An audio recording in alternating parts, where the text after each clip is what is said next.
well. No, I just like looking at the players. You know, like we got a $3 million prize pool. I love MLBB, man. That's a lot of money. Life-changing money. I agree. And to make it all the way to the main stage makes Hello, good afternoon, guys.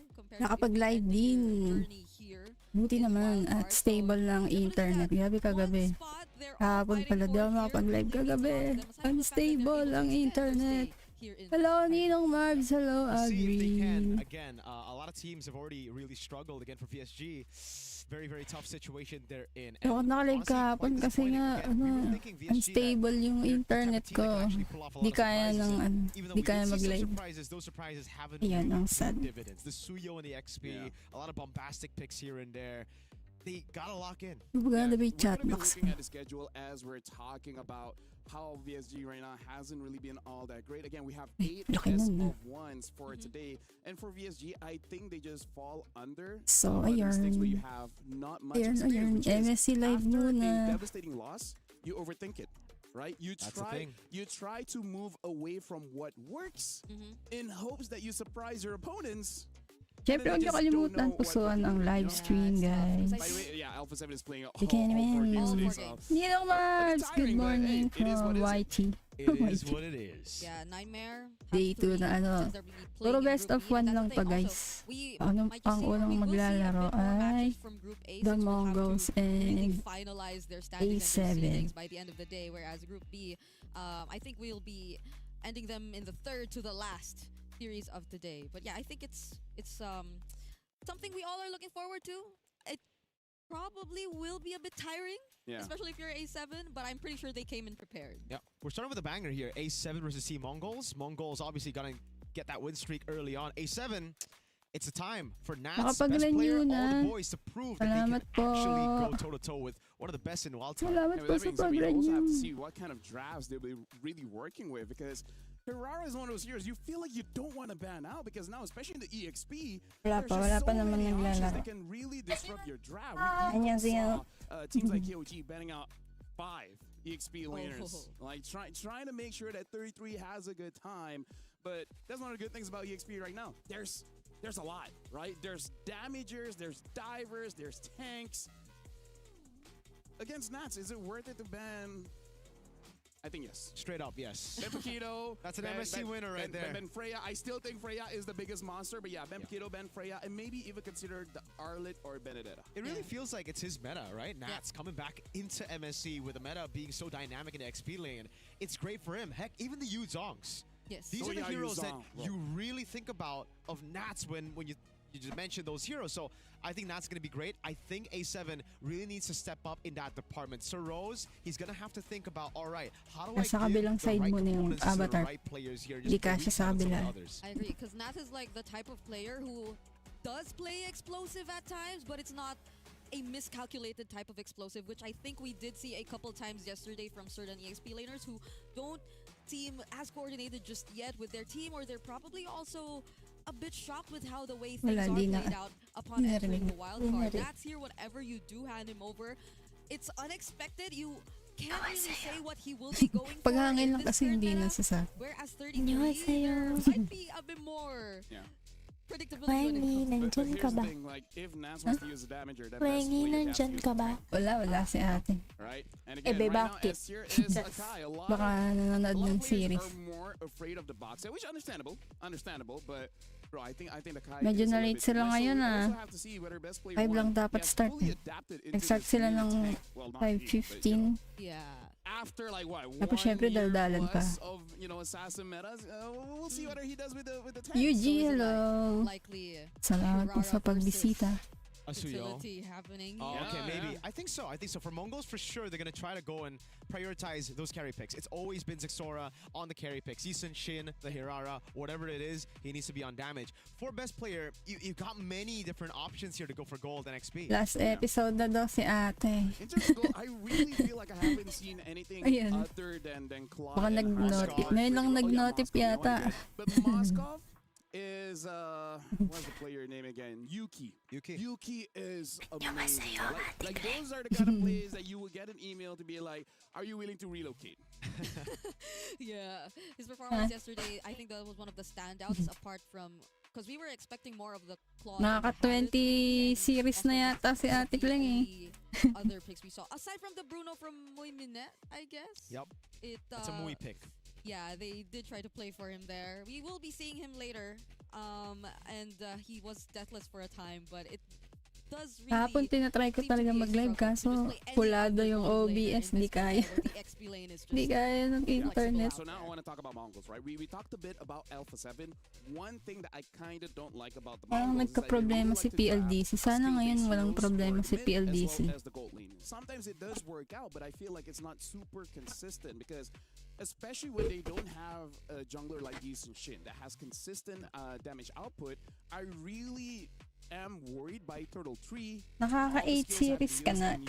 Ilang minutes ba per per episode? So that's something that I am looking to see whether they have fixed or they're just gonna stick by it against Alpha 7. I think it's a double-edged sword really when you're talking about MongolZ, right? Because yes, it kind of limits their playstyle having these very difficult to execute heroes, very high skill ceiling heroes, but it's also their main strength as a team, right? How they were able to get wins yesterday was through those individual skills just popping off. And yeah, we did get a few jitters. That's why LaFell mentioned game number 1 against FUT. It was very tough when you still 1 hour per per episode.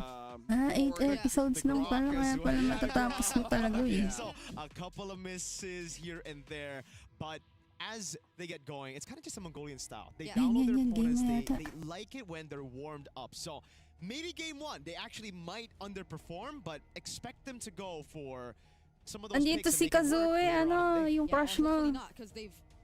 Kaso mamaya pa ilaro nila. And it just carries over.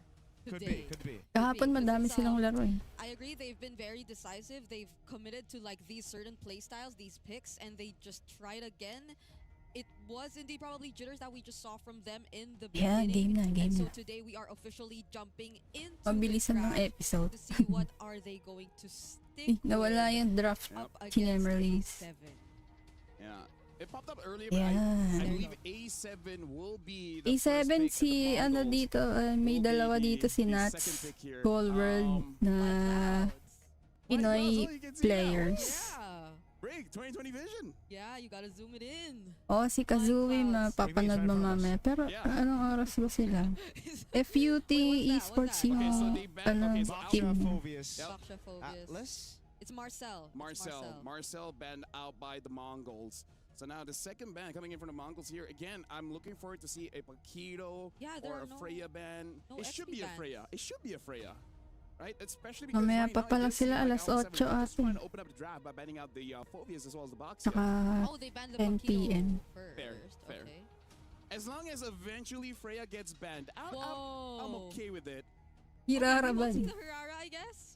A7 did their homework. They're just making sure that they don't get their hands on that comfort pick, because I believe Zixora yesterday also took the title of standout player or star player just because of that Hirara performance that he delivered yesterday. Yeah, player of the day. And I also feel like Alpha 7, considering this is their first game, they don't want to take unnecessary risk. That's true.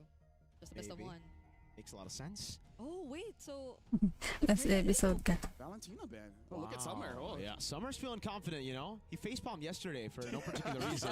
The Arlet is first pick for A7. Okay, that's okay. Yuzong's still up for grabs, and you go for the Arlet here. It could just be countered straight up. Maybe even Red 3 if they want to postpone it a bit. And the thing is, there's a lot of counters left. It's not just the Yuzong. Even the Alice will make Arlet's life just a bit difficult in the laning phase. So now the Akai is still there, the Fredrin is still there. Maybe that's why Alpha 7 just pick it up first, because they know no matter what, they will have an activator for this Arlet. And there you go. Yeah, though the Gord is still there. It just fits so well for the Akai to get picked up right now. I agree. I thought they would deny the Akai, honestly. Alpha 7 pick up the Akai straight up. Makes a lot of sense with the Yeve as well. They got that mid prio down. And it's great, right? Right now, MongolZ, do they go for a jungler, something like a Yi Sun Shin that we've seen on Zixora, or do they just go for the traditional pick to deal with the Yeve, which is the Claude and the gold lane? Yeah. The thing is, the Claude has to be careful of the Arlet as well because you You can get cancelled. Exactly. There's a Freya still. Oh, yeah. Too, though. I would be so upset if no one picks up the Freya. We might not see a Freya, folks. No, come on, man. It has to be a Freya. How comfortable is Zia playing Freya? You know, a lot of times, A7 in their own league, in the grand finals, there were a couple of comebacks, right? And it came through late game heroes, it came through miscalculations, it will be the East and Shin.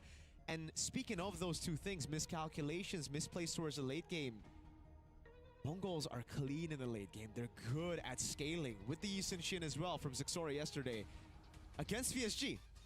Yeah, at this point, when they do have that Yeast and Shin, it does make it a bit possible, or I would say relieve some stress a bit from the gold lane to be like, you are going to be the carry, but you don't have to be the only carry, right? Even if there is some losing trades, it's not that bad. It's going to be tough now. You really saved your EXP matchup for second phase 2, so A7 might just take out those picks. That'll make things a bit more difficult for the R-Lot altogether. I kind of feel like Mongols has to respect a possible Khalid coming in. Yeah. Nice Mathilda ban. I like that. The Yuzong gets taken out as expected. I think the last ban for A7 should be the Claude, and Mongols mid-prio seems to be a very important thing. Maybe they go for the Cho ban. We know Shark has played a few Cho games. Pretty good against the Atlas. How do you feel about Cho, Brigida? You like it? Yeah, you played Cho earlier. Yeah. Yeah, it hit 50% win rate today. You don't have to say that. Nag-Cho siya. You could have just your win rate increased. Oh yeah. You don't have to say by how much. You beat an Atlas. It's okay. They don't know how much matches I have with it. Ah. Yeah, but it's true. Pro user si Brigida. I think in terms of targeting, the Yisun Shin will be one of their biggest advantages, though. But not with that ban. So the Freya. Good. Yeah, at least it's banned. With the East Shin in the jungle. Yeah, at least it's banned out. Freya ban. So right now, I think picking up the gold lane would be the wise choice, like a Claude. Oh. I mean, like I said, Alice does well against the Arlet, and in a way does well against the Eve as well as the Akai. So it's an okay pick. It's a good pick. With this front to back for Alpha 7, knowing that there's an Alice, some tanky boys as well, do you just want to go for the carry? Yep, carry. Because it's a good matchup against the Claude too, right? Yeah. The Mongols, it really looks like they're thinking about it. Maybe if the carry doesn't show up, then they go for the Claude. The Bellerig comes around, and it makes a lot of sense. It's just a box. So I'm not against the carry at all. I like it. Everyone, Dusin, Alice, Atlas. Now that there's a Bellerig, they might snatch it think away. twice. Still pick up the Claude though. I like that too. Yeah, I think it's gonna be okay, especially with the Bellerig on their side. So it's just gonna be an easy response for them every single time they want to go for the counter engage. Now it's K. What is left? There's a few, you know. Harv is there, Claude is there, Moskov. I don't know if I want to go Harv against an guy. Yeah, I'm just listing the hero, okay? You don't have to be this way with me, okay? I don't think I want to see a Harv against an Akai, bro. This is our first game, and you want to throw shade to me? I don't think I want to see a Harv. I'm listing the heroes to show my massive memory. Yeah. And this is what you do to me? Yeah. Yeah. No. Say no. We. Wait, so like, what's else? The Obsidia? I guess the Moskov is also an option. Yeah. I would say Moskov is safe. Obsidia. The Obsidia is great against the Arlet, but with the Purifies on the Claude and the range of that Eve, I guess... Don't think about it that way. Don't think about it that way. Just hit your abilities. Okay. Avoid their abilities, and then you'll win, right? With that being said, this is the draft coming in from Alpha 7 as well as the Mongols. This is the first game for Alpha 7. So with that, Mirko as well as Brigida, make sure you guys do a good job for this game, even though it's a bit difficult, you know? Thank you so much, LaFell. We are all hyped up and excited to witness the first game in the second day of the wild cards here at MSC 2026. Yep. Team Zone, they did come and shake off whatever jitters they had yesterday, but A7, this is the first time we will be seeing them play today. Mirko, that was a last pick, Obsidia. You still feel 50-50 about it now? I'm not a fan of Obsidia, man. I think it's good only if certain situations come about. So if they're able to just snowball out of control, it'll be great. Thing is, though, it really seems like A7 have gotten the better composition to get that early snowball through neutral objectives. Yeah, but It's an Akai all over again together with the Belleric. I think the Belleric has been making a statement ever since day number 1 of the wild card. These roamers that we're seeing, they're just really going head to head, okay? This is Ox, by the way, yesterday. I think he's had also quite a difficult time trying to go up against pick-off lineups. But this time it's a bit different. Zixora is here? Sneaky Zixora. They got the mid-prio, but hold on. Best player 1's going to actually find out about it. Gonna go for the red tree in time. Zixora with the red tree steals it away. Grand Theft Orange. We saw this yesterday. But it was the Akai doing it on the opposite side of the map. Now it's Zixora immediately resuming back to his purple buff as well. None of the members from A7 notice it. They did such a great job at making sure their attention was just caught. Yeah, I think it's mainly because Cold World wasn't level 2 with the first wave. He flickers out of the perfect match. Best player 1 poked down by Zixora and Makey putting the damage down again. And Nats is just not having fun against Mumu in this lane. Okay, that's a first pick, Arlott. Just gotta remind you guys. Oh, but they're going up top. Yep.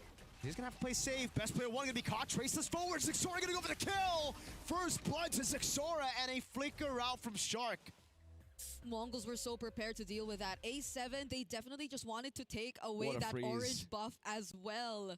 Just to catch up in terms of EXP, because best player 1, he got his own orange buff stolen away from him. But Mongols already saw it coming.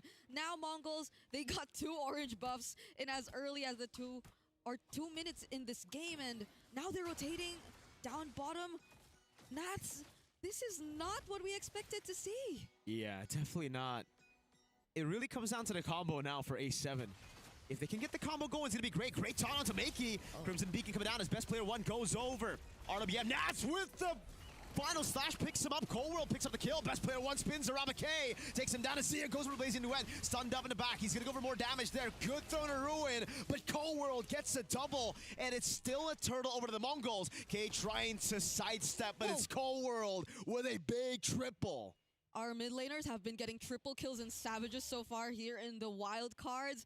And that definitely looked like A7 finally clapping back. They were able to deal with the members of Mongols one step at a time. Ox. And with... Okay, hold on. Oh, Fatal Links is back up just on time. Cold World! No flicker, still on cooldown, but boom! Roots. Makey, Ox cannot deal with it. They're going to have to just respect it. Shark, though, he might actually get taken out. Good shot from Zixora. Traces forward. Shark gets a bit more HP. But it is inevitable. Zixora with his second kill of the game. Still took quite some time though. That's the Belleric for you. Zixora did have to help them, but going back, Zixora. What are we supposed to even call this kind of jungling pattern, you know? Dude, Zixora is one of those guys who just has a very impressive... Oh, he's gonna go ball. Wait a second. Mountain Shocker lands. That's with the final slash. Not enough to keep him alive. The pathing from Zixora is immaculate. Agree. This is something that A7 could barely deal with. Like, their players or their heroes aren't exactly the proactive type. Maybe apart from the Arlott at this point of the game. Best player 1 could just watch. These are the type of mechanics you would expect from a guy who misses handshakes. Yeah, I agree. Maybe it's also because of that. It's exactly because of that, you know? Like, he just had to avenge himself through this rotation, which I don't know what we should be calling it, because so far he's been consistent in terms of just going back to his jungle and stealing away the orange cap. It's the anti-handshake rotation. He wants to avoid the panda at all costs by stealing his camps. The Dragon Warrior yesterday was the one stealing camps. He's honorable today. The Dragon Warrior, which he couldn't spell without an S. Without an S. No. I don't know how many times I heard that statement yesterday, but we're going to see the next turtle come up. Fatal Links flicker. Oh, there you go, though. The Akai, the heavy spin, and Ox gets away with the perfect match. Nats tried to get a final slash in, and now it's a big flicker burnt out. With no heavy spin, they're going to go for a bit of damage on Mumu, but it's just such a tanky Alice to deal with. Yep. Momo's trying his best to zone. Nats too, looking for the targets. Yep. Box is low. Uh-oh, final slash lands on Mumu in the back. Oh, it's just a full chase CC. Even with the Wrath of the Dryad, it's not enough. Mumu gets a double. Gets in the midst of it all. Makey with the Crimson Beacon picks Cold up. Throws him back onto Mumu. Onto Zixora as well. It's a triple. Oh, Sokolino gets away just in time with a BMI.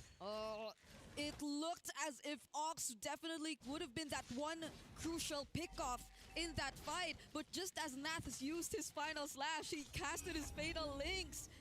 So it didn't matter at all. Let's take a look at that instant replay where clearly they were just trying to find the right and the best targets possible. But it was after this moment that Zixora and the rest of the members of Team MongolZ just literally outplayed A7. A7 have not been successful in looking for whatever plays they wanted. It's as if, yes, these crucial ultimates are always baited out just in time before the major fight breaks out, such as the heavy spin.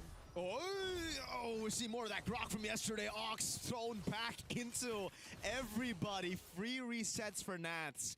But luckily, Ox got no bounty. Okay, that's gonna be okay this time around, but the damage from Zixora is no joke. He's actually so farmed up. He's already level 10, whereas best player 1's just 8. Yeah. They're putting all their effort to defend this bottom turret, but MongolZ, they're just so proactive around the map. Zixora, oh my god. It's a 3-level lead and an endless battle at 6 minutes. Oh, that's tough. Just look at that. Yeah, 2000 is kind of crazy for the gold. I mean, for the jungle's gold. You would expect the Akai to have the better time. He just has that heavy spin to deal with every single objective take, but even before you get there, he's used it already. I don't know if it's just such a reactive use of the heavy spin, because I feel like some of it were very unnecessary. A7 have to be a bit more coordinated. They're not layering their skills well enough in terms of this composition. Yeah, so the conditions are met for the Yisun Shin and the Obsidia, right? If you want to win the game, you control from the start of the game, or you scale up later on. A7, despite their composition, have not been able to get a single neutral objective. All the turtles have gone to MongolZ. It's the major... Toy? Flicker Fatal Ace into the Mountain Shocker of Zixora. Yo, MongolZ! Hey. Well played. Yeah, it's as if Nath too has been one of the bigger targets from the start. Like Zixora, it's not like he just really went head-to-head with best player 1. He did it in terms of that rotation. And MongolZ, the other members, just made sure that Nath didn't have a great time. Oh no, Zia! Bro. Heavy spin to keep him at bay. Makey cuts him out with a sandwich. They're going to go for a Purify out as well. Almost a fadeaway kill, but now he gets covered to RBM, and the team might actually fall here. Throwing a ruin in the blink forward. Mumu gets away. Zixora gets an unstoppable under turret. They're going to go for the outplay. Ox with a jump. Whole world gets the shutdown in the end, but it's still a massive win for the MongolZ. I thought that Wrath of Dryad would have been that moment for A7. That was such a great play, but that last-minute Throne of Ruin changed the course of the entire team fight as well. It's clear that A7 have not enough damage to go up against the MongolZ just yet. They will have to take their time, because I believe we're looking at an almost 9K gold lead already in the hands. Or 8. Okay, I was trying to compute it from here. So that's when you know I am not good at math. You don't need to calculate. It does it for you. That's the thing, right? I learned my lesson. You learned your lesson. It's okay. It's okay, you know? Equipment. Okay. Warax and the tough boots already. He's okay. No, best player 1 is just not gonna have a good time here. The Dragon Warrior. You can spell the Dragon Warrior with this one with an S here. Oh my god, these Nats as well. Oh, see, you know how the Obsidia can actually use Hunt of Bone. Yep. To the Akai. I mean, when you have an 8,000 gold lead, right? It just works. It does, actually. Agree. It's not a. Okay, I guess this is one of those game 1 things where you don't really get to see what you expect of. Staff. The MongolZ are very much familiar with that. Yo! Wait, what? Yo, where'd the turret go? Okay, turret's still alive. It's barely alive, though. This is a disaster for A7, dude. Their first game. They're going to have to warm up real quick. And they have 3 more. They have 3 more after this. Hey, you did the maths right there. Yeah. Because they're smaller. There's a smaller sample size, you know. Like, how could I not get that right? That would be too embarrassing for me.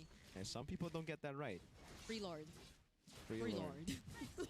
It's just so well played by MongolZ, and this is the point that LaFell was bringing up, right? Like, high skill ceiling heroes, it don't matter because MongolZ know how to pull it off when they're warmed up, and it seems like you're right as well about them only needing that one game against FUT Esports yesterday to warm up. Yeah, it's hopefully something we get to see from A7 later too, because we've had really high expectations for this team as well. The amount of international experience, having an MSC champion in your lineup, every single member together already somehow making a name for themselves in their past appearances, but now it's the Mongols who, just the same, have such great drive to just put Mongolian MLBB on the map, and they've been doing a great job alongside the Huns to do just that, and they're on the verge of potentially taking down everything that's left from A7 in this game. Just look at how K has been shredding these turrets with barely minimal effort.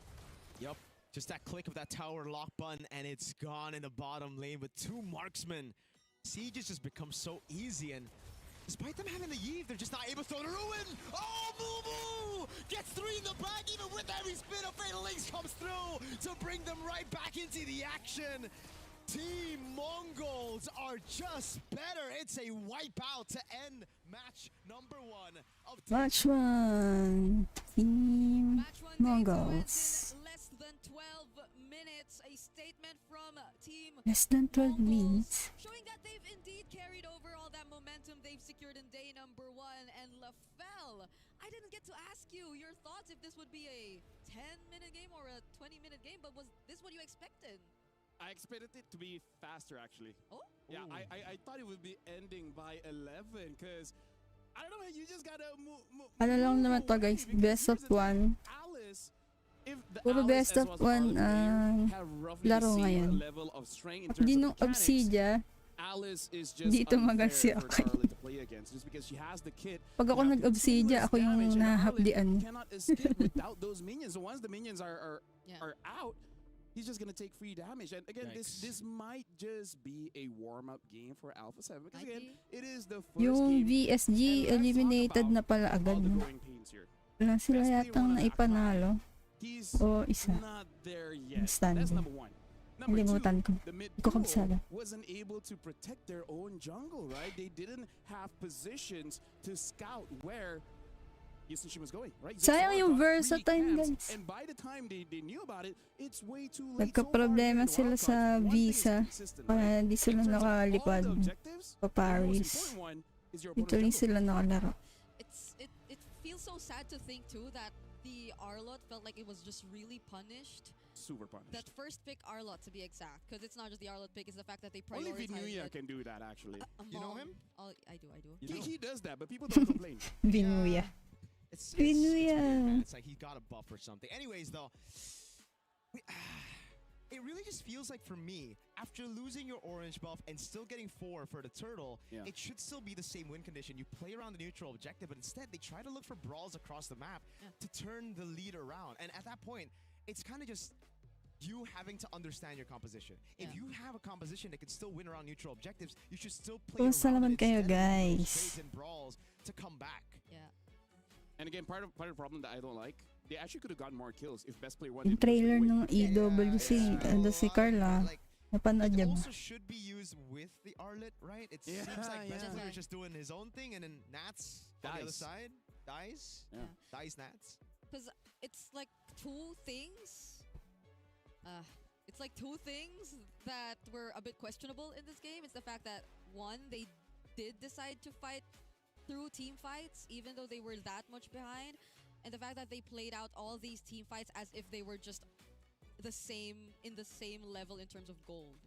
Like, the way that they've played it was just as aggressive as you would expect if you're at the same level, but they're not. It's Again, that's why Guys, I kausapin niyo ako. can't say this might be a warm-up game because again, they didn't play as a team, right? They're just playing individually, and I think they're just caught off guard because again, maybe even during your scrims, you don't get this cheese that much. You don't expect Yi and Shin to take your orange buff like what 2-3 times in a row, and then you didn't expect Nats on the first pick Arlet to lose the lane, and they knew that he could get countered. That's why they banned out the Yuzong.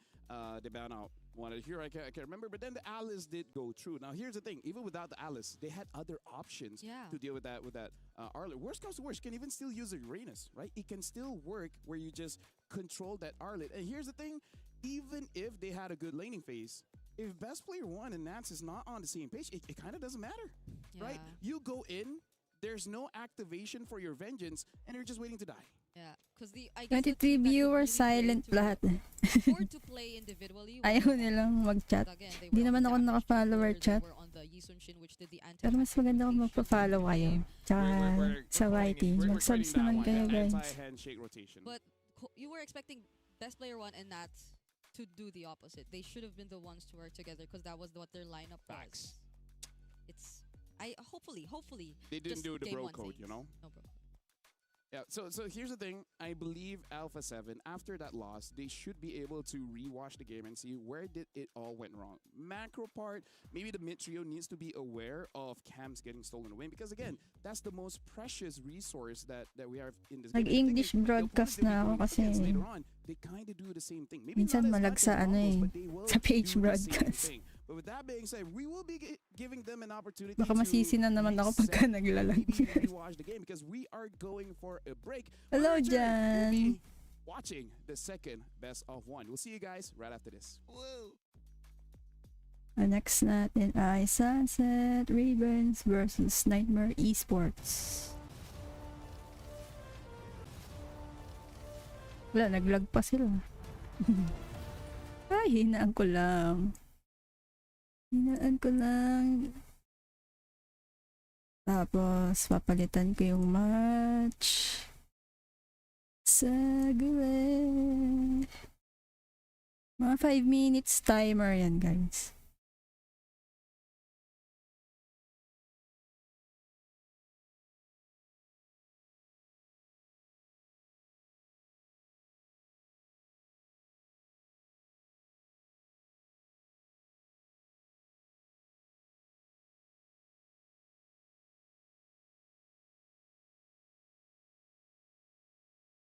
Oo, diba? Napalitan ko. Nakalipat na din sa Legend. Ba't Legend 6 yan? Sumabra. Napunta ka sa Legend 6.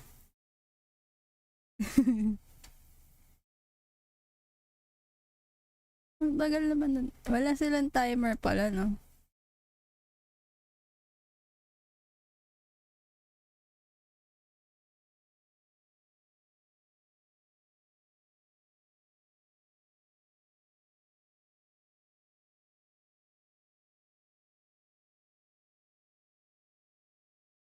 Ayan, ngayon pa lang nag-timer.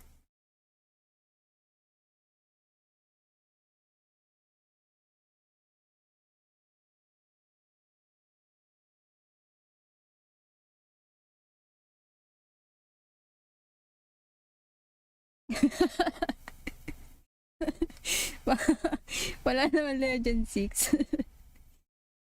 Baka may ibang ML siya.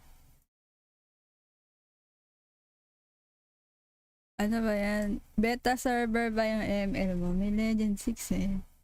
Legend 4 daw, Sam. Kala ko may bago ng rank na dagdag pa yung Legend 6. Hirap na hirap nga kami mag-Legend 5, magle-Legend 6 pa.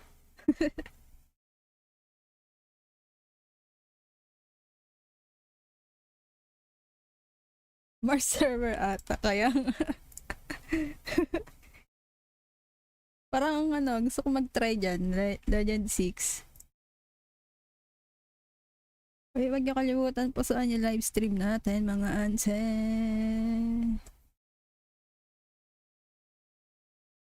Nagugutom na ako.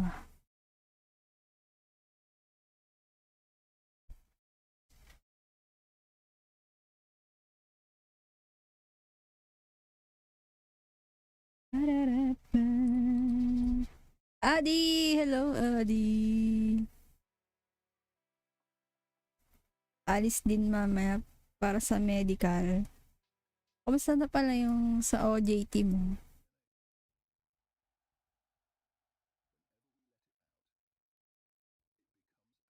Ginusuan mo na. Salamat sa pagmuso. Mamaya mo pa masasend yung Starlight. Go lang. Friday na ba? Di ba Friday pa yon? Friday pa yon. Friday, Saturday. Pwede ko sure.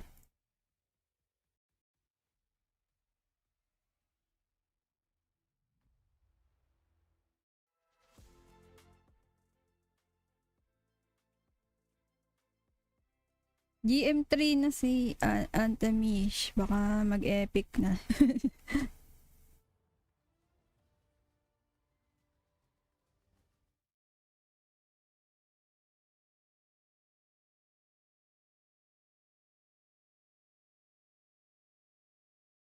Masaya mag-grind eh. Mas masaya kung ano. May comms din. Hirap pagka walang nagko-comms. Pangalawang company na. Oh, good luck. They have done an amazing job casting that game. Amazing jokes, a lot of entertainment, a lot of energy. Now here's the thing. We'll be Pinapakita kay Ninong Merv sa live mo. Di pa masasend. Kasi nga ano yan eh. Alam ko Friday pa. Friday or Saturday pa. Another team would improve after their run yesterday. Test mo akin. Testing mo ka sa akin, Adi. Kung masasend. In the group of life, they're going to make it anyways. They might as well treat it like a scrim. Yeah. Papalitan ko na pala yung match now. Okay, if they're keeping strategies, okay. Sunset Raven versus Niightmare Esports. Although, let me just say, as a roamer, it's okay to die a lot. Isn't that right, Mirko? Yeah, Right? we Like, had a 0-7 roamer. your carries. Mamaya na ba yun? Dying a lot. Your carries only died once. Yeah. And then having like 9, 12 kills and then like 10 assists. It's only a problem if you're up against a Sky Piercer. Oh. Which that Ay, yung iba mag-comment kayo. Exactly. Yeah. Daldalin nyo kami. Let's talk about Sunset Ravens. Tumatahimik naman ako pagka naglalaro sila, guys. They gotta make sure that the laning phase is serviceable because at this point, Pag sa it akin, doesn't matter what kind of draft you get, even if you get a try very mo good nga. draft, you still lose the laning phase. Testing nga kung magtutuloy yan. Yeah. In terms of like when we say good drafts, they were drafts that we really expected, or It's like meta-ish, yeah, right? they're meta drafts, but at the same time, does it mean that it's a bit more predictable then for them? And given like the gap that we kind of observed in terms of mechanics and the decisions in game, then that's something probably other teams have capitalized on. But I wonder if how, like, since they're at this point where they're just one game away from being winless in the group stage, would force them into being a bit more creative, you know? Like, Last episode na. Sige lang, te. Yeah. Wala pa naman Coach yung Royce crush mo really si gotta take Kazu the lead, eh. because they're up Mamaya pa against siya Niightmare alas Esports. 8. Now, Sunset Ravens, 8 p.m. a lot of tsaka our league 10 p.m. yung laro ni They've Kazu been eh. here before. They know what it feels like to play in an Kahapon, international stage. madami siyang with a laro wild card. kahapon eh. We've got Siya lang so talaga many yung players that we've seen Madami so many laro times yung already. FUT Vian's easy Esports. for Lexi. I'm actually Or thinking tatlo that lang. Niightmare Dalawa could kasi be nga eh. Sunset Tatlo Ravens Niightmare this yata time. kahapon. Yeah, because again, Niightmare, they do like to play very, very fast-paced heroes as well. So this is one of those games. I feel like it's completely okay if they want to ditch the utility jungler and just go for damage and just try to win the Pag first sinend mo, game. mawawalan ka ng And then slot. just snowball off of there because that's the unfortunate thing for Sunset Ravens. I believe out of all the teams here, Palagi ka pa they have nagla-live sa suffered Black Ops. quite a lot of early losses, even having one below 10 minutes. So Di kasama ka live dun. Bigat ng pang live. especially if you want to consider Pagka nag-live pala ako dun, solo lang niya. you want to show everyone everything during the wildcards here. yeah, because Yeah. they've lost, like, it's always them losing their winning conditions early on. And I think that's such a problem because they've always reverted to just muy minute Yeah. on the Bruno or just playing around muy minute in the late game scaling. But oftentimes here, up against the teams that they've been up against in Group B in the wild card, Gumawa akong that's the bagong thing. resume. Like, I think Group B has the more Saan ka mag-a-apply? experience in terms of the wild card appearances teams like Team Falcons, MENA. We also have Niightmare. Nag-flex ka ng mga halimaw. But we're just really waiting for that one breakthrough moment that's yet to come. That's the thing. They got experience, but they have never won wildcard. So it might be the time, but having, again, to go back towards what you said, Coach Raizan, he mentioned a couple of times that they're going to be playing for comfort here for his team. So far, the only team that has done well with comfort over meta has been the Mongols. So I think you might want to just lean back to the meta. Yeah. Although I do have to say, Ang ganda nung laro nung The Huns ba yun? Tsaka Falcons. Sobrang comeback ng Huns yung laro. And then just save your team when trouble persists and try to play more poke, right? Play more siege. That's the safe way. And then when someone comes in, just retreat. Yeah. Right? Especially when you have a Bruno player, just play range. Doon ka lang naghahanap. Something that'll make you a bit more proactive in the early game because that's where they lose on a lot. Yeah, but with that, looks like Eterna is ready with Nomad. So Panalo na SNR dyan, sabi. for this match as we're throwing it over to Eterna. Thank you so much, nagpa-flex kanina for 300 star last season. Nomad, welcome Nomad. Word collector. Good morning and welcome. Now, Nomad, Madami yatang grinders sa block up eh. Now, could you tell us a bit of what that's like? Are you nervous? How's everything going for you so far? I think Ako for kasi me, tamang laro lang ako. I'm comfortable with the team because the team is so good and we adjusted Nag-predict a lot ba kayo with dyan? the Hindi eh. upcoming Saan ba meta. nagpre-predict Yeah, sa they can play, they are so good. sa wildcard? Okay, so you sound confident, right? How long did it take for you guys to build chemistry with one another? I think for us, it's just a little bit more time because the team can adjust so fast in what they need to do and they're always willing to learn. So it's so easy for us to adjust lah. Okay, it's good to hear. It's good to hear. We're excited because obviously we've seen a lot of teams play yesterday, but we finally May get to see your champion debut prediction today. ba Now, agad? Wala pa. Nomad, we gotta ask, do you think it's an advantage for your team because you get to scout yesterday, or do you actually wish that you could have played yesterday as well? I don't think it's an advantage, but yeah. Saang because, prediction ba yan? We can review the other teams also, and I think we can use that as an edge. Ano na lang dayas, ganun. Okay. And now, final question before, of course, we let you go for your first best of one. We do want to know, it looks like the community are saying that Niightmare Esports is just another team to fill in for the wildcards. What do you have to say about that sentiment? Yeah, we're gonna prove them at what we are capable of. 50k dayas, So uy. good luck for your Ganyan. first game. And of course, we're gonna throw it over Guys, to 50k our dayas panel. daw Take it over.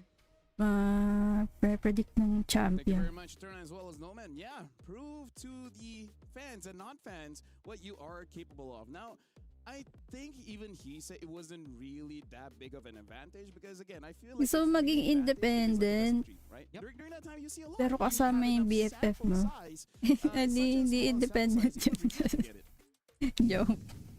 I agree.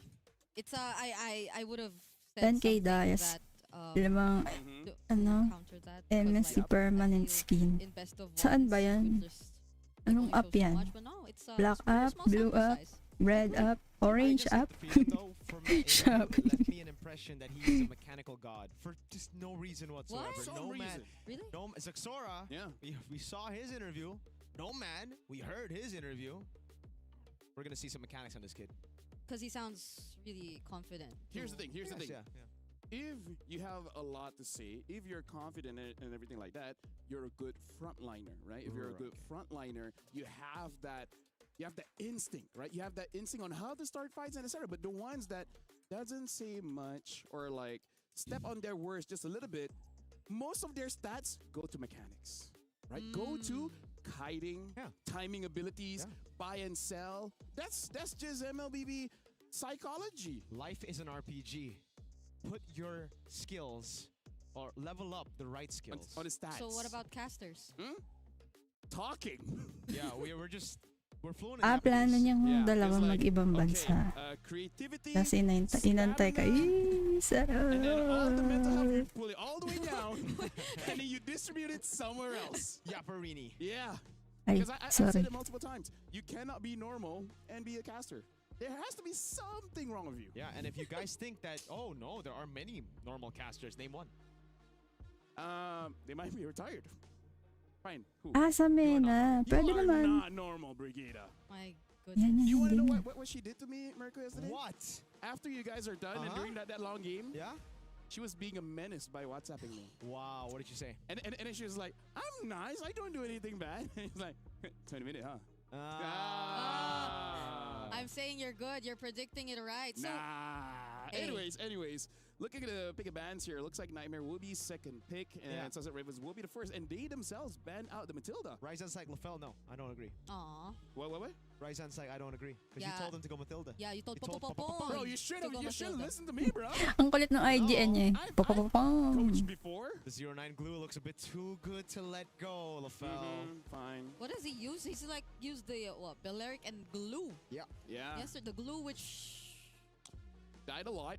Same Died as a the lot. Belleric. Yeah. And even the jungler also died a lot. Hey, 33, Hiko, and Eterna were a combined age of 90, so the Belleric and the glue are a combined age of, or a combined death of like, 20 something. yeah. So, that's pretty good. there's What a- is our combined age? 59. 59. I don't know your 30? age. Okay, yeah. Yeah, 30. So Matt's Sorry, also at 0. Yeah, That's to caster. I apologize, Brigida. That was such a big number for you. I should have figured it out myself. No, I'm glad because this desk is so good at math when it's small numbers. Yep. The big ones we leave it to Naisu and Gideon. Yes, Yeah. please. Babae yung Gideon Q. Muminet sa Freya and SN Si Marcel. Muminet. Sunset Ravens. Lalaki siya, alam ko eh. Those look right now. It does look like Sunset is the one on red side and Niightmare is the one on blue side. Yeah. Oh, it's been a while since we saw a Fanny band too. Like Fanny and Hirara? Trap has only played utility, no? Trap has always gotten trapped. Di ko din sure ah. Google ko. Listen. Let me put you in the mind of the coach. all right? Which coach? Coach V or Coach Ryzan? V. It's V. like, guys, All right. this is smoke and mirrors. You know what they've been doing? What, Coach? Day one. What? They keep using the tanks. You see how bad they are? They trying to set us up so that they can play the assassins. Ah. So, what is an assassin? Lalaki. Fanny and Harara. So, we ban those so that he plays the tanks again and then we're good. Okay, Coach. I got it. I'll ban Paquito. Good.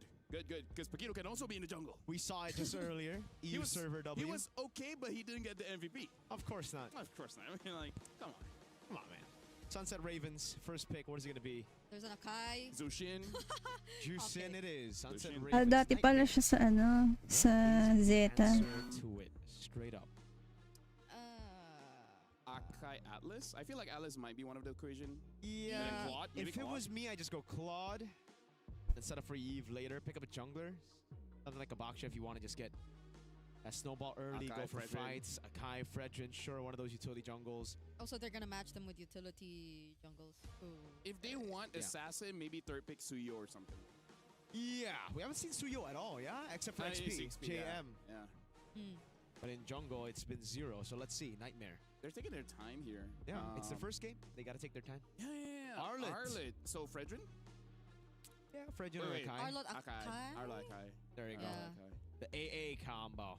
All right, so don't do the Alpha 7. Don't- Play Hey. together. So, Sunset Ravens, you might want to pull a MongolZ here.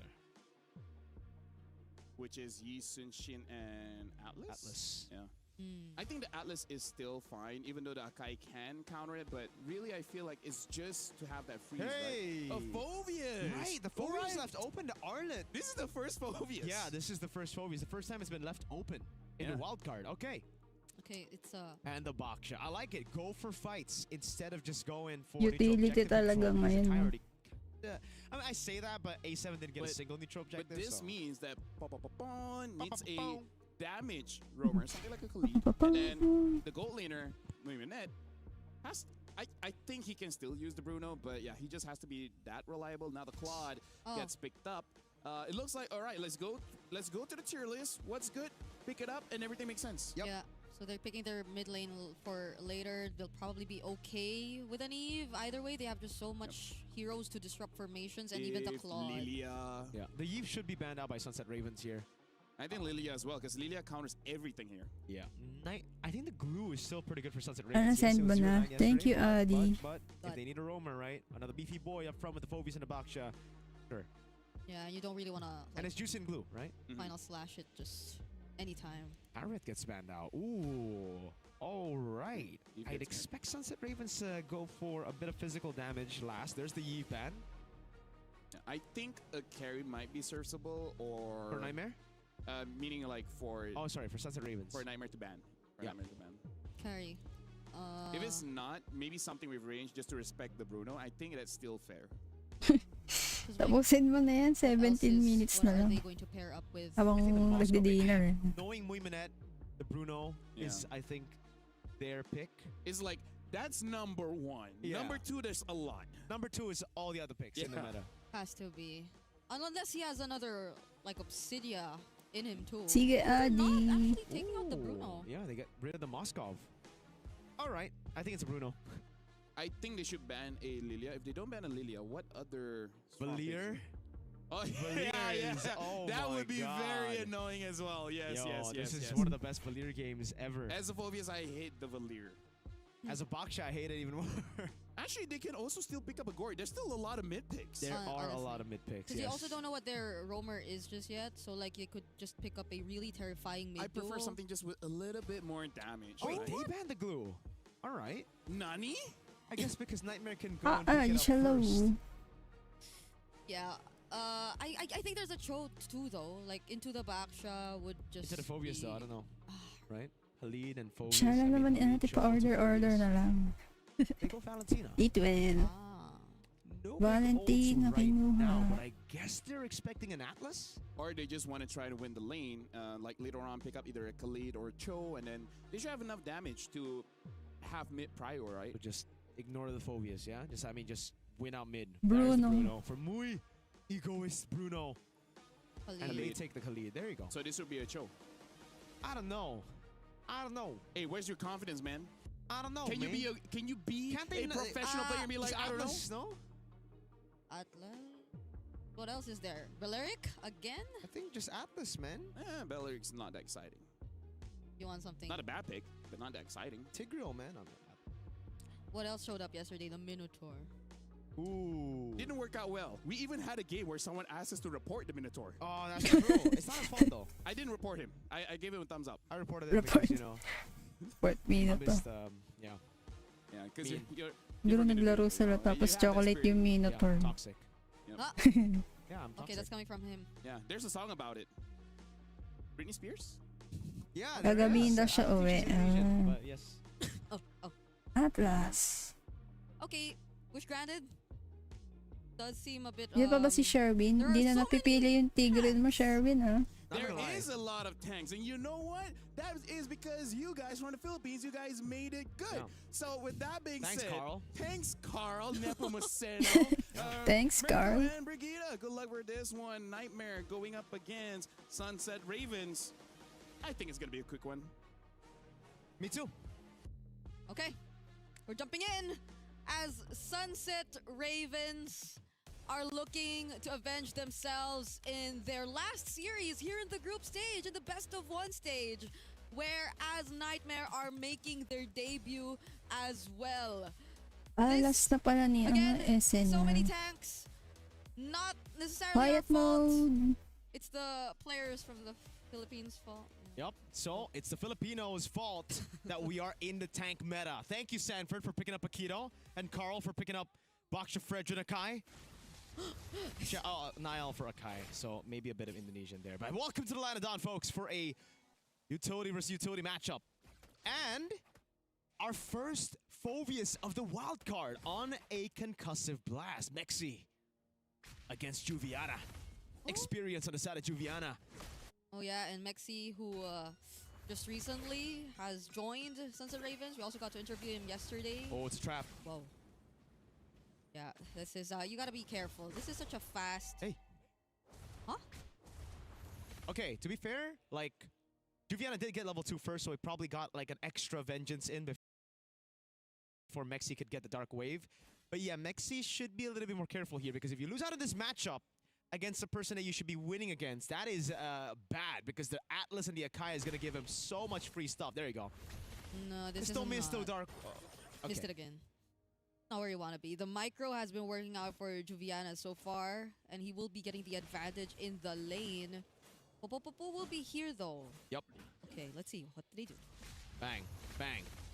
All right, Mexi gets it. That's good, but Papapapon will take a bit of punishment. He hurts. Joviana's. The damage we're seeing from him. Doing some damage. Mexi also got Thrill, if I'm not mistaken, on the Phobius. Yep. Just Good freeze. Compensate a bit. Just don't go in right now, Mexi. Oh. Juviana's gonna try to bait. Sunset Ravens are so careful with this, you know. Like I can't believe we're just watching the micro in the EXP this early on. Wait. Oh. That's Master Assassin we get to see from Moiminet. I think they want to be a bit more proactive as well compared to yesterday where they did wait a bit. Uh-oh. Mexi's just gonna give a full wave up top, but he's already level 4. Prio for Sunset Ravens. Wait. What does Joviana do? That goes the final slash. Okay. Now there goes the heavy spin as well. Trap will get trapped again. And is actually first blood in this game. Multiple targets knocked up by the Lantern Flare. Mexi gets to respond to the trade on I did. But it's just a 2-for-1 trade. Nightmare wins that one. Yeah, okay, there was a shoulder bash to the turtle. But it's okay. It's okay, all right? Like, we just gotta take these things. And Mexi, he did leave a whole wave down below. Now, Juviana, this is where you should expect the Phobias to start winning. He can win. Jump, boom, bang. Okay, Flicker used as well, but that's 3 targets onto him. So this will be the clapback from Sunset Ravens. But Jasmine is gonna make it up top as well. But together with Tweezy for Lexi, they might not want to take on this fight. That's at least they somehow equalize things. This is not a significant goal lead whatsoever just yet. But the turtle is still up. But this is exactly where Sunset Ravens want to be with the Baksha and the Phobias. They just want to fight it out before the neutral objective. Oh, they're going to go all in. Okay, Jasmine now very, very low. Doesn't make it out alive. And Trap will pick up a kill. Sunset Ravens have created space for themselves as Too Easy for Lexi just resorts to picking up the orange for now. Wow, played. There you go. Just go for the fights. When you have this composition, this is why the Phobias has always been banned out. You're a dictator. You're Dictator Phobias up in here, right? Whenever you get this pick. Oh. They're really going for the 1-1-1s. Bang. Final slash already committed. They're just going at each other. They won't necessarily convert that into a kill. Moiminet. How has the laning been for Moiminet so far? He's ahead. Yeah, he's done well. But Nomad, he's going to go for the concussive, the corrosion side. So it seems like he's going to be rotating early instead of staying in lane with the Bruno. Again, this is where we start to see Mexi start to win, but Mexi doesn't want to bite on the bait. Could be an Akai over up top. Yep. We're back in the mid lane here, 3 members. What has he been picking up as the Valentina? He picked up a glowing wand first item, and now the flicker's down. Trap. Oh, the Atlas ult. Wait, what? As a Valentina? No, the Atlas is on his team. Oh, no. He's taking the Khalid ult. The Khalid ult, yeah. I mean, they're the matchup, you know. So. Yep. No, Nomad. Nomad. Down bottom, Popopopon. We'll be ready to catch him there together with the concussive blast. Actually dealt quite a lot, but it's Mexi up top who might just get traded out. That's the Fatal Links. Oh, God. And the heavy spin. Multiple ults committed, but Mexi is still okay. Wow, what an escape by Mexi! Nomad though, has the BMI, gets to use it together with the Blazing Duet. Okay. They lose the turret. Sunset Ravens are flying in game number 2 of the day. They're doing a fantastic job. Mexi, Juviana might be in trouble. Can he get out of this? That's an Arlot. No minions left. Final slash committed as well. Infernal Pursuits together with Eska doesn't get to knock him up just yet. Popopopuntu burning the flicker. That's a lot of resources burned just before the next hurdle of this game. Dang. Like, these guys are just surviving, bro. Like, Mexi are losing so much. Juviana just pushed in the wave. But Sunset Ravens prioritize tempo over it. Juviana might be a whole 2 levels ahead. Dark Wave lands on Lexi. Okay, I did this here. What does he get? We'll be joining the fight. Does Jasmine actually go for the Fatal Links? It's Popopopon who falls down first. Trap gets to bump into 1. Juviana falls next, and the heavy spin from Too Easy for Lexi.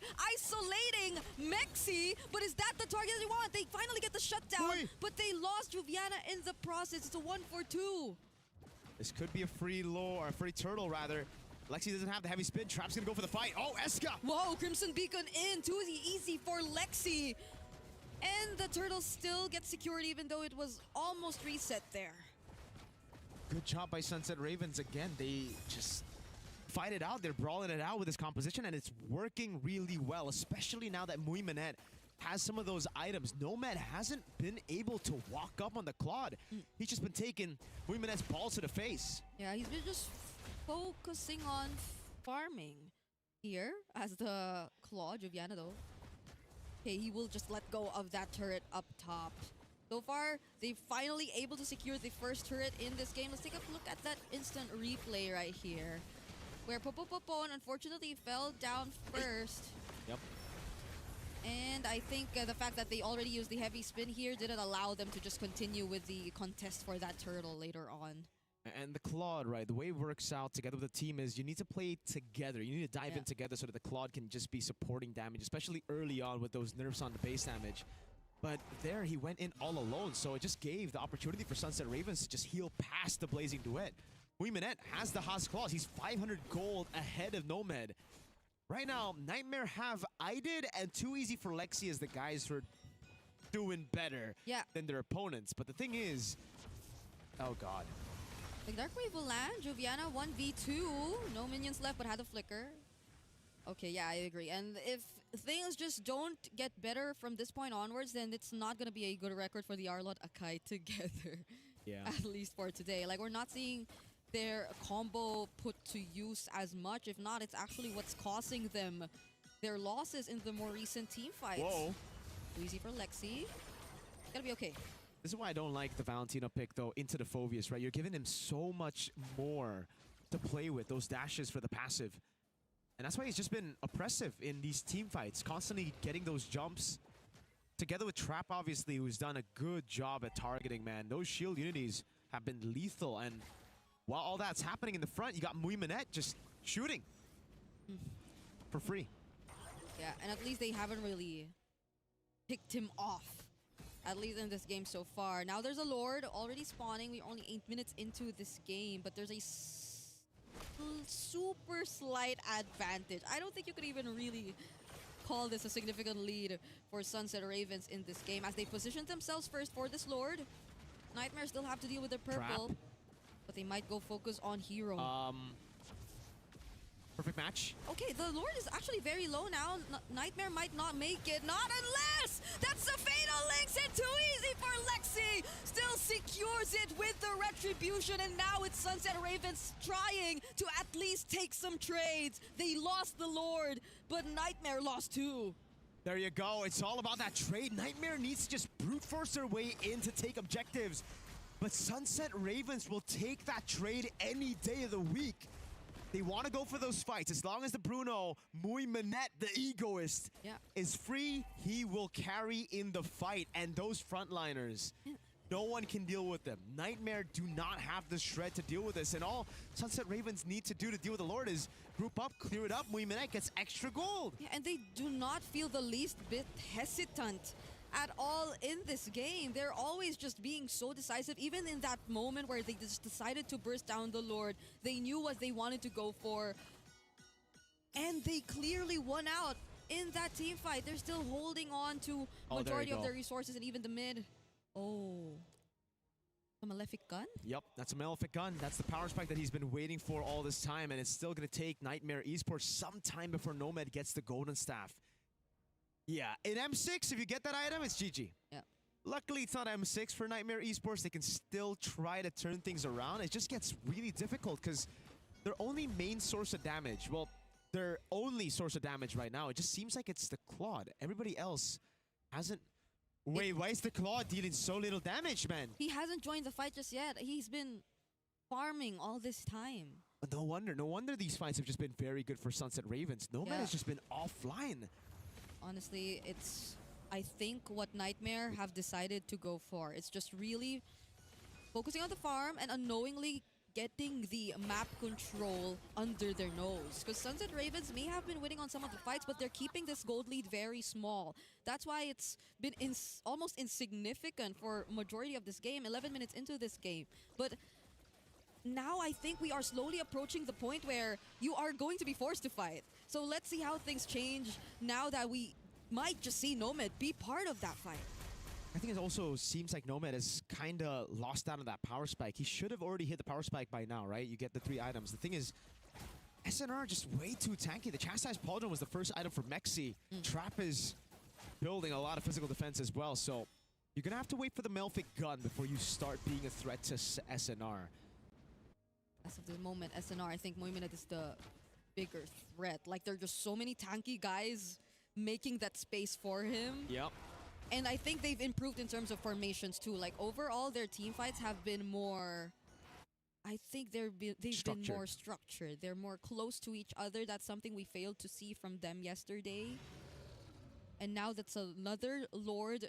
And we'll see how SNR deal with this objective take. Because earlier on, it's just been them dancing around, getting the information, and bursting it when it feels like it's the right moment. And they might just go for that same template now that we are in the second Lord of the game. Win in nature as well from MENA. He's going to start shredding down too easy for Lexi. He's going in all alone, half HP. All Sunset Ravens need to do is bait out the heavy spin. It's the exact same thing.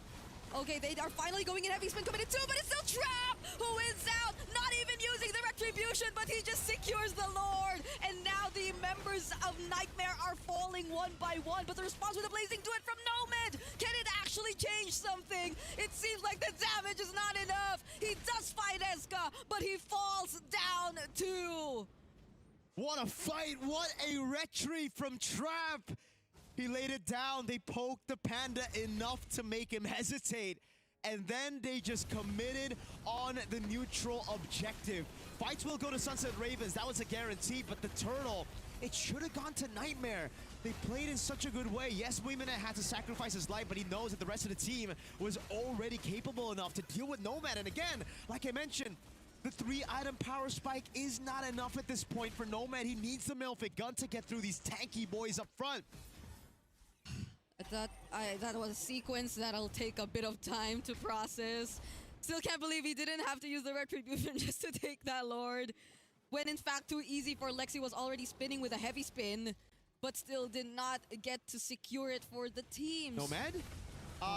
He just used the BMI. Oh, okay, no one's there to punish. Yeah, he's being guarded. Jasmine is gonna be there either way.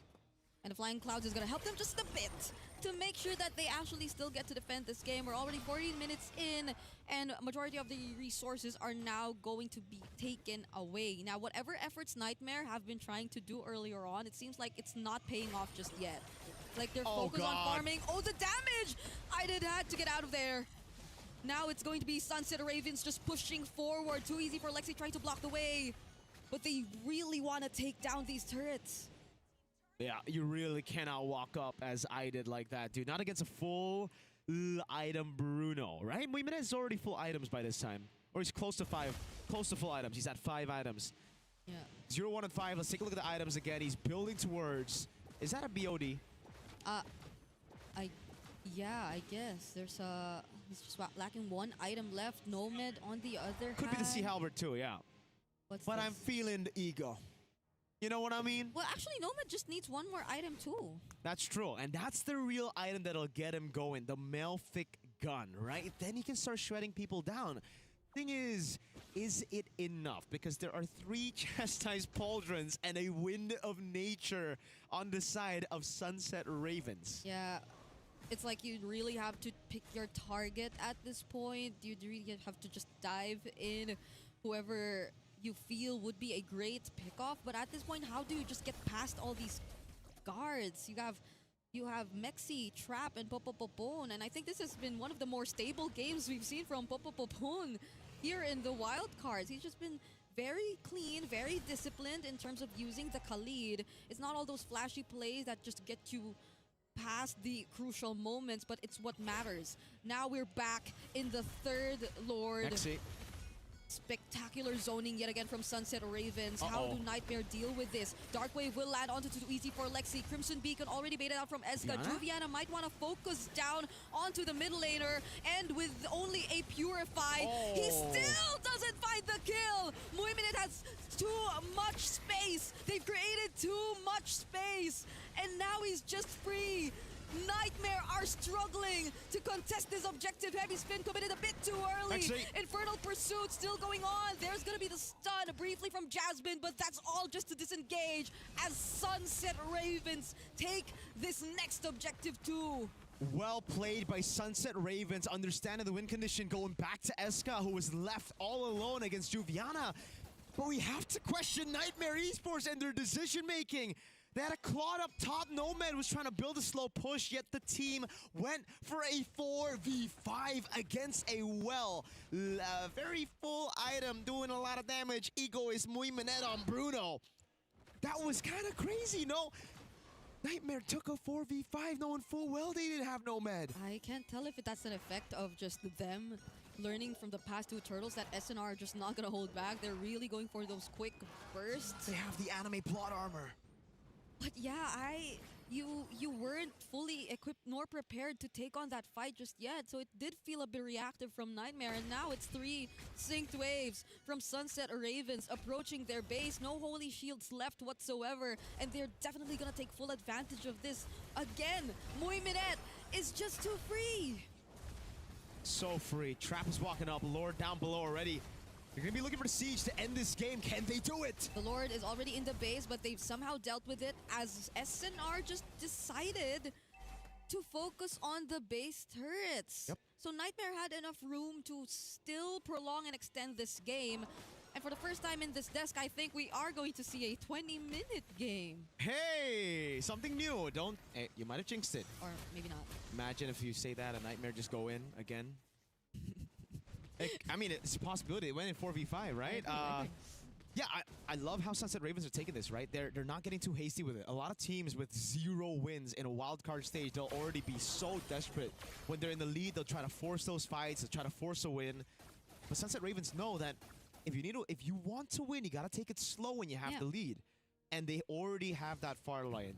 There's no real reason for you to risk anything at this point. It's all up to Niightmare Esports to make the desperate play to come back in the game. Yeah, and they've been almost perfect in terms of like the objective takes. They've only really let go of 1 Lord recently, or in this entire game. And other than that, Niightmare have barely positioned themselves. So I wonder how Niightmare are planning to address it this time, because now that they definitely have to leave at least Nomad to deal with the far lane, it's going to be a tougher task for them because he's the main damage. He's the only damage.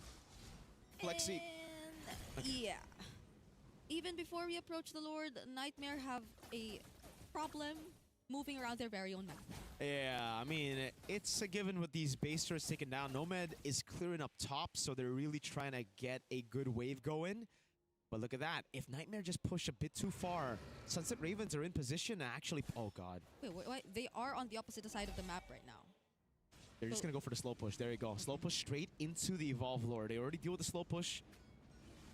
Nomad. He's going to hold that way. Okay, there you go. That's the green light. Straight up to the Lord. Nomad's up top. They got to try to force a fight again. A 4v5, and the wave is just going to constantly build towards Niightmare. This is why they didn't really have to rush things. They have a template for how they go. Too easy for Lexi, already very low. Does he have the immortality still? And now on the other side, it's Juviana falling down first. Too easy for Lexi. Actually gets to walk away, but remember, knock up with the Dark Wave. SNR are going for the chase. They're taking on the fight. Nomad gets blasted and is barely able to accomplish anything. And that's enough for SNR to maybe just push forward, to maybe not even consider the Lord. Another 4v5. Nomad was top and he jumps back to the BMI. Vas! Okay, here we go. SNR have a minion. They have their immortalities up. They have another wave coming in mid. And they almost are complete and ready to put an end to this game. Heavy Spin to desperately just extend and find whatever opportunity they can. But they could not, as Sunset Ravens secure their first win here in the wild card. GG Sunset Ravens. They break the lose streak up Tapos ang against Niightmare Esports, who've played their first game today, and you can finally see the expression of Sunset Ravens, man. Those happy expressions, Mexi feeling it. It feels good to break your lose streak. Sunset LS pala Ravens sila. on course to make it to where, LaFell? To the cross breakout. CGBS. CGBS. The CGBS. And yeah, I was looking at it. They were so excited. We're so happy. And they deserve it, right? They played well. Niightmare didn't play so well. So I think the lesson that can be learned. Kawawa yung Claude, nalusaw agad ng sa last flash. It's better to play on day one and then warm up into day two. You know? So maybe something that everyone will demand coming for the next wild card and etc. So let's talk about this. Both Alpha 7 and Niightmare, they needed that warm up. And it's funny how both kind of had the same problems, right? Ang hina ng boses. Pakilakas. Bawal kami magtodo ng volume po eh. Pagka nagre-restream. Yeah. But it's not their fault, you know? Okay, game Pagka game naman nila, sakto ang volume. No, you know what? Pag nagdala-dala na yung mga casters, medyo hihinaan pong konti. Kailangan, required kami magsalita, guys. Dapat mas malakas boses namin sa kanila. Even in Aurora might have been a little bit better. Because here's the thing, Gord as well as Valir, they're student teacher. And while they were training, they used Phobius as the training dummy. Yep. And Baksha. And Baksha. Yeah. And Fredrin. And quite a few lists of men that are tanks. Hylos, Khalid. Yeah. That Valid, I really feel like was the botch of that draft. Because admittedly, I do not want to think that this is how Niightmare, who's been playing for so long and has made so much international appearance in the wildcards, actually has evolved their gameplay. Isa-isang game lang. Opo. Like there might be some game Puro best of 1 ng day 1, day 2. From Aim 7 and hopefully they do get to recover Yung from day that. 3 hindi ko sure. I don't think this has been like the cleanest from the start from Sunset Ravens as well, but it has been definitely more decisive. Like they've been cleaner and clearer in terms of what they wanted to achieve. And I see that multiple times, especially when we look at their objective takes, like the way they just execute their objective takes. Let me just say, there's some things that Sunset Ravens did should have been punished, right? For example, Feeling ko hindi best of 1 bukas kasi ano eh. And then quite a few missed abilities coming in from the Phobias. Last day sa Saturday, so Saturday malalaman na kung sino ang papasok sa group stage. I really don't feel the presence of the Claude. I really don't feel the presence of the Valentina. It really is just the Akai. But he's more of just getting attacked on. And Live sa YT, yes. Hanapin nyo lang yung mga stream ng EWC. YT, I mean, that's the real thing. Like FB, Marco said, Black Up. Your only Wala yata sa Purple Up. You could have just Yan waited. po wala din. When he came by, if he's already around like mid lane, then yeah, maybe you can start something so that he can eventually come blazing to it. Maybe get 2 kills, even if you know the Lord has been secured. Like you still get something out of it. Instead, you got nothing. Was that Google ko nga yung ano. No, completely fine. I was just happy looking at Kung ilan kukunin para finally bukas. seeing a smile on their face, man. They were flexing the Sunset Ravens logo as well. Hey, feels good, man. Feels good. We wanted to see that. We wanted to see that. Like that was the Popo Popong game. Popopopong. There you go. He should be happy now. He should be happy now. Ganbate. What's congratulations again? Omedeto. Yeah. Onigashima. What? That's something in One Piece. Anyways, right now we have done with 2 best of 1s, and for now it does seem that the teams that just arrived playing for day 2, Alpha 7 as well as Niightmare Esports, they need a bit of time to get used to all the other teams. And Sunset Ravens, after day 1, it looks like they have a rough idea of what they really want. Moving forward, though, they have to consider what if they don't get the Phobias, because the Phobias was one of the big reasons why they won. But with that being said, 2 best of 1 done. We had 1 short game and 1 long game. We're going for a break. After this, going to game number 3, which I believe F7 will be playing again. We'll see how they shape up. We'll see you guys right after the break. Okay. A7 ulit no. Yung A7, ano eh, kada may pahinga sila ng isang match, tapos sila ulit. So, madami silang laro ngayon.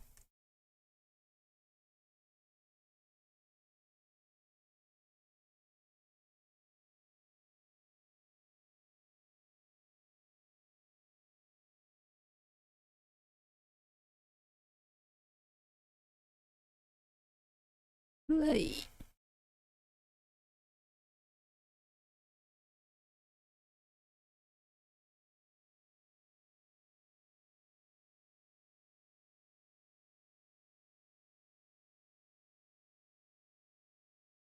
Refresh ko lang, guys. Refresh lang.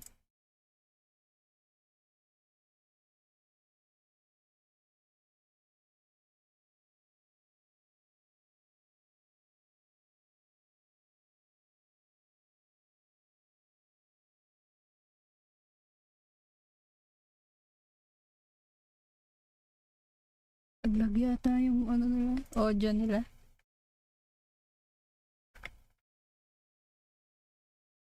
Ayan. Naglag yung audio nila. Na-share ko lang.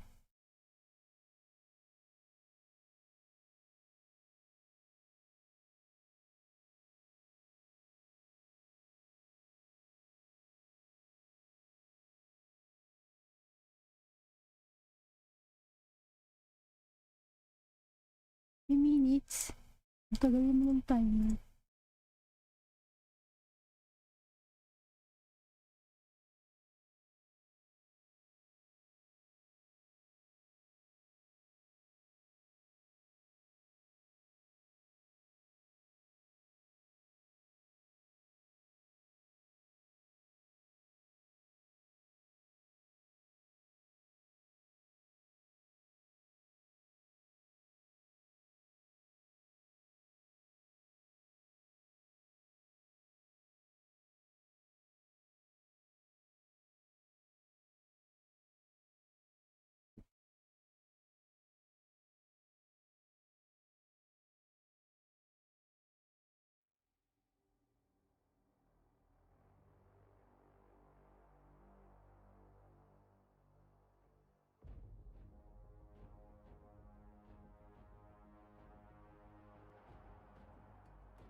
Mas forward ko nga. Baka ma-forward natin. Para super updated. Yan, okay na. Naglag na. Okay na.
Ganun lang yung break pa. Inom-inom lang. Welcome back, ladies and gentlemen, to the EWC 26. This is Mobile Legends Bang Bang Wildcards, where we see which team actually goes through the wildcards and into the main stage. My name is Phil. Alongside with me is Mirko as well as Brigida. Earlier today, we did see Alpha 7. Unfortunately, probably haven't properly woke up just yet. Maybe some jet lag, maybe some jet lag hasn't gotten used to it. But this time, they get to prove themselves, be like, hey, you just need a game one. But they're going up against KOG, though. Oh, dude, Yeah. back-to-back banger matches, man, against MongolZ and then KOG. And both of them, well, MongolZ, they play a certain style. They play, they're aggressive with it. They like handshake rotation. the no handshake rotations from Zexora. Now, KOG, they love handshakes. They love just bringing the action towards you, playing around No neutral handshake. objectives. But Meron kasi Jason's been kahapon, stealing a lot of the jungle MongolZ ba yung camps as Dragon nakikipag-handshake? Warrior. This is not the best player kind of Dragon Warrior. This is the dishonorable Dragon Warrior. Something to say about KOG Basta as well. may They team don't na like EXP. nakikipag-handshake. Tapos, Why EXP siguro hindi fans? napansin ng kabilang If team. the Dire-diretso back sila is pa early. paloob. But these are like, I think one of the more interesting matchups in terms of the EXP that we're gonna see, because like they're both MSC veterans Oh, yeah, and yeah. champions that we're gonna see. It's 33 and Nats. Nats did it in Malaysia before. Yep. Yeah. And then 33 In did it too. Indo. Indo, yeah. In Indo. Yep. Yeah. So if that happens, Srumpun. So can we call KOG the anti-Brig? anti-break. Because KOG don't like XP laners. Brig likes an XP laner. Wait, no, I'm a Right. roamer. Yes, so they but cannot be anti-break. I'm a roamer, but I like mid laners. Yeah. You're a roamer, you just like EXP laners. And I'm a gold laner and I like Just because you Loko are nila, something doesn't Pel. mean you have to love that thing. Sabi ni Brigida, di ba roamer siya? Okay. Tapos sabi nila, you're a roamer but you like XP laners. We are looking at player arrivals, and Ay, nako. Look at him. look at him. Basin looks locked Can in. you see them? Yes. Yes, he does. I mean, like, here's the thing. We're talking about taking camps away. They also have been known to kind of ignore the turtle and then go straight into the jungle. So that is also something that maybe Alpha 7 has to be careful of. Like, the moment you start to contest with turtle and you're like, wait, hold on. It's awfully quiet here. Can someone retreat back to the jungle just to see, just in case my camps get taken away again? Yeah, best player. It already happened. It was like up against Yi Sun Shin, right? So maybe Yeah. they were like in the back rooms thinking, guys, it was Yi Sun Shin. That's not on me. Yeah. But then if they go up against a Kai and then they see the same thing, they're like, maybe we gotta check our buffs, you know? Like, maybe. Like, everyone wants our jungle, It's kind of like girlfriends. Everyone wants to get someone else's, Was? Because here's the thing. If the girl is taken, right, that means she's proven. She's worth it, so that you just, Hey. get that I one. mean, I'm no comment, bro. What are we getting at? Because right now, I think it's A7 that we're taking a look at. We did see their performance earlier too, and Let's just forget about it. let's just Let's just not forget about it. Just like focus on it MongolZ's much. first game. Forget This about is it. their official first game, I'd say. Yeah. They just, Should be. they're just like, it's cold here in Patty, which, by the way, people keep saying there's a heat wave. Maybe next week, next 2 weeks. No, it's done. Hmm? Or does it come back? It comes think back. It comes back. Really? Yeah. It comes back. Like, we asked, and it says, like, in 2 weeks. Yeah, just like me and LaFell, we're coming back later. Yeah, not all of us are coming back. Some No, of us are staying. People are staying. Yeah. Yeah, because they have, like, family or something. Can't relate. I mean, congrats, right? Congrats to... hey. Someone shut the Official lights first off, game. bro. Again? Official first game. First game, first game, like first game. we said, something has to be wrong for you to be a caster. It's kind of like being Spider-Man or Batman. Yeah. To be a Yeah, yeah. superhero, you gotta be special. You gotta be You special. gotta be special. What's Right? mine? Hmm? What's my What's problem? your tragic backstory? Yeah. Or Ah. problem? Oh. Let's see here. Your tragic backstory is that you were born. Oh, he's doing the voice. He's doing the voice. You were Okay. born where you know you are meant to be special. Whoa. But people put you down. They try to convince you you're ordinary. They ask you to make your hair blonde. They ask you for your complexion to be such and such. But then you're like, nah, fam, I want to look like Momo. And then now that I am, I'm good. Is that tragic? Looking like Momo They- is tragic. They ask you shouldn't tie your hair up. Put it down. That was back in M7, in case you remember. Oh! Right. Whoa. See, I remember the bad things that happened to you because there's not a lot. Yeah. Yeah, that's like the only bad thing. Thank you. Well, Should I say thank you to that? I guess. I don't know. Alhamdulillah, you know? Alhamdulillah. Yeah, alhamdulillah. Okay. Let's go. Yeah, right, let's go. Let's go. Yeah, let's go. Let's start talking about KOG and A7 on Dangerous Grass. And they're batting out the Alice here at KOG, so that's a bit of a change. They're batting out the Arlid, respecting that the Arlid. Although if it were me, I'm like, you want it? Even if obvious, real quick. So we're not doing 5-man EXP bands. Yeah, KOG have... I mean, some people might use Atlas EXP. Oh. I wouldn't say it's good. I would say I prefer it on the enemy team. Would Sanford use Atlas EXP? I don't know.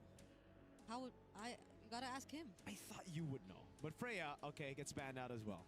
Oh. So Paquito, will it be open? But I still feel like even if Paquito was open. But here's the thing, Phovius, even if first Lagi na lang so si Brigida. we have a lot of mids.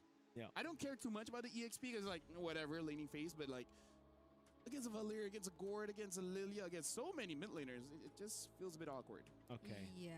But like I'm wondering if Zushin ban, Paquito ban, Or or Marcel. Like, this is kind of weird. Marcel being left open like this. this feels a bit weird for like a mid lane prio because A7, even though we don't want to consider their first game, like is best player one really comfortable playing a utility or would he rather not? Oh. just use it. Just use it, you know. Because Soyo, Joy, Yisun-Shin. Because if then maybe you would okay. Yeah, Zushin. Yo. Listen, it's open. But the Marcel's open. Yeah. Well, picked up. But then, as a Marcel, I hate a few roamers. Namely the Khalid, the Hilda. Anyone that can really match his, like, movement speed, and then does a lot of damage to me. Because early game, Marcel is a bit squishier than most roamers. It's only after... It's only after a few stacks on the Thunder Belt, then you feel a bit tanky. But yeah, Fredrin, first pick here, Akaino. Could be the... Oh, he's banned out. The Baksha as well. Oh, That's why right, they right, take right. the only utility jungle left. So, KOG might have to go back to what they won MSL with, which was Assassins on Kaizen. I mean, there's still the Balman if they want to try that. That's true. They also pick up the Claude so that the Alpha 7 Yves gets into a bit of trouble. Yeah, and at least for A7, they don't really have to worry about like another terrifying Gord game up against a Fredrin because they've already locked in the juice in. Wait, that's actually something they could pick themselves, but that's only if KOG also consider like one of the last few remaining. No, there aren't any remaining utility junk. Oh, there! Oh, yeah. Forgot about it. It's also very, very good against the Fredrin, by the way. It's a known counter. Paquito gets picked up in the XP. So they're aiming to go for what, like a Harith pick, but A7 pick it up before KOG can get it in the second phase. Right now, KOG looks like it's full dive here. Yeah. Right? Like, even if they pick up a carry, I feel like the carry will be safe because there's so much protection in the front. They can still go Claude as well. Claude's something that can actually go and play both sides, dive or front to back. Then all they need is a beefy boy up front. Now, what tank do you go for here? I mean, we saw Grok yesterday. Even a Hylos wouldn't be bad here, going up against Marcel as well as the Fredrin. Hylos, not bad at all.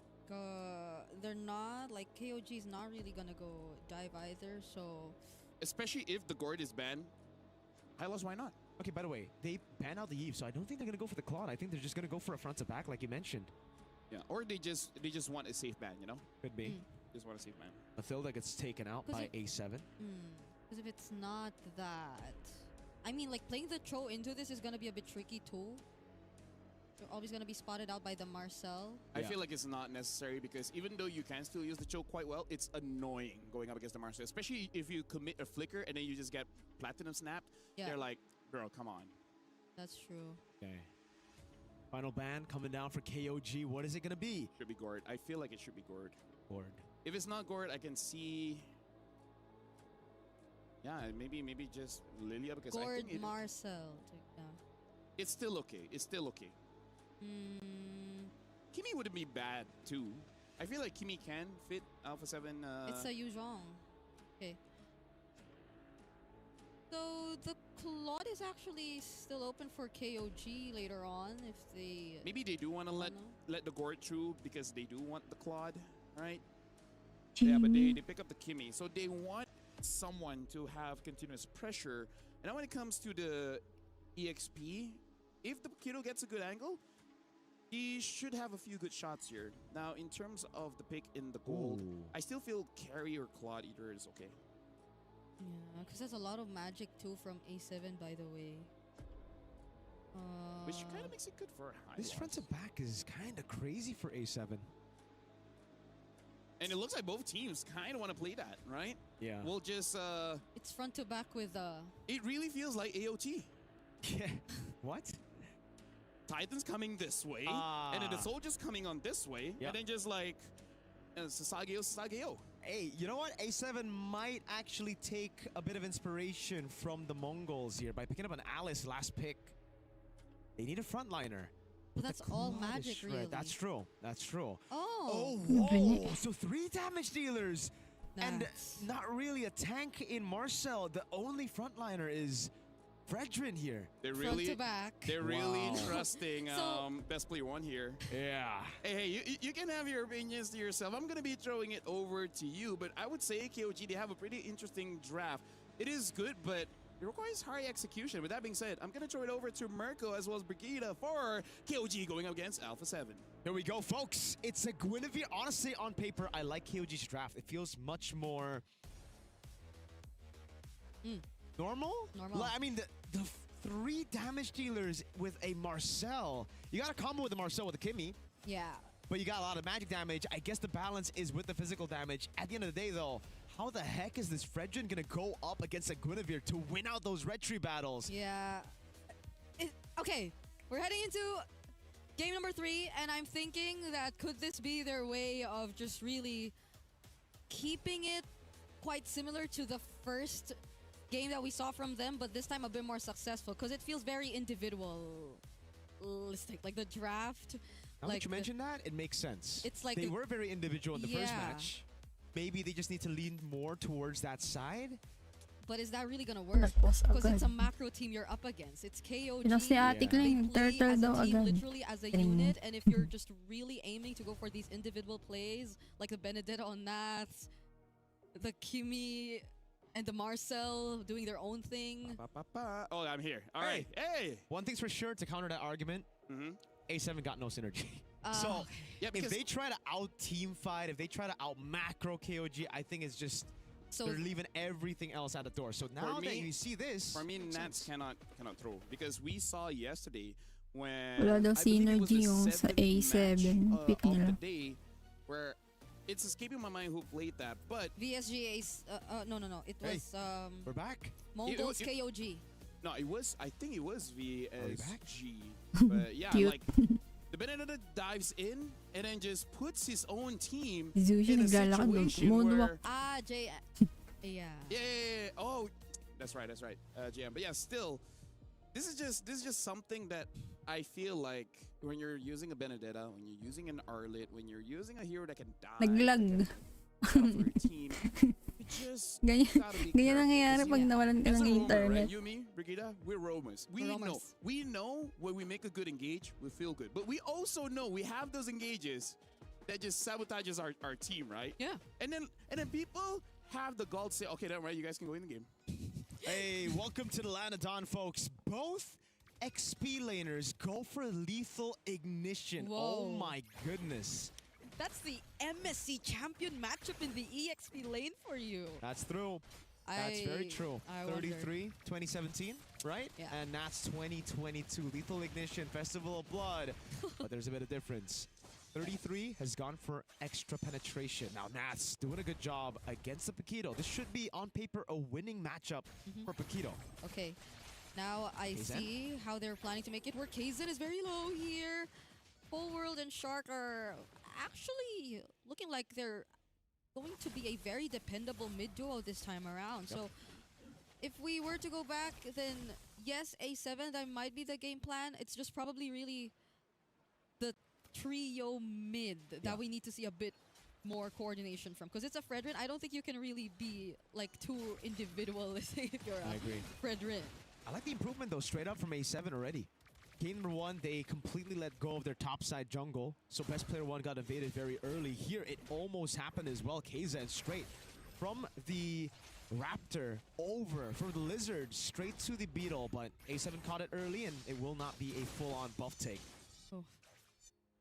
That's in 33rd here. Get a bit of help from Shark and Nile. And I like how it's... I agree. There somehow in the wild card has been quite, or a bit too much explosiveness coming in from the damage EXP laners, specifically those getting a hold of the Benedetta. But I'm hoping and I'm seeing how they're definitely going to try to keep it a bit more balanced this time. Yep. You definitely could not make as much mistakes as Nath this time around. Now look at that advantage he's gotten over 33. Really good eye for an eye there. Take away some of that damage from the jab of 33. A7 with Prio. It's Cold World and Shark already in position. Best player 1 holding on to the neutral objective. Oh, Shark scouting out majority of the members. Traction pulls laid down too, but Kaizen actually wins out the retribution. Does A7 still go for it? It's a no. Okay, this is a much disciplined A7 we're seeing, but KOG do not want to let them be like that. 33rd picks up first blood. That was Shark that they found, and now is the purple buff slowly being taken away from best player 1. But at least they're able to regain their position. That was supposed to be their lifeline. A7 to win out the turtle and to start things off good with this greedy lineup. But KZ's gonna go in. Okay, now they're after best player 1, and now picks up the kill. Nats could barely do anything. He could just watch. Oh my lord. KOG are just outclassing A7. In game 1 for A7, it looked like, all right, you know, they started off the game really bad. It was a few cheese movements from the anti-handshake man, Zixora. But this game, they got their pathing. They're forcing out fights. Yeah, but KOG, when they know that they're not prepared, they're not really taking on these fights. Knockup, though, once again, coming in from Zed.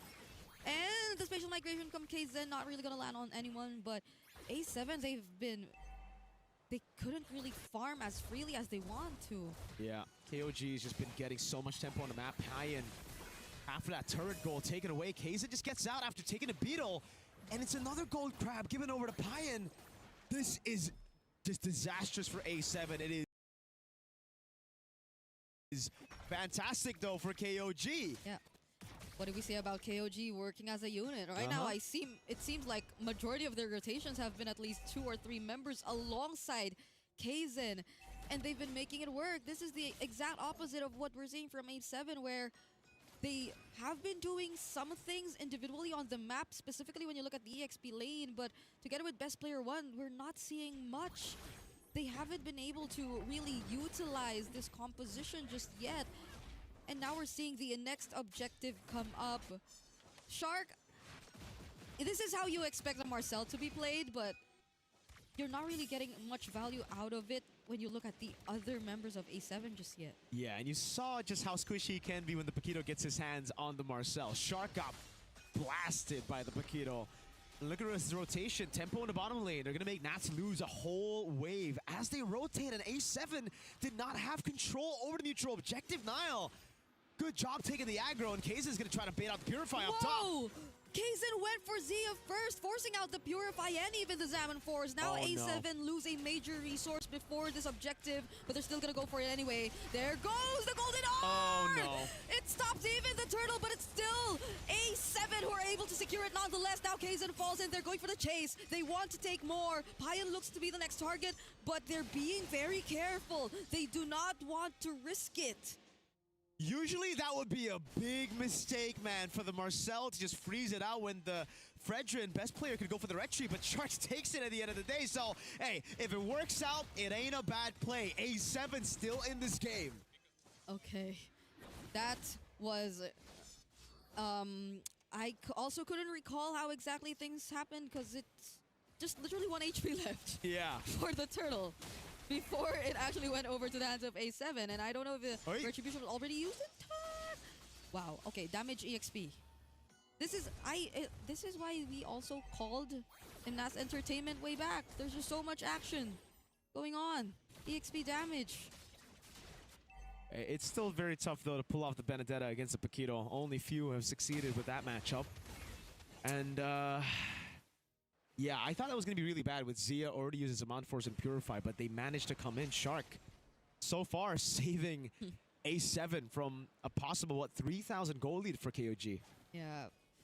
At least they also are really holding on to the majority of their resources. Just yeah, even though we've seen KOG multiple times just really attempt to keep the tempo going, even occasionally stealing away some jungle camps from A7. Best player 1 is a bit behind, but not too significantly. So I wonder how A7 are planning to be a bit more proactive this time. They definitely are with the Marcel. We've seen that countless times, but the damage doesn't seem to suffice just yet. Traction Pulse that's used though, and Crimson Beacon is down for Zed. Good damage coming in from A7. Good poke. They bait out the Crimson Beacon right before the neutral objective. This should be free. Never mind. Payan up top, staying in this lane. The man that I thought was going to be the star of the day yesterday. Predictions. With the Claude, it's his comfort pick. But finally, there you go. A7 with the neutral objective control. That's 2 turtles to 1. Yeah, the macro team that KOG is clearly just decided to let go of that turtle in exchange of more structures across the map. And I think this is really one way that they could definitely deal with the threat of the Benedetta and how they're able, or A7 is able to utilize it. Because now they're forcing reactions slowly against A7. They're going to force a fight down bottom as well, but the damage coming in from Zia will be enough to take down 33. But again, it's a damage Paquito, so kind of like expect him to be one of the better targets too. Yeah, and that's why we don't really see too many Paquitos go full-on damage. Usually there's a good mix. Good ult, golden hour. Okay, now it's best player 1 intercepting from behind, making sure that he will be providing assistance to this team. But A7, they're still going for it. Nile will be the casualty. And now it's Kaizen. Oh, Payan? Payan is actually gonna go in. Okay. That's just for the orange buff. Yep. Leashing best player 1 to get the orange buff. They're actually converting on objectives really well. Clearing out mid. Nat's doing the dirty work here. Dodges away from the spatial migration. BP trying to punish Kaizen. Traction pulse almost. Even a bonk. Oh. Dang. They really want to get Kaizen down, man. Kaizen's been like, he's the one doing a lot of the more individual things. Making sure that the waves are managed. Even in that mid lane where it feels like it could have been something that A7 just immediately transitioned towards right after they were able to get that bottom turret. Didn't really happen. And now it's a bit tricky if you think about it. Because even against best player 1, or especially against best player 1 and Zia, it seems like Kaizen has been very particular with who he wants to use the spatial migration Violet Requims on.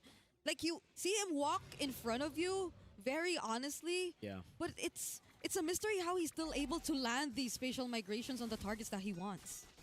And there's usually just a combo together with a Gwyn. That's why you pick it up. You want to have a combo with it. But here it's just an independent Gwyn. And it wasn't even like a full neutral objective win, right? I mean, Turtle won, 50-50 retry he wanted, but then after that, it's just been a Shark and then a free one for BP up top. It's a 1v1, 33 versus Nats. Whoa, okay. They probably are not going to continue this anymore. At least we know both XP laners are up top, trying to deal with the waves before we fully transition to this next objective, which is already the Lord. Kaizen's already here. Best player 1, 2. They're just seeing each other. Who's going to go first? It's all about the combo. Nats has Prio up top. He already rotates first. Tempo on the side of A7. Oh, they're bursting it down. They want to make his store. And now the traction pulls. They're bursting down Kaizen. The best possible target before this objective taken. Now Payan using the blazing to it, but he's cancelled by the energy eruption. Whoa. 33! He finds Zia though. Cold World trying to deal with him, but the Lord, Payan! Payan! Actually takes the Lord! Seals it away, the Art of Thievery from the Claude. Payan saves the day, getting the kill on BP. Nats and then the Lord. Oh God, what a chaotic fight. They got Kaizen at the start of the fight. They could have just gone for the Lord, but instead they looked for the chase. It initially looked good as Nats got the Petri, but no one else was on the same page. They were all held down by 33. KOG side laners with a massive save, with a massive play to keep them in the game. Yeah, they were both low, but they both agreed to just go for the Lord. And that was knowing that the entire team fight has been split up anyway. Nats, Kaizen finds him yet again. It hasn't been such a great time for Nats just yet in this game. Traction pulls. Crimson Beacon out. They're holding on to this mid-turret. Bayan almost taken out. Golden R trying to keep him safe. And best player one walks out, but Shark will be the sacrifice. Oh my goodness. Kaizen gets a spatial migration, but it's buffered by the dash, so Kaizen can't really follow it up with the big Violet Requiem. Still though, KOG are well and truly back in the game. A7 trying to make a lot of plays across the map to clear the waves, but it did not work out. It backfired for Nats completely. A Sokolil for Kaizen, and it seems like it's going to be the tier 2 up top fallen as well. Okay, traction pulls. So they get to defend this tier 2 up top, but it's terrifying. KOG are now working as a unit, and there you go! Kaizen starts things off. Best player one is the target, but it's A7 clapping back! They take out 3. They're chasing after Nile, and Kaizen still has the Raging Sandstorm and will get out safely. Oh my god, Nats with the instant redemption, finding the Petrify. What a shot from Zia as well. They're gonna go for the one straight push. A7. Okay, could this be a one-way? Does Diamond Force already laid down? They really wanted to take their time. Nile tried his best to delay, but they still have a minion left. Golden R on Kaizen! And all they want is the base! Kaizen, using the retribution, actually takes out the minion, but they still have one wave left, but KOG are back! Oh, what a save by Kaizen. Nile initially, it looked kind of troll. Walking up there, trying to clear out the way, but they calculated it just for Kaizen's retreat to be up. It looked so darn good already for Shark. The golden hour to keep him at bay, but it wasn't enough. KOG live to see another day, and now all 5 are up. The advantage on turrets, non-existent. A7 and KOG both can clear out waves. Nats is still already in the far lane, holding that wave, trying to clear it. 40 stacks on Cold World. Yeah, I was about to say, no one has really dealt with Cold World. I think he's one of the more noticeable players in this game if you're KOG, because it seems like Nats, Zeal take up so much of your attention. Okay, Kaizen gets spotted again. And yeah, that's something I'm worrying about, because Kaizen seems to be the more forward member all the time. Yeah, and it's a big problem. Shark in the back trying to go for the cut. Okay, Zed gets done briefly. A bit of panic in the eyes of Zed. A7 know that there's no Crimson Beacon. The backliners are safe. Cold World unnoticed this far, but I don't think he's going to stay unnoticed for much longer. Kaizen with a flank. Okay, Nats already spotted out. Kaizen, oh my goodness, 33! Did not want to be in that position, but because of that, Kaizen actually will find Nats. Violet Requiem as well, but he had to get out. He's being bursted down really fast. Best player one secures the objective, but Bayan! He might have just saved the game for his team. It's a 3-4-3 so far. Nats versus Nile alongside best player one. But the base, fortunately, minions are spawning. But Nile, can he get out of this? It's a no. Big Bong to seal his fate. Now it's up to 33, who's up in 4 together with Zed. Zed didn't use the Crimson Beacon in that fight. It was already down, so he has it here. Best player one, straight into the mid lane. Nats with a push in bot. Can A7 look for the end? All right, 33 and Zed. They have such a huge task, but the damage coming in from Nats might just be enough, but 33 is clapping back. 33! Taken down by Nats! Nats cannot escape, though, as Zed finds him too! Big wave down below. The minions. Can it save the day? Gonna get a single base turret. KZ retrieves it. And KOG keep their side base turrets alive. Oh my god, what an action-packed game. A7 and KOG going band for band. Both XPs down. There's another wave up top. This is the back and forth that we've been looking for. Kaizen uses the Violet Requiem just to not get caught in that. But they get to clear it nonetheless. Okay, I think we can breathe for a bit now. We still have 90 seconds before the next Lord, and KOG might just get to find their positioning again outside of their base. Oh, my hero moments. How many hero moments have we seen this game? Shark with a turtle steal, Payan with a lore steal. And then we have 33 and the rest of the boys just defending. Kaizen with a retry as well. That's getting some big petrifies, and it is a Queen's Wing, so that's why 33 was able to really hold on for such a long time, and he's going to go and build some more tanky items. On the other side of the map, though, it is just pure damage for Nats right now, at least. Rose Gold Meteor being the only defensive item. He's building towards the Ares belt. Yeah. A bit more HP. And I think another good thing is the fact that KOG were able to somehow shut down Cold World, so the stacks have been lessened by just a bit. Okay. They're holding on to that base turret. They gotta. That's the far lane. That could have actually given A7 a massive advantage coming into the possibly last Lord of the game. I don't want to call it just yet. It's not evolved. But Kaizen, it's so hard to be an independent Guinevere. He's always had to use the Violet Requiem before the fight even starts. Yeah. He still gets it, though. Good retry to take it away. It's going to be down for a bit. It won't be detrimental to the Lord just yet. Yeah, and is really trying to find a target from behind still the best way to go around this game now that we're approaching the late game. All Purifies are still up. Now it's a concealed play coming in from KOG. Shark will just run away from that. And now, let's see how they decide to deal with the lanes before we head into this objective. Because A7 are already starting it up. Hey, wave bot is good for A7 as well. 33 didn't have enough time. Shark gonna go for the zone in the back line on Kaizen. And Kaizen goes back in. Was it the right decision though? He uses the spatial migration to get out. Another concealed play coming from A7 Shark. this time!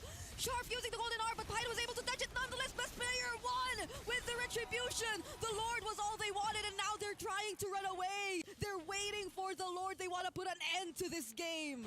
Massive play from Shark to zone everyone on KOG from the Lord. And it's free for BP1. No 50-50s at hand. Now it's a push, not an evolved Lord though. KOG have some decent clear with the Paquito and the Claude. 18 minutes in. Although this is not an evolved Lord, but this is 18 minutes in. Death timers are really going to matter at this point, and A7 are just walking with this Lord. They have a huge advantage in their hands, but what can KOG do? Now they're going to group up. Now they're going to play as a team. But will A7 allow them to? Kaizen catches 3! Golden R! Stopping the other members from following up. But the final blow actually lands. Kaizen is nowhere to be found. KOG. No one ultimates are available. It's just buy-in. They got consistent damage though. As long as Zia doesn't have Zaman Force, I don't think A7 can end. Okay. They get to clear. They will be okay. There you go. Zaman Force gets used though once again. 33 still alive. Shark though gets knocked up. Lantern Flare available again. All base turrets have to take it out. But Sid, we did not expect that. Winter Crown Blazing do it. Combo from Pyan and 33. They're saving this game for KOG. Immortality with the Rose Gold. Pyan gonna get taken down. Massive Raging Sandstorm. All right, best player won. He's still alive. He's gonna be okay. A flicker from Guile. Can he save this game? It seems like no. A7 take their first win. Here are the wild cards. Match 1 was a warm-up. A7 needed that, and now they are on the Grabe yung clash ng laban nila. after such a long back-and-forth game. KOG suffer a defeat. Wow, LaFell, what do you think about that, man? Oh, what a game.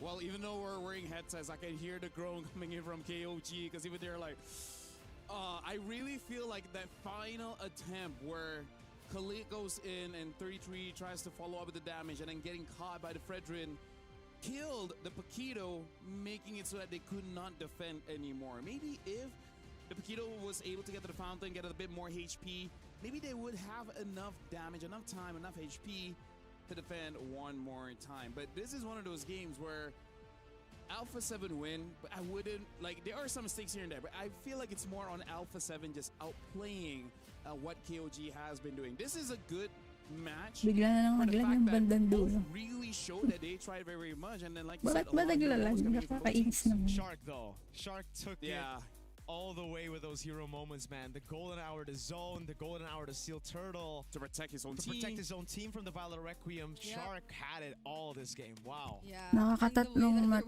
matches pa lang. Redemption plays all across the board because it hasn't been the cleanest. I think Nats too. Ever since the first game here, we didn't really expect this. Ang tagal ni performance from him, I si guess, but Kazue, no? that was one play, which Baka definitely 8:30 pa kept yun them in the kasi game, if not actually 7:30 handed na them over the eh. advantage. And on Pa-start the other pa lang hand, yung it's quite match sad to 4. think that KOG just suffered their second loss in a Match row 5 kasi because sila sabi. they have been You know, such a team match we're 5. all Ang watching next out pa for ay to the have Huns One of the this. favorites, yeah. One of the favorites. versus KOG, unfortunately, Niightmare. though, I really feel like the panic Niightmare. settled in Yeah. way too much. The desperation from KOG. How many times did we see a Violet Requiem, Yeah. a Crimson Beacon, some of these big initiation tools, big fighting tools get used up before the fight even starts? Yeah. Yeah, I really- 33, bad spot couple of times as well. Yeah, I really feel like Zed as well as Kaizen didn't really make their presence known. In fact, they sometimes put themselves in a situation where the rest of the team is scrambling, trying to cover up for their mistake, and that is something that you don't want to see coming in from any of the mid trio, right? Especially Zed, where he should have been able to control and then give an opportunity for his team to fight back. But we Yeah. also have to say 33 on this Paquito didn't contribute that much as well. He had some plays, but compared to world-class EXP laners, Ako we paniglad expected more. yung Lord dyan eh. For sure, with the experience he had as well, right? And it's just the buffer. I really feel like the buffers, man, from Shark. Here especially, the way he just walked up right as the spatial migration landed, he couldn't, for KZ, Yeah. pop the Violet Requiem instantly, and he had to just run away. Yeah. I feel it's tough. I like this. Yeah, that should not lineup, have happened, by the way. That should not have happened. It's I don't know, because Kaizen's been doing majority of the shot calling too for his team. Oh. But then KOG, this lineup again, you mentioned it. There's not much hero synergy for the Guinevere as well. So I feel like there would have been synergy if he was involved a lot in the early Yeah. game, because at that point, you know, magic damage on the Gwyn, magic damage on the Zushin, there should be enough damage for you to actually make some plays that really, really matter. It's just about the tempo control coming in from KOG wasn't enough to really matter much against Alpha 7, especially because of the Marcel. The Marcel is such a tempo breaker to the point where Angas Again, mong IGN ng when you ibang are a teams. professional player, when you have Si ano, very high Popopopong what you yung call it, kanina. response time, you know, reaction time. mhm. It being just slightly off feels a bit weird. But what's not weird is Eternal will be talking to Nats to ask about that game, because that was an intense game. So we would like to hear what Nats has to say about that game. So Eternal, off to you. May interview si Nuts. Nuts! Ay, walang ano. Nakalive naman MSC to, okay. 2022 champion. We finally get to see one another. It's so nice to see you, Nats. How are you doing? I'm doing good right now. Doing Naglag good. ba? And I Naglag. gotta say, that was one of the longer series that we've seen. And of course, you were unable to win your first best of one. So how were you able to reset coming into the second game? First of all, after we lost in the first game, in the first match, we just review our game, and I think we didn't really perform our game style in first match, but now in game 2 we won, so I think we can continue it furthermore. But how's the morale of the team so far? Is everything okay?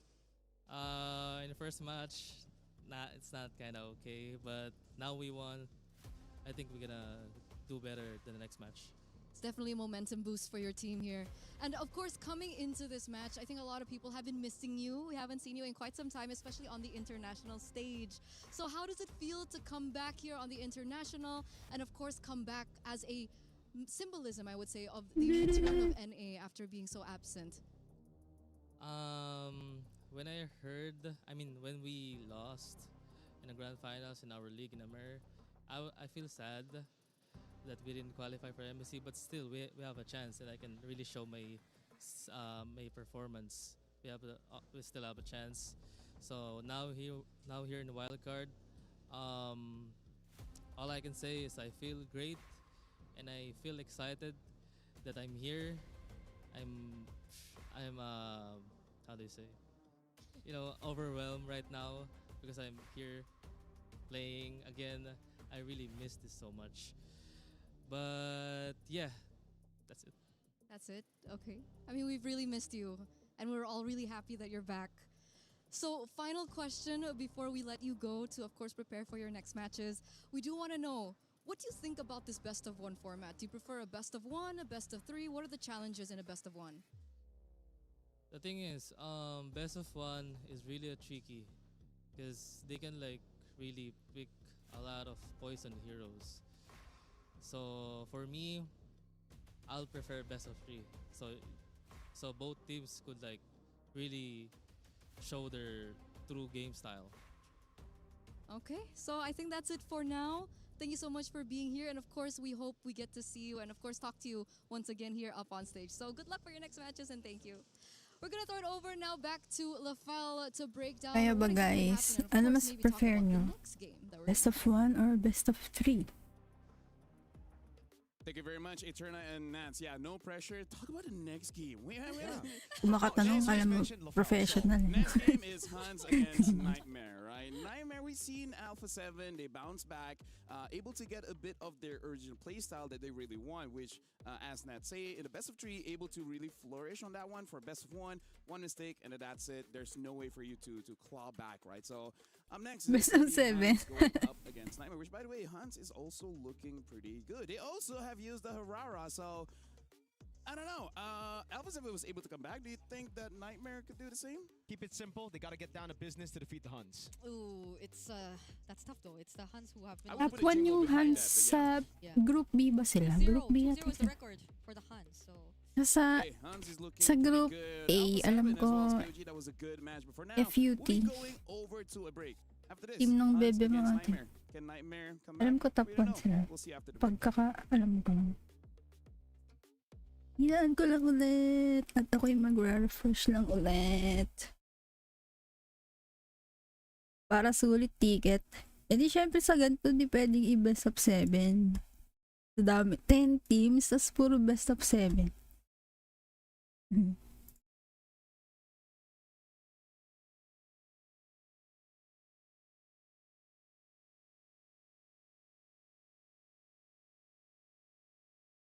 Bakit kasi naglalag? Dapat di na naglalag, no? Malakas naman yung internet ko. Pero pag PLDC talaga, kahit malakas sa internet, wala, madidisi ka talaga.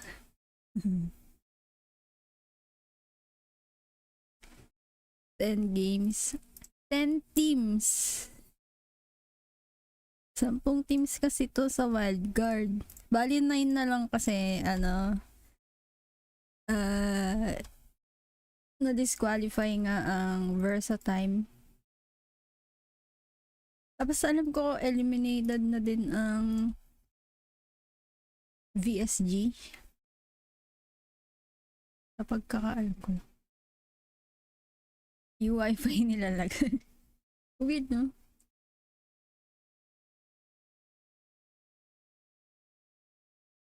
Matches. Ang daming matches. Oo, ganito din yung matches kahapon. Ito, 8. 8 din yung kahapon. Tapos yung top 1, pasok na agad sa parang semifinals.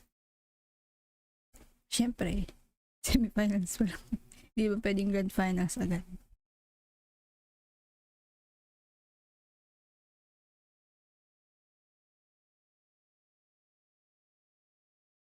Ano ba rules ng wildcard? Wildcard.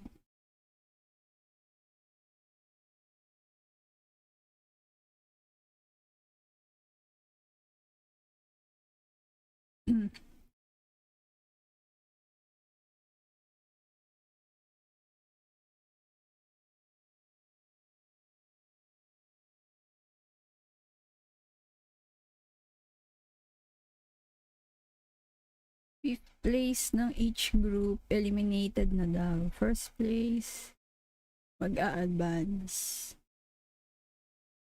Tapos yung round 2,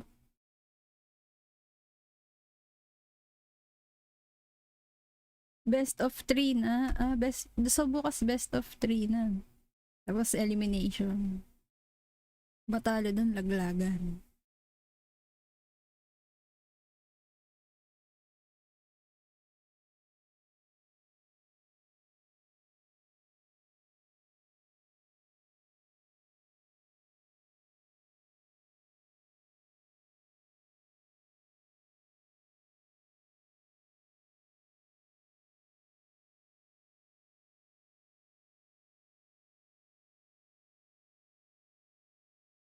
Yun, naglag. Diba? Ang weird. Wala na nga akong ginagawa sa PC ko, naglalag pa din eh. Internet talaga.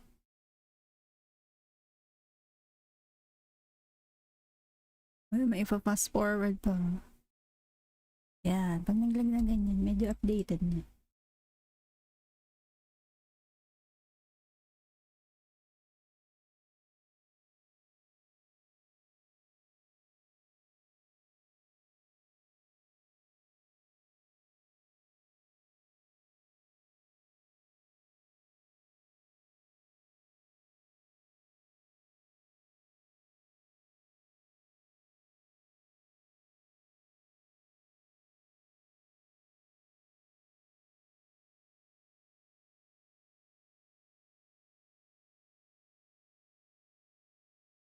Yung TLPH, ano pa, group stage pa sila. Ito kasi pinaglalabanan dito yung isang slot ng group stage.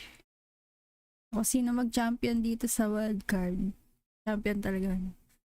Parang ganun kasi kung sino mag-champion sa wildcard. Papasok sa group stage. Tapos yun na ang balagbagan lalo.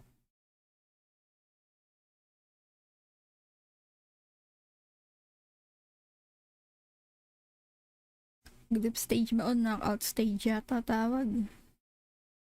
Group stage ba? Nalito sa stage eh. Di pala ako nalagay ng winner, no? Nalagay ko muna yung winner, A7. Match winner, Alpha 7.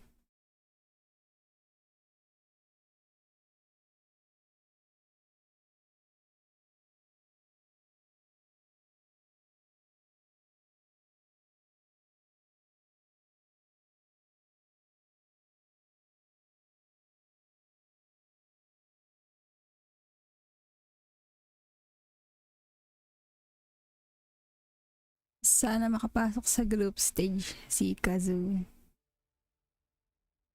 Maganda performance ng team nila ngayon. Let's get down to business because we're here at the EWC 26 Mobile Legends Bang Bang Wildcards. Alpha 7, they're able to make a comeback, but now Niightmare, can they do the same? This time going up against the Huns, where they got still meta there. Looking pretty good in the jungle. My name is Afel. Alongside with me is Mirko as well as Brigida. Yeah. What's up with the hand? I wanted to pick your hand because you're doing play-by-play for this one, so... Or should I not let them know? No, they Right? should figure out This- in the game, bro. This Color Brigida. Oh, look at it. Dictator Brigida. Huh? I mean, that could be you know? Yeah, could be your thing. Don't you want a villain era? Like, everyone keeps saying you're nice, you're bubbly, you're wonderful. Don't you feel like one day you just Villain era. act like a queen? Is a queen a villain? Some. Have you not seen Disney? Anyways, right now we are looking at the player arrivals here. Huns, again, like Brigida, you've mentioned, they've been having quite a good streak here, They've had especially amazing streak, still meta, man, showing up with Harara, showing up with Yeah. the Fredrin, so he can go both ways. The Fredrin is still meta. The Hirara is kind of like it's a statement for him. Still It's- meta, bro. Still experimenting. Yeah, and Yeah. I gotta go from still meta to Bankai, because I think the main star of this team is Bankai, bro. On that Arlet, he really popped off, carried his team, and I think even when still meta was on the Fredrin, it just came down to the XP also carrying his own weight, doing a really good job. Yeah. And right now, I think that's where Nightmare's roster will have some trouble, because Juviana was doing a good job in lane. Now, what will Yeah. happen if Juviana doesn't have a good job, if he gets capped by Bankai in lane? Yeah, because at least based on their first game, that quote-unquote in lane has been just for maybe like the first 2 waves. Yeah.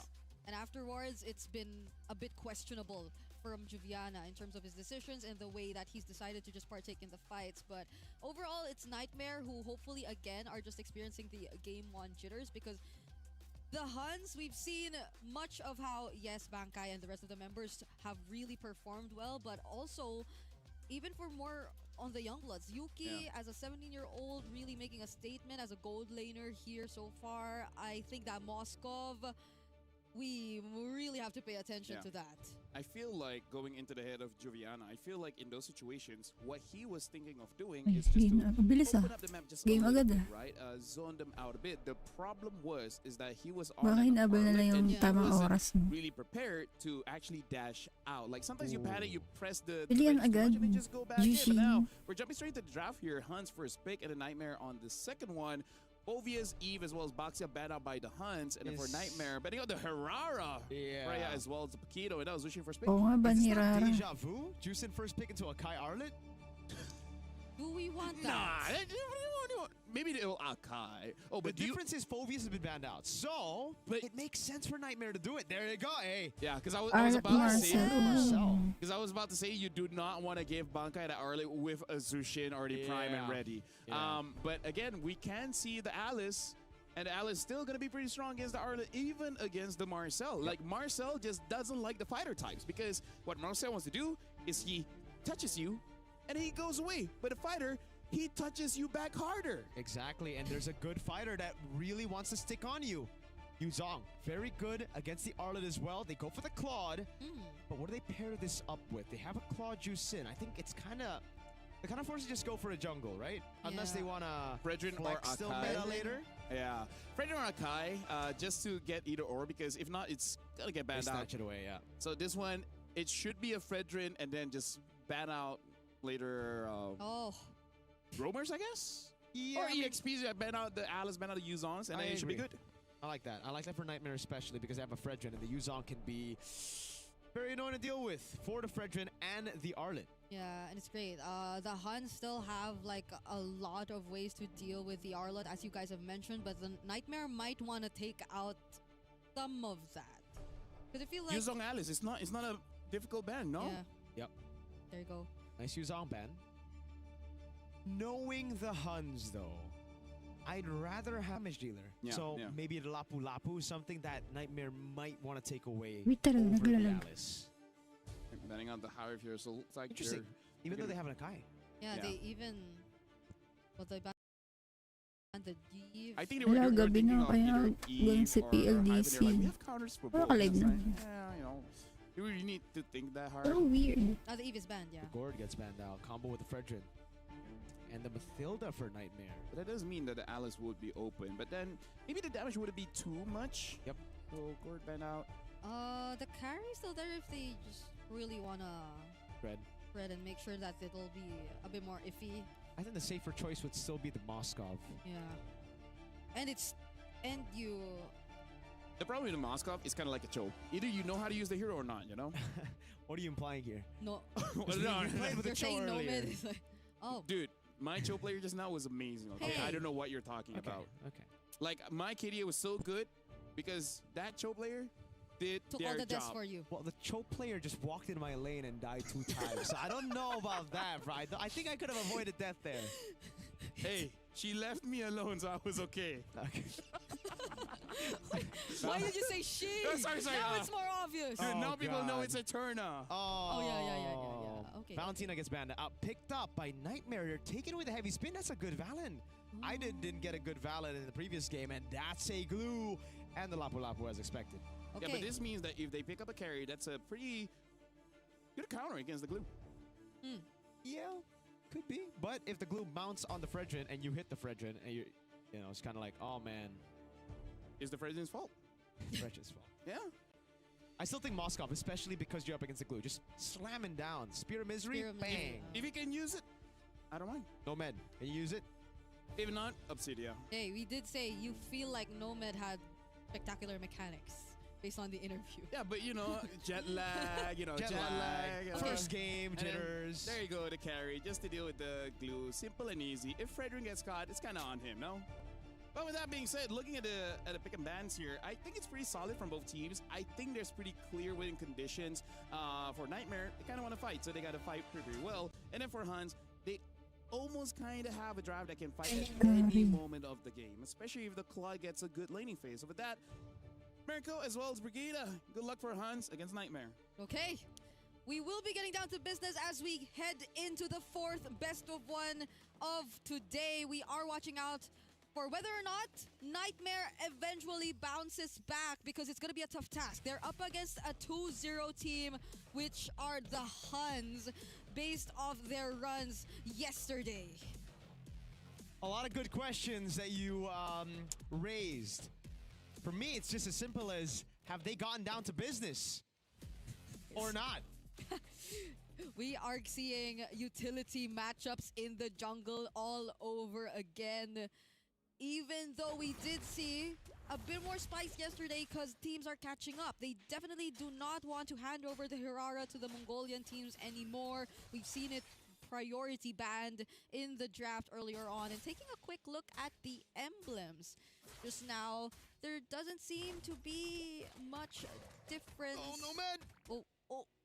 You Oh. can't be doing that. Oh, my... No, man! You can't be doing that, brother. Still has regen, but You have to be very... swift as a coursing river, bro. You cannot be doing this. Yes, it's... That was a force of a great typhoon by Yuki, for sure. Okay. He will probably have to recall if he still keeps this up. Unless he just plays it extra safe. Okay, but now let's take a look at the EXP lane. This is an Arlot up against the Lapu, who flickers out just now. I mean, at least he's, you know, he's swift as a coursing river there. He saw the move and he just flickered, right? So, okay, let's take a look at the tempo. Who has tempo right now? I think it's good for the Huns. Oh, okay. Bankai here. The will be... This is, okay. OU on the glue, we did mention earlier on that it is going to be one of the things that'll pose a potential threat to the Fredrin. So let's see if that eventually happens, because we are approaching the first hurdle and they are setting their eyes on the Arlot. Yep. No flicker on the Arlot. Bankai trying to rotate over. It's going to be the XP crab taken by Still Meta. Bankai trying to get level 4. OU helping him out, but Bankai's actually quite a bit behind. I don't think he's going to get level 4. Juviana doing a good job zoning him. And that's one of the Huns' main weapons out of the fight. Kenny's already low. Yep. A big slam as well. Kenny able to go for the Crimson Beacon now. Bankai in the bottom lane, getting level 4 in time. Is Still Meta is able to get the headbutt, but he's going to get stunned up. Now the heavy spin. Juviana caught in the bad spot. Heavy spin takes him out for a bit. Bankai going to look for the stun. Can he go in time? OU splashed by the damage. I did. Picks up first blood, and now it's a big bonk, but Bankai gets away in time, and Niightmare should be able to get this turtle for free, but Yuki has gotten a few good hits on that turret up top. Yeah, okay. Number one, definitely Bankai not immediately picking up that level 4. Oi! Did so much. Still Meta still gets it. But going back, that was really great response from Niightmare. They were able to position themselves well enough. The formation wasn't broken. 3-man energy eruption, making sure that the other members of Niightmare had enough space to work with Bankai. Oh, Bankai! He ults in place, couldn't get out. I'm so sorry for complimenting you, Bankai. Fredrin, Lexi, it was too easy for him. He probably wanted to use it the other way. Or he bumped into the wall. I just really would like to think that it should have been away from Niightmare at that moment. But yeah, that's a kill over to too easy for Lexi. And so far, they have the better start. This is where we're starting to see the snowball. 1.2k up ahead.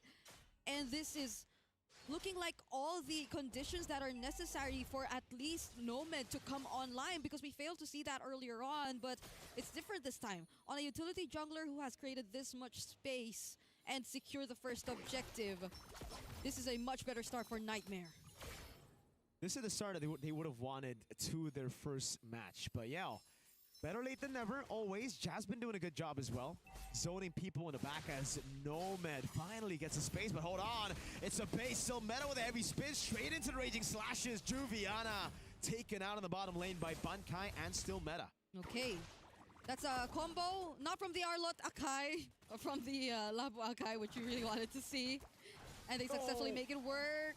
Nomad steals away the gold crab. But at least for now, Niightmare, they're not really allowing for the Huns to really convert into much. They're still keeping the river control in check, and I think Jasmine has such a huge role to play as to why they're still able to at least manage and get the necessary info and eventually rotate to wherever they really want. But now... Bankai caught twice with the Fredrin now. It's going to be Ida with the rotation as well. Bankai Flickers out, raging. Oh, just the bravest fighter. Sorry, no raging slash.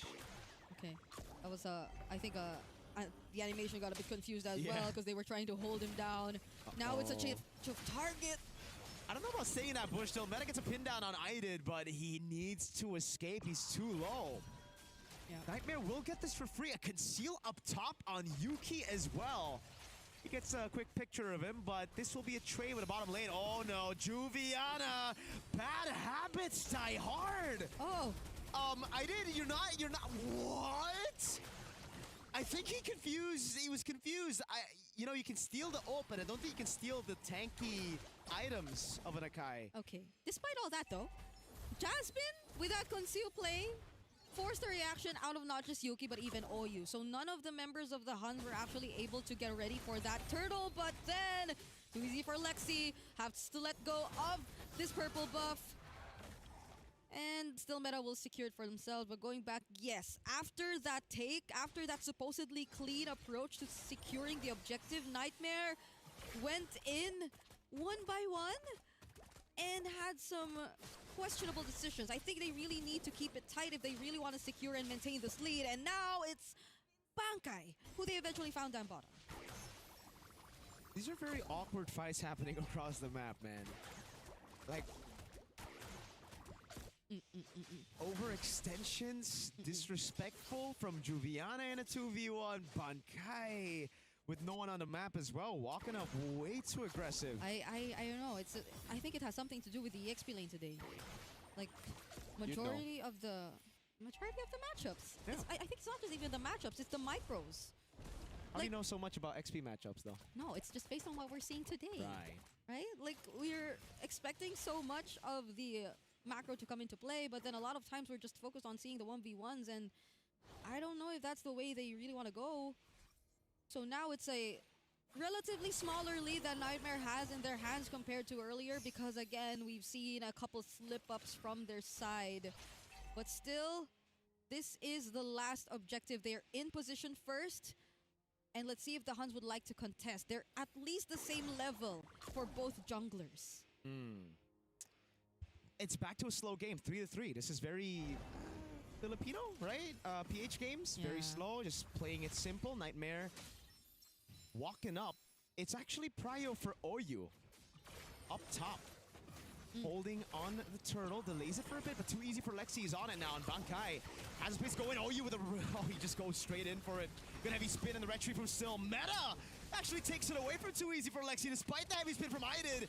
Now in the mid lane is going to be Juviana, caught by Yuki as he goes in for the blazing duet. Bankai taken down, Still MENA also taken out by Nomad on a double. Oyu wants to get on top of him. The mount comes around. They don't need to hit him. Oyu gets brought into the turret. It's a triple kill for Nomad. Yuki doing a good damage. Kenny picks up a kill on too easy for Lexi as Niightmare is caught on the Crimson Beacon now. Final moment catching him now. Kenny gets a double, but it's without the Sky Piercer. Only now does he get it. I initially thought that would have been the wisest decision for the Huns to still go for the fight despite losing 2 of their members already, but them catching up actually equalize the trade somehow. Now it's less than a 500 gold lead in the hands of Niightmare, and even without Oyu nor Still MENA, I think it's just fine. They have all their damage dealers still intact, and the fact that Idid was also gone and taken out really hurts Niightmare and the kind of rotation that they still want to pull off from this point onwards. Now taking a quick look at the equipment again. The junglers, the gold laners, they're all very, very close. So we're seeing just a matter of back and forth and the need to just really polish these errors that we're seeing, because I think it's just majority that gets punished for both of these teams. It's so rough. Niightmare. Like, they did everything well. They controlled the turtle. They had a Fredgen. They had Idid with a heavy spin, but still MENA brute forcing his way into the turtle, just like he brute forces his way into the meta with a lot of the non-meta picks. Yuki's been doing a phenomenal job as well, man. Yuki, Kenny. Yeah. Hold on. Too easy for Lexi, getting a bit of poke. Yuki finally hits the 3-atom power spike, and I think Nomad gets there at the same time. Up top is a 1v1. Again. Bankai versus Juviana. Bankai, no ultimate. He's just going to go for the fight as the Mountdown comes around, as well as Jasmine is able to escape. Too easy for Lexi now. Caught on the slam and a pass, immobilized a bit. Bankai still fighting. has to flicker out. Jasmine catches them in the golden hour. Yuki with the BMI backwards now as Juviana tries to go in, but Nomad has forced out the heavy spin. Final slash, catching Yuki, but he's able to flicker out in time with the Blazing Duet as well. And it's Juviana that respects the Lantern Flare of Kenny by flickering out. The team fights feel very staggered, or it's like they're not fully breaking out. They're not really committing. It's like they're dancing between wanting to just really fight and not. And I think Niightmare, in that particular instance, the fact that IDID really couldn't get much value out of the ultimates that he steals away, that was a defensive heavy spin that we got to see from him. So majority of the damage is just really coming in from Nomad, which currently is bursting the Lord! Oh, Bankai's getting bursted as well! He goes for the raging slash. This is not enough, though. He gets bursted down by Nomad. Final slash from Juviana! Yuki gets caught in the midst of it all, and Nomad's just free hitting. Double for him. The Huns are forced back away. Niightmare win the fight and the neutral objective. Wildcard is so unpredictable. Group B is so unpredictable. Now it's Niightmare taking the lead up against the Huns and pushing forward. Together with the Lord, they just left it down bottom and they're taking out as much outer turrets! Final slash again from Juviana! Gets both still meta and Kenny straight into Nomad. 7-0-0. Call him Bond James. Let's forget about game number 1. This is also Niightmare's official game 1. Just look at this performance that you're seeing individually. Nomad on a 7-0 stat line and them taking out almost all the energy shields together with the Lord. Niightmare has solidified the lead. Oh, they're going in! Hold on, Juviana. He's gotta take a chill pill. He's gone in again with the final slash. He might be caught. Juviana all alone in the midst of it all. Jumps all around. The golden hour saves him. Bankai walks over with a raging... Never mind. The raging slashes could not come through. Nomad is going to go through all of it. Still meta. Gets away barely. Nomad with the flicker in. And the win of nature. But Yuki gets out with the BMI. Now IDID with a splash of damage. Huns looking to go in. IDID with a heavy spin. That's a good frozen moment by Jasmine. And it will be a disengage for Niightmare. Imagine Juviana still walking out alive after all of that. And now he's back. He didn't even need to recall. He just took some time off, regained some of his HP back, and the Huns, they felt very desperate to just really take that kill, but Niightmare, with the presence of the Golden Hour, still are able to stop them from really finishing him off. The Huns, at least for now, are able to somehow move outside the map, but that's 39 Thunderbelt stacks for Jasmine. How much does it get to a point where you're like, okay, I don't want to play against this Marcel anymore? How many stacks does it take? How many stacks did I get today? Yeah, I was thinking. Did you get Thunderbelt today? I got a Thunderbelt earlier today, but then that's not a Marcel. And at least for this point, just look at how safe Nomad feels in this game. I think that's also one of the biggest differences here. Guys, really good juke out of the golden hour, but now he's caught all alone. You're gonna go for the mount down on Nomad as well. This is a very staggered fight, and Yuki has done a good job. Oh no, Niightmare went too far. IDID flickers in. He gets a kill, but I don't know if that's worth it. 2 for 2 in the end. Yuki was the other casualty though. I think that hurt the Huns a lot. Oh god, he's just gonna have to take it. Panda Man! What? Okay. I could hear the... Way too aggressive. He just walked up knowing that 2 members were down, and now it's good for Niightmare. This is free. Very good. For them, they'll definitely get to just burst this down. I wonder how it came to a point where it got that split up. Like, it was just Oyu chasing after Nomad. The backup wasn't really there. The follow-up wasn't really there. And Niightmare just the same. Even if it's Juviana that they lost, I don't think that would really hurt them. So now it's a Lord. The base is wide open. Niightmare Esports, they're just this close to potentially putting an end to that win streak for the Huns. The Huns have looked fantastic throughout the wildcard, at least day number 1. But day number 2, Niightmare. They went through that training, man. That montage with a little jingle on it.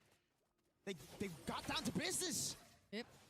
Yuki can deal with the Lord. It's not gonna stay for long. Ooh, final flash on Bankai. But it's responded over by a Bravest fighter. Still MENA doing a good job with the red tree as well. Clearing out the wave up top. Now into the mid lane they go. No Bravest fighter. Jasmine going through all of them. Collecting so many Thunderbolt stacks. Big final slash. But OU's able to get the pass in time. And Nomad has already used the ultimate. Aiden with a splash of damage. Jasmine trying to go for the turret. Doesn't deal enough damage to take it down. And it will just be the base turret down below that falls for the Huns. Okay, really great wave clear. We're seeing from the Huns here. For Yuki. Electric gun picked up for Yuki, and again, one of the standout players too. But Niightmare, they're not really leaving this place. They just want to keep pressuring the Huns. Wait a second, this could be a mount down for OU. Big bonk, Yuki with a good sidestep away from it. Jasmine walks up on the Marcel, as annoying as ever. Yuki tries to bait it a bit more. Very risky moves, Aiden. With a splash of damage again, has the heavy spin, goes for the pin down on Yuki. That's gonna be the heavy spin coming down as well from still MENA. A big fight, Nomad already with the ultimate going in. Now OU trying to get a mount down onto too easy for Lexi. Juviana doing a good job, but now might have to use his flicker. He gets thrown back by the Lantern Flare. No one there to follow it up. A wave up top.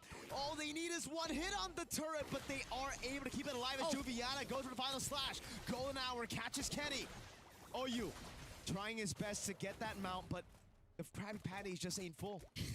The back and forth. It took that long with no casualties at all.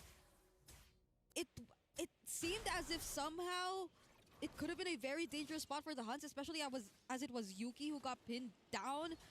But then Bankai also being there, it seemed like there were just so many targets that were available for Niightmare. So I think they also got kind of split up. They just couldn't really find what to focus on in that scenario. But this is a 9-0-1 carry of Nomad we're talking about right now.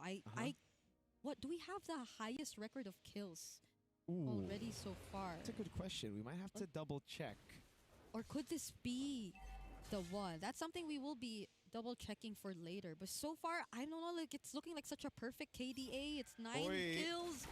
Oh my god, he goes in. That's a bombastic move, but he actually gets a mount down on Nomad. He brings him all the way. Body cover the fall off. The Golden Hour saves him for just a bit. Yuki with the lazy into the back line right now, and they can't rid of Nomad. It's already the immortality popped in as he flickers out the safety, and now it's going to be Yuki and Kenny who gets to shut down the Huns. They wanted to come back fashion against VSG. Now it's a triple for Kenny. A maniac for Kenny. He's going to go on Jasmine. Jasmine dashes away, and Kenny will have to be happy with a maniac. But the Huns are back in the game. That was so close to being another Juicin Savage. First was from Psyche, but this is a maniac that you're seeing from Kenny. They're just pushing forward. They don't care about the minion waves. It's Marcel, Niightmare, Jasmine with the minion waves. Now still MENA into the base already. Jasmine trying to delay as much as he can. 7 seconds on Nomad. Kenny gets his unofficial Savage. 3 seconds for Nomad. There is no way for him to respawn in time. They got the minions. They got the fight. And they got to come back again. Yung comeback na yan ah. Parang ilaro lang ng... Ay, sila din yata yung nag-ganon. Kalaban ng Falcons doon na comeback nila. For Niightmare eventually sealing the deal. They were just minions away. A base turret away.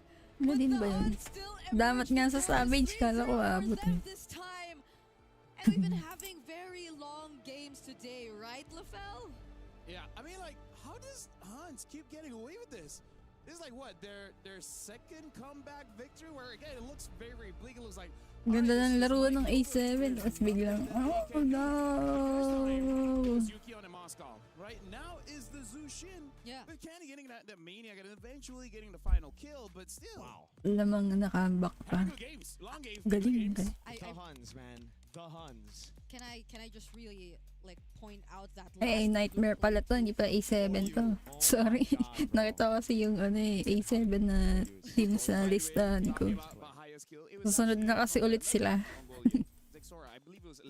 Uy, susunod na yung bebe mo, ate. 11 or 12 assists. Bebe ka na naman, ate. Okay, and yung dating crush niya. Si Kazue. I really feel like the Huns Dati lang. they just have that Dati clutch, lang, man. ay, Yeah, ante. like it's one thing to Ante? win, it's one thing to come back, but somehow someone will step up just enough to turn an impossible situation become winnable. And Kenny with Yuki. Yan na naman two to. dudes here, right? Fantastic. Bankai. Paano I'm mo sorry for mag-chat? complimenting you. I will. Yeah, Kaaway niya. I learned. It's Casa okay. curse. We are world class Casa cursors. Yep. Look, it's like Bankai just gets Wala shut kasing down. kasunod. Baka kalaman, ano, These fights have just been baka for gusto niya mapag-chat Nightmare. sa'yo. Juliana was actually the one Ano helping po, Bankai in yung- this game, but like you said, Lafel, Huns, every time someone does a mistake, the others step up and Ninang support mo. on the glue. Yep. Wow.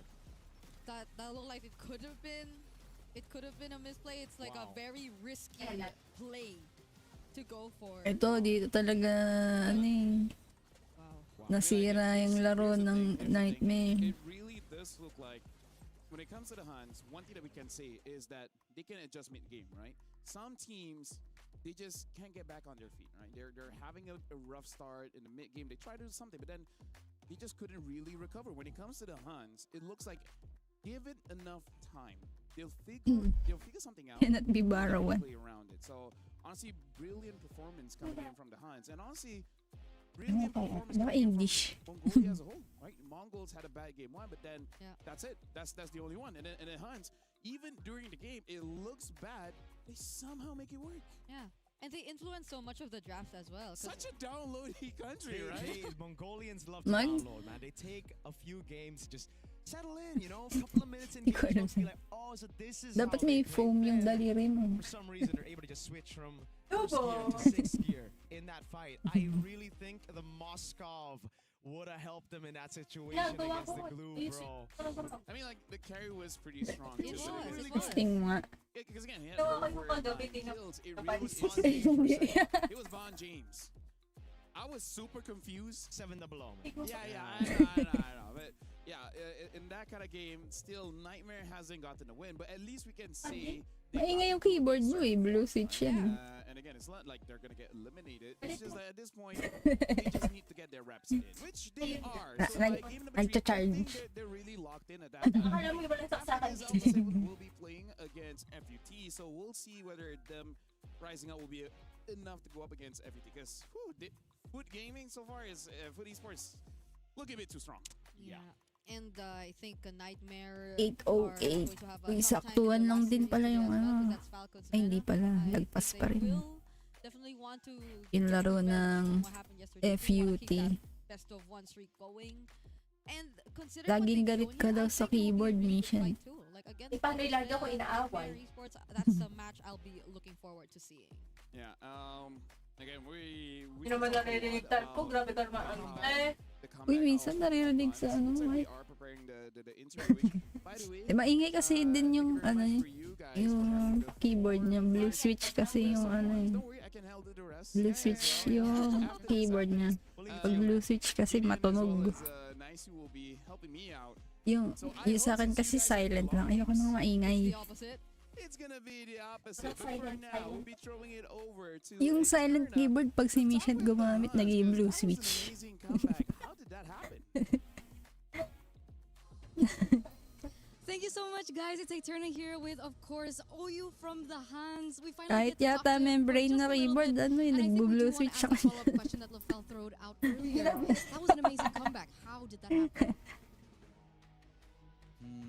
Oh, naririnig minsan nga sa live eh. I think it was mainly focused on our drafts. I think because like we had like Pag gantong interview sana, meron silang translator, no? Para mas ma-explain nila yung gusto nilang sabihin. yeah. Okay, so it was the Claude pick. Was it? Is that what you're trying to say? Okay, so the Claude pick was one of the main factors. And if we're talking about the drafts, it's okay, calm down. I think he's still overheating from that amazing game. We saw that, we do now see that there's a respect ban towards Hirara for still meta. What do you think about that? May match I have no winner. idea. I think Napin ko ba yung winner? Oh. I think the other teams.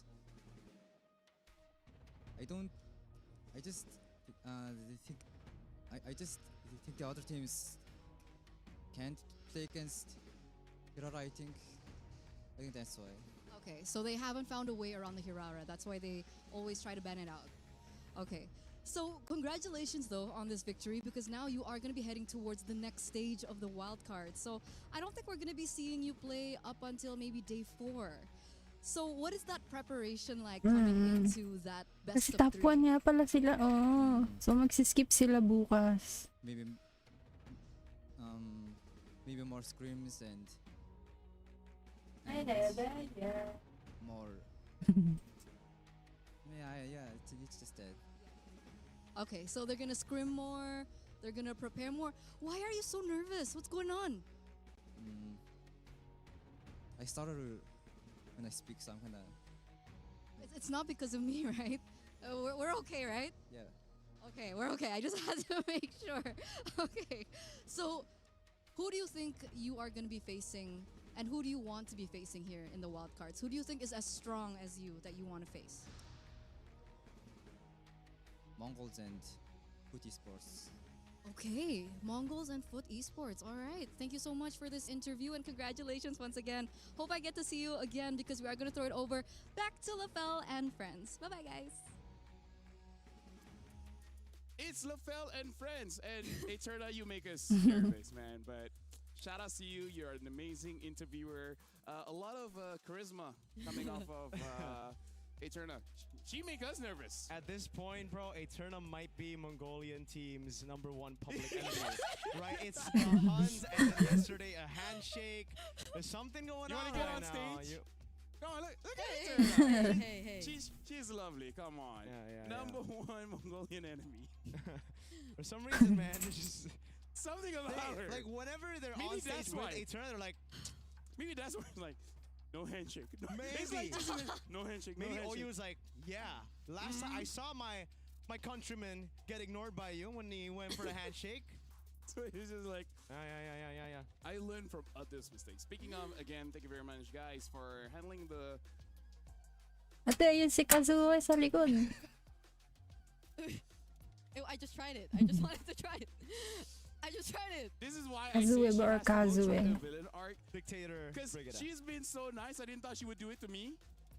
I expect that from you. Yeah. I expected that. That's why. I also expected it Then just from me. mag-start. She did it, and I was like, wow, that just happened in front of my eyes.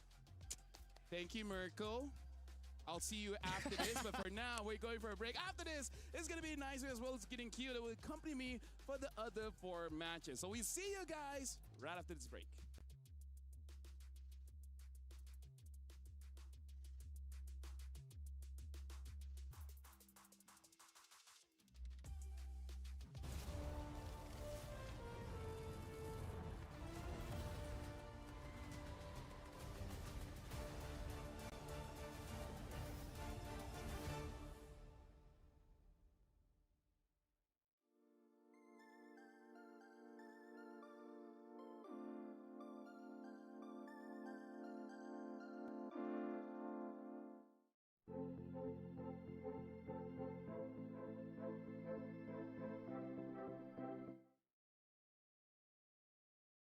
Ano pa to, te? 20 minutes pa to, te. Char lang. Hindi, joke lang. Puro 5 minutes nga lang antayan nito. Guys, magiging 5 minutes. Hindi, puro ganun lang kasi best of 1 lang lahat. Wild card pa lang kasi. 10 yung teams na naglalaban-laban. Tapos isa lang makakapasok. Hindi pa dyan na Hindi. Hindi. Ano nga sila? Top 7. Ay, top 6 nga sila eh. Ano ko ba wild card? Mga ano to, mga first place, second place sa ibang region. Kumain na kayo. Wala pa lang kayo. Kumakain na ako to. Ayaw ni Mission kumain. Nagda-diet daw siya. Para ba?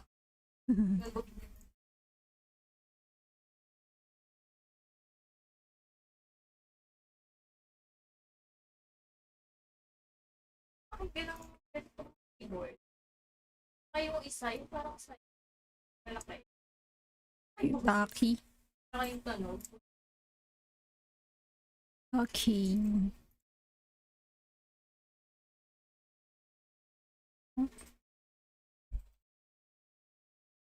Taki.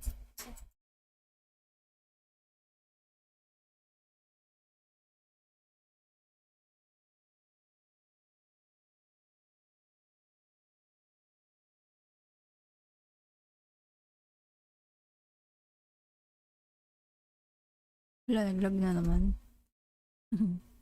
Bakit naglalag? Uy, naging 22. Huh? Paubos na yun ah. Mag-vlog tayo.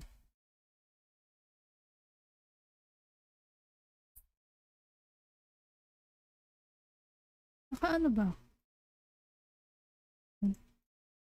Wala na, wala.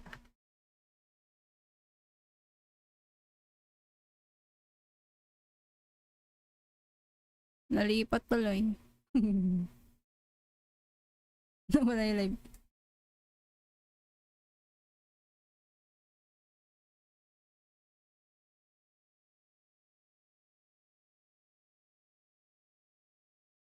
Wait up, wait up.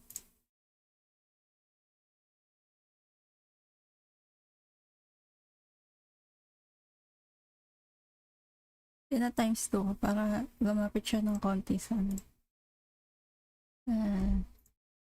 real time. Siya alam real time. So pag naglalag ng ganyan, di medyo malapit na sa real time.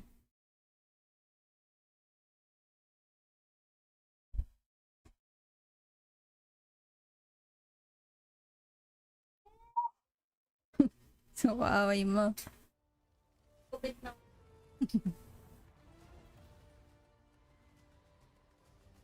Yan na si Kazuete. Yan yung crushy. And right now we're jumping into game number 5, where honestly the stakes are higher for both teams. As we're about to set up for this one, because for Alpha 77, for now, if they win this match, they have eliminated VSG. And for FUT Esports, if they win this one, they secure top spot of Group A. Welcome to the EWC 26 here in the Mobile Legends Bang Bang Wildcard. Nanalo yung team mo. Team ng bebe mo ate. This time we've seen America and Brigida having longer games. Ano sila, parang semis. Sa day 4 na sila lalaro. Sabado na. Don't jinx it just yet. I think that me and Isu here, we're ready to have a pretty short day, and we also want to figure Pretty short. out whether or not we're going to Di ba naglag? Naglalag? Ano ba? It's pretty high stakes. If you get number 1 spot in the groups, you just get to chill. You get to chill. I think also a lot of people are waiting to see Alpha 7 play. And you know, Hindi sa ganitong live. I still call them Area 7. Hindi naman nanonood ng live. Alpha 7 is here finally to play their 1-1 right now. And can they stop the streak that FUT Esports has been on? I mean, they've been very dominant, very strong in the previous 2 games. Yeah. Here's the thing. If I believe if you're number 1 Group A, you'll be fighting against number 2 of Group B. Number 3 will fight number 4, you know, etc., etc. But for now, it's really on Alpha 7 because, again, VSG is going to be watching, and they're hoping that was the last win for Alpha 7, and it was a bit of a struggle, but we have seen micro brilliances coming in from Alpha 7, but with that, we also see some mistakes. One of the biggest Pag pumasok sa semi si Kazu, maghahanap ka ng ulit ng work. Kapag di sila pumasok, hindi ka hanap ng work. One is big, the other one's not so much. Is supports. They have been phenomenal in wildcards. I don't think we've seen like an awful support just yet, but we've definitely seen some hit or misses when it comes down to Minotaur. the EXP.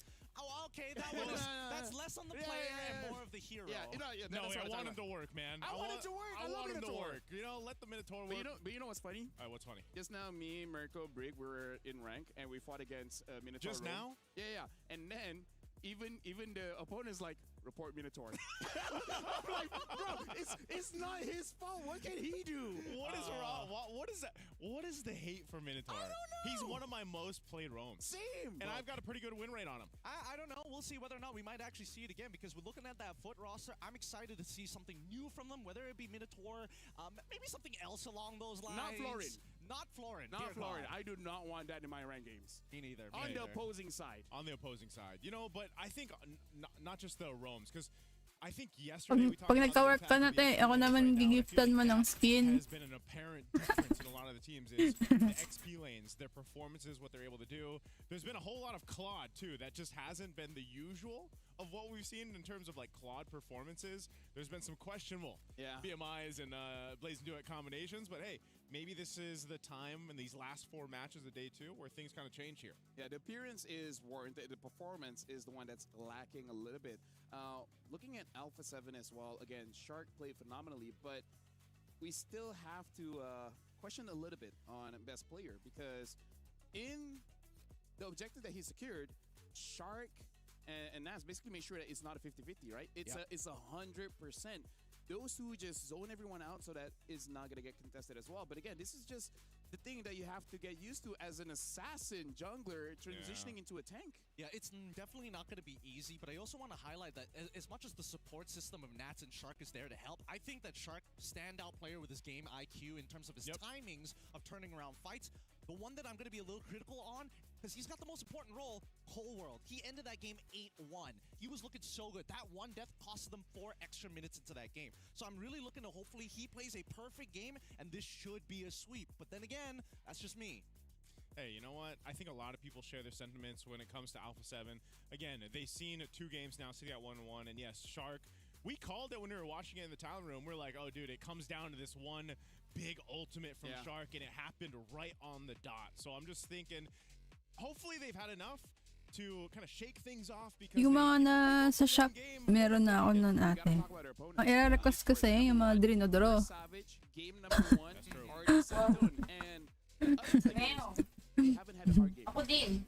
They haven't really been challenged. Like, all the wins are just kind of like, we're just doing our thing. I totally agree with you. I think that FUT has had a comfortable experience. Obviously, there's some like a little bit of resistance here and there, but the most important thing is that their fundamentals are strong. Their players have the mechanics, and so far they haven't been punished for any of the smaller details. Ano ba yung upcoming? the wild card is in that, Meron nga may upcoming yung Street Fighter. Opponents than others, but one thing that's for sure, already what we've seen today is the development from day 1. There's a lot of information and data you can get from one day of 8 best of 1s, and we've seen that be the course here already. Even the draft itself, as we're about to jump into the draft here for this one, you've seen the changes. Priority for certain teams have shifted a little bit. Some of the options of what kind of jungler you want to pick up, because there's still some really dominant ones to consider, but nilokahan ko na para makita mo ate. Halfway through day 2 of the wild cards, things are falling into place for this wild card meta, as we called it. After watching Puro manager hiring. Direkta manager na. Stage ready. So if Alpha 7 is able to beat them, then they clearly deserve to make it through out of Group A. But that it's unfortunate, but one team will be eliminated. So now, if we're talking about the bans, picks and bans, so far Nats has wala pang draft. Pabalik mo na ako dito. For me, not the best performance so far. It's okay, especially on that Benedetta. Redeeming plays, but we'll see how it shapes out. Right now, looks like Alpha 7 will be on the first pick, FUT on the second pick, and then FUT banning out the Bakito as well as the Marcel, and then instantly ban out the tanks here, Baxia as well as Akai. The thing that is special so far, I think Pakita Marcel a very similar pattern to how they've been drafting their past 2 games here, and I think they just want to be able to have options open for not only Nats, but maybe even for best player if there's only one tank available. Yeah, not just that, but depending on, priority, like we've seen for A7 has really been the XP lane. I don't know if that's actually going to change on this one. They do ban out the Eve. I think they want the Fredrin, but if they ban the Fredrin, Freya's going to be left open. Yep. Oh, yeah. No matter what, going to be a powerful pick in the hands of the blue side. Whether it goes into Nats is going to be a very different story, but I think that Freya, it's a good flex pick no matter what. That's something that FUT has to decide upon. I think it has to be banned. Just deal with the Fredrin, right? Deal with the Fredrin, try to counter with either Gord, carry, stuff like that, That's a hard decision right now for FUT.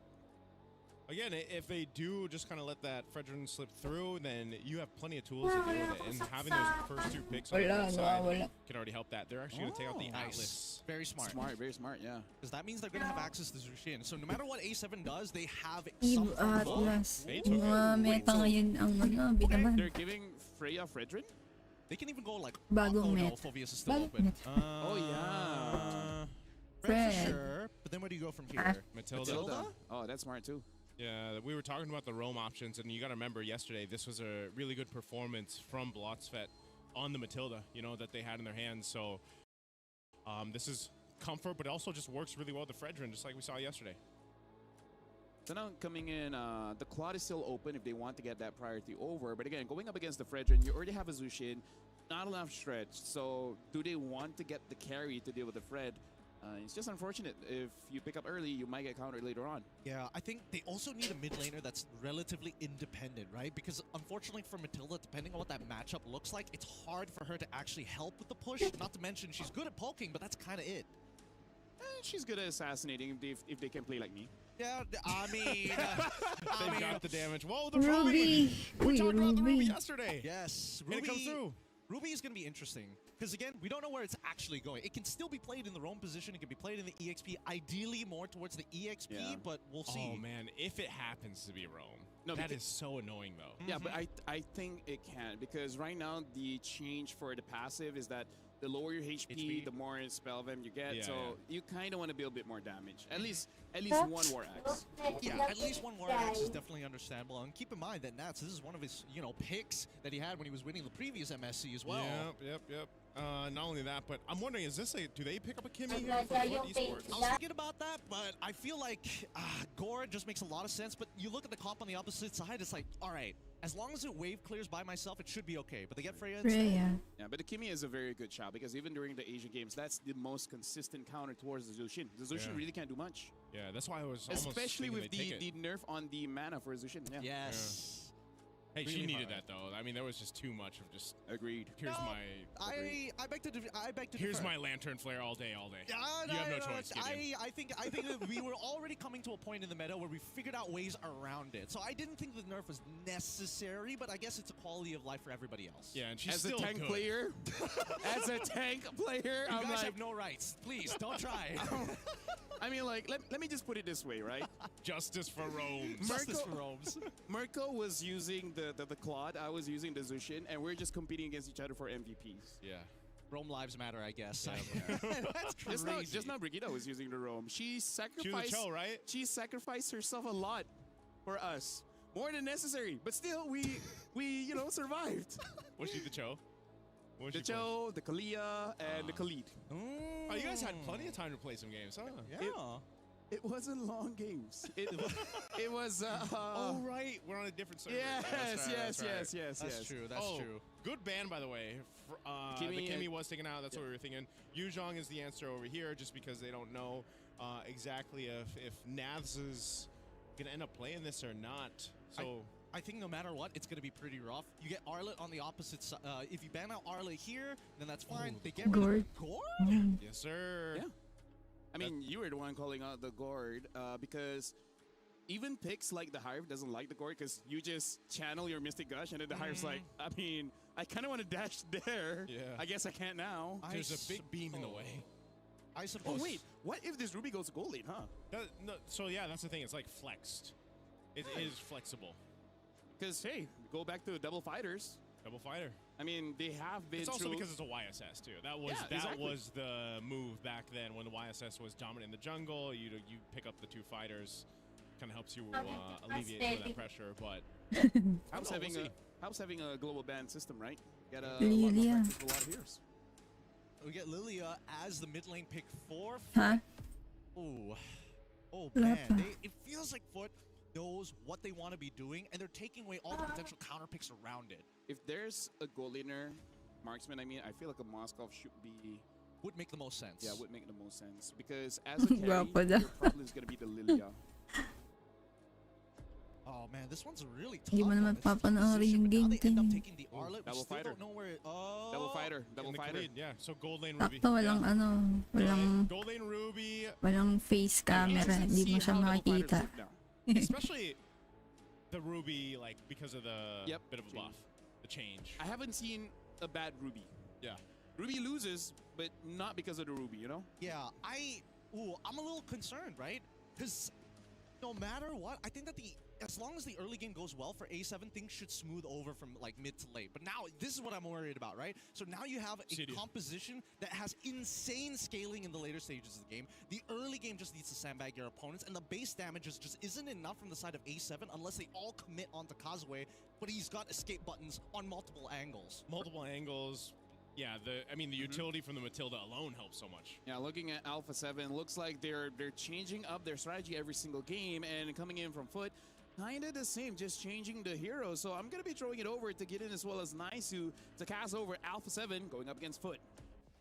And welcome here. Oh, once again, it's me, Naisu. Gideon, we're bringing you match 5 to 8 to round out Day 2 of the MSC wildcards here at EWC 2026. Wala, hindi tinutok kay Kazue. already laid down the groundwork. Nakafocus dito. Again, whichever team May quiet mode na ako, guys. in play already as we are moving through wildcards. Gideon, we shared our thoughts throughout the draft.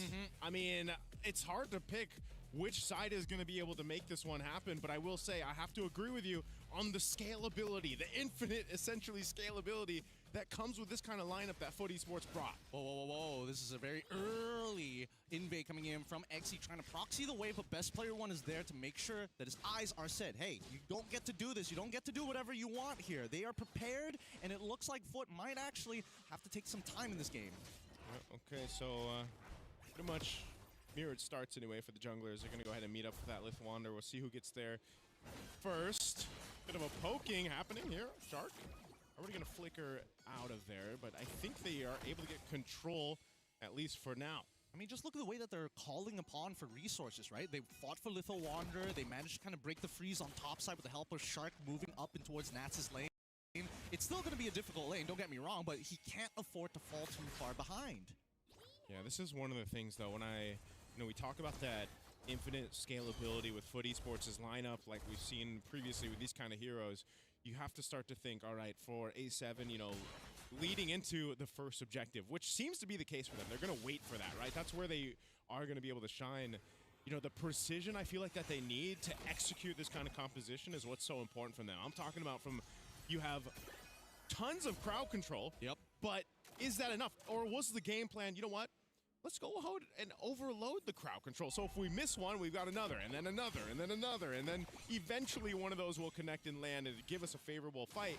But then is there enough damage to actually win those early fights against FUT Esports? Yeah, I'm thinking that, like, for the most part, that's why we're seeing just a lot of emphasis here to make sure that Nats is down, right? But let's not forget about the timing of these Purifies. They can catch Nats out of position with a good, well-timed Purify, but Nats already caught Final Slash already through. Oh, he flickers away just in time! Doesn't get hit by the Fall of Valkyries as XE is now opening up the map, creating that space, and Coldworld and Best Player 1 can fight forever, so they'll just dance around him. They're going to dance around this turtle here. It's held at half health, but down one. Oh, they're going to go for Shark.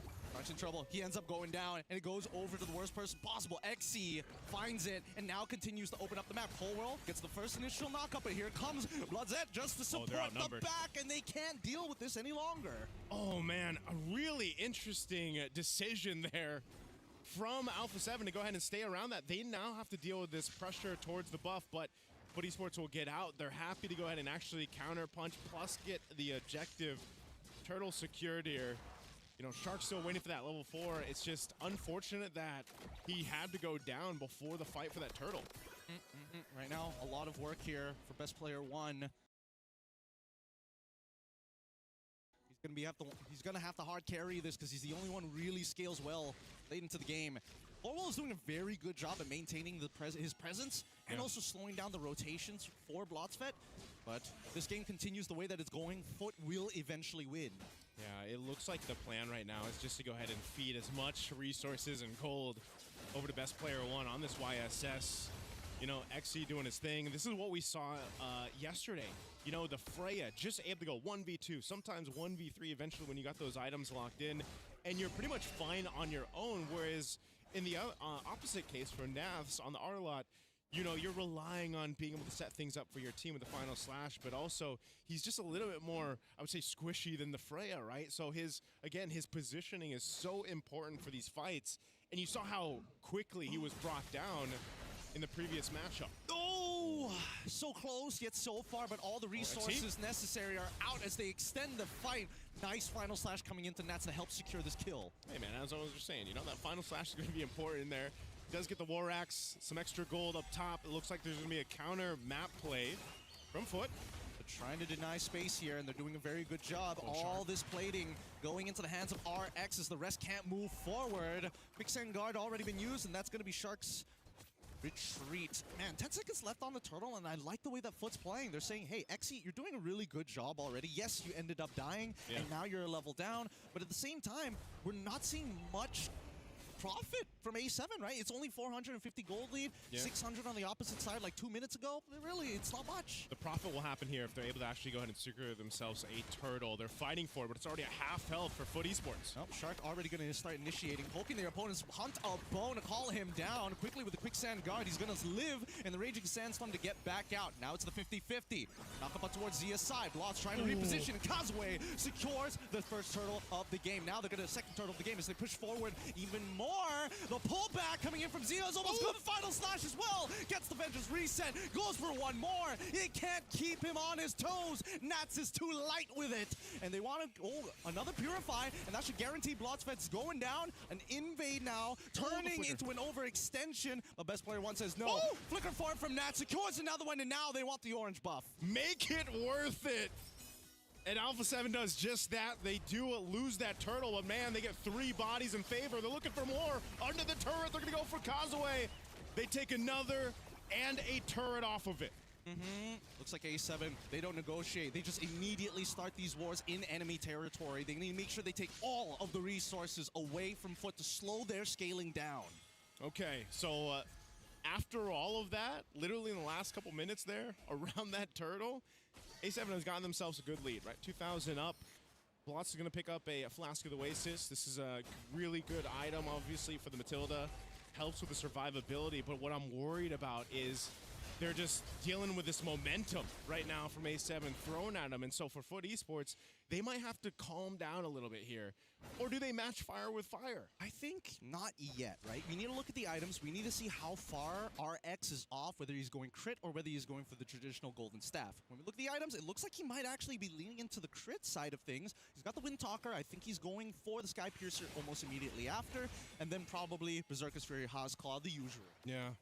Even looking at this, though, too, you can see traditionally with a Obsidia, right, as he picks up the Sky Piercer, just takes a little bit longer to get online with the Obsidias, and, you know, that's something we saw across the regions and the other qualifiers leading up to the road to EWC, MSC, and that's going to be the case. But that's why you have a lot of damage with the Lilia, for example. We've already seen the shades of that in some of these early skirmishes and team fights.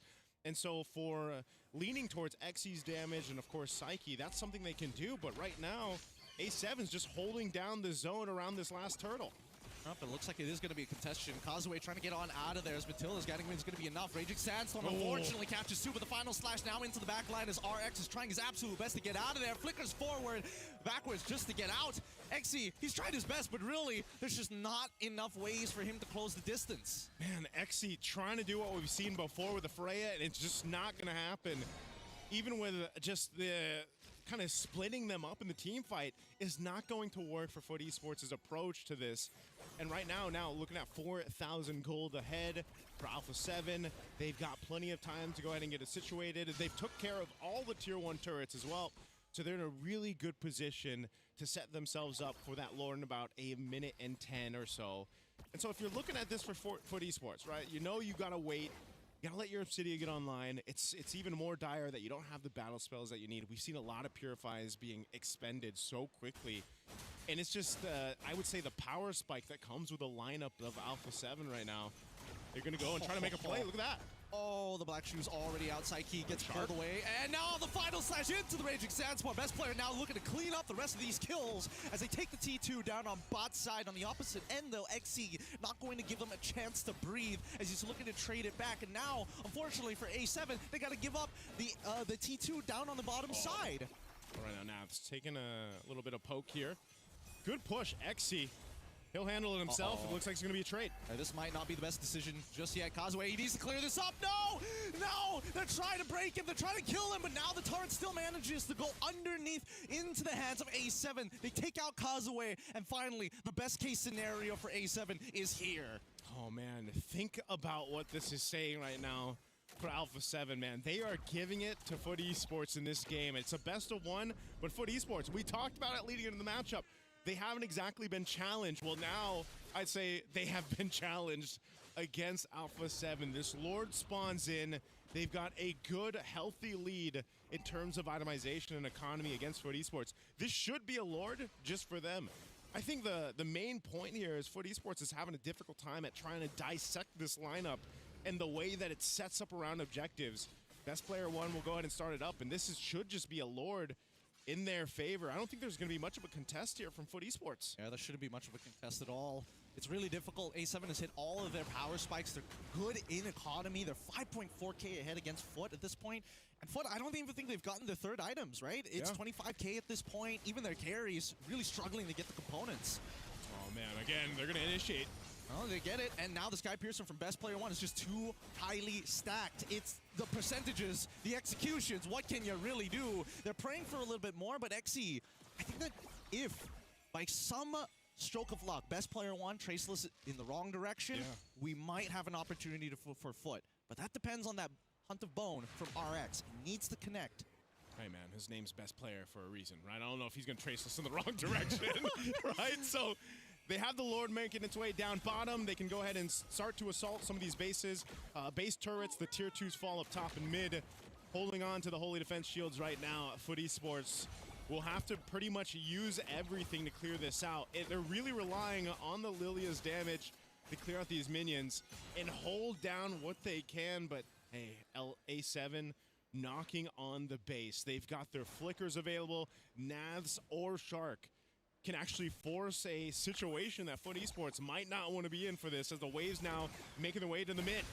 Okay, Kazuya trying to make an attempt, gets the energy surge, able to get back out with the guiding winds, and now forcing the Raging Sandstorm out, but Best Player has already taken him down with the help of the Turtle Bone. And see, wow, the flicker from Nuts doesn't connect onto enough targets. If Psyche ends up still dying, thanks to Best Player.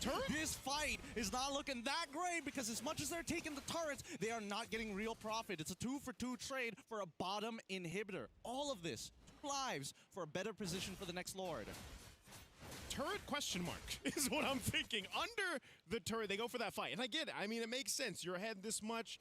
You are confident that you can win that. But then the team fight just didn't go in favor at all of Alpha 7 there. And I mean, looking at this too, you know, the build alone, we're gonna actually look at the instant replay real quick of this.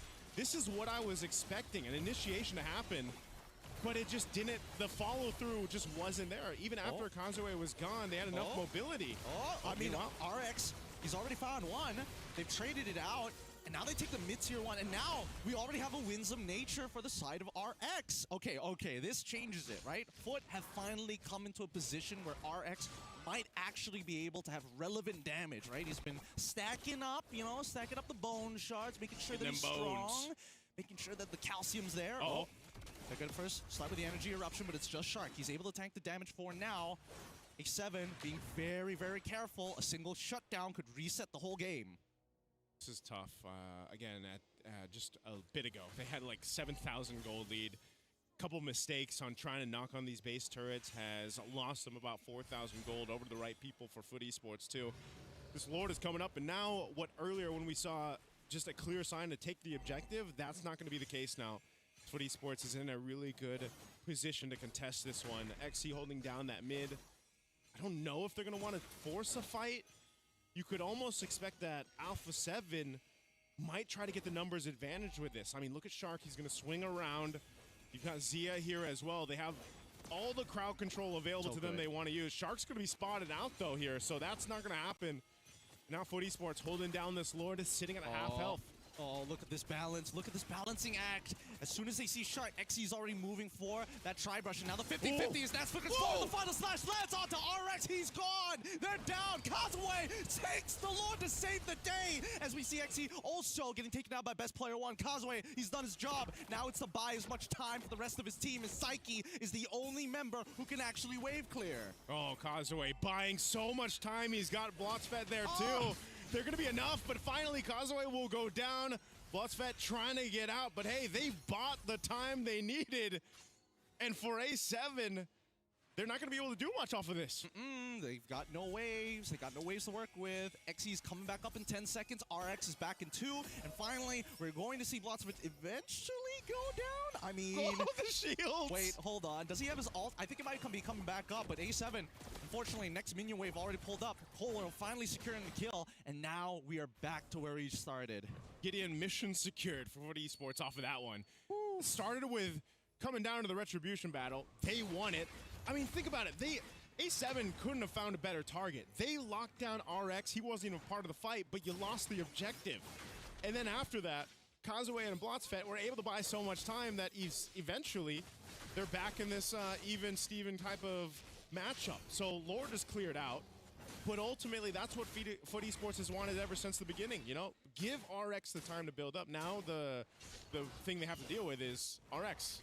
Yep. Don't get picked off. Don't get picked off. I think right now, they need to figure out where Nats is. He's the only one who can make this quote-unquote super play, right? Raging Sandstorm, you can kind of see it coming towards you before the flicker. There's a moment of hesitation, of course, to channel up the final slash, but it's really hard to react to. I think Hunter Bone needs to target Nats or best player one. Ideally,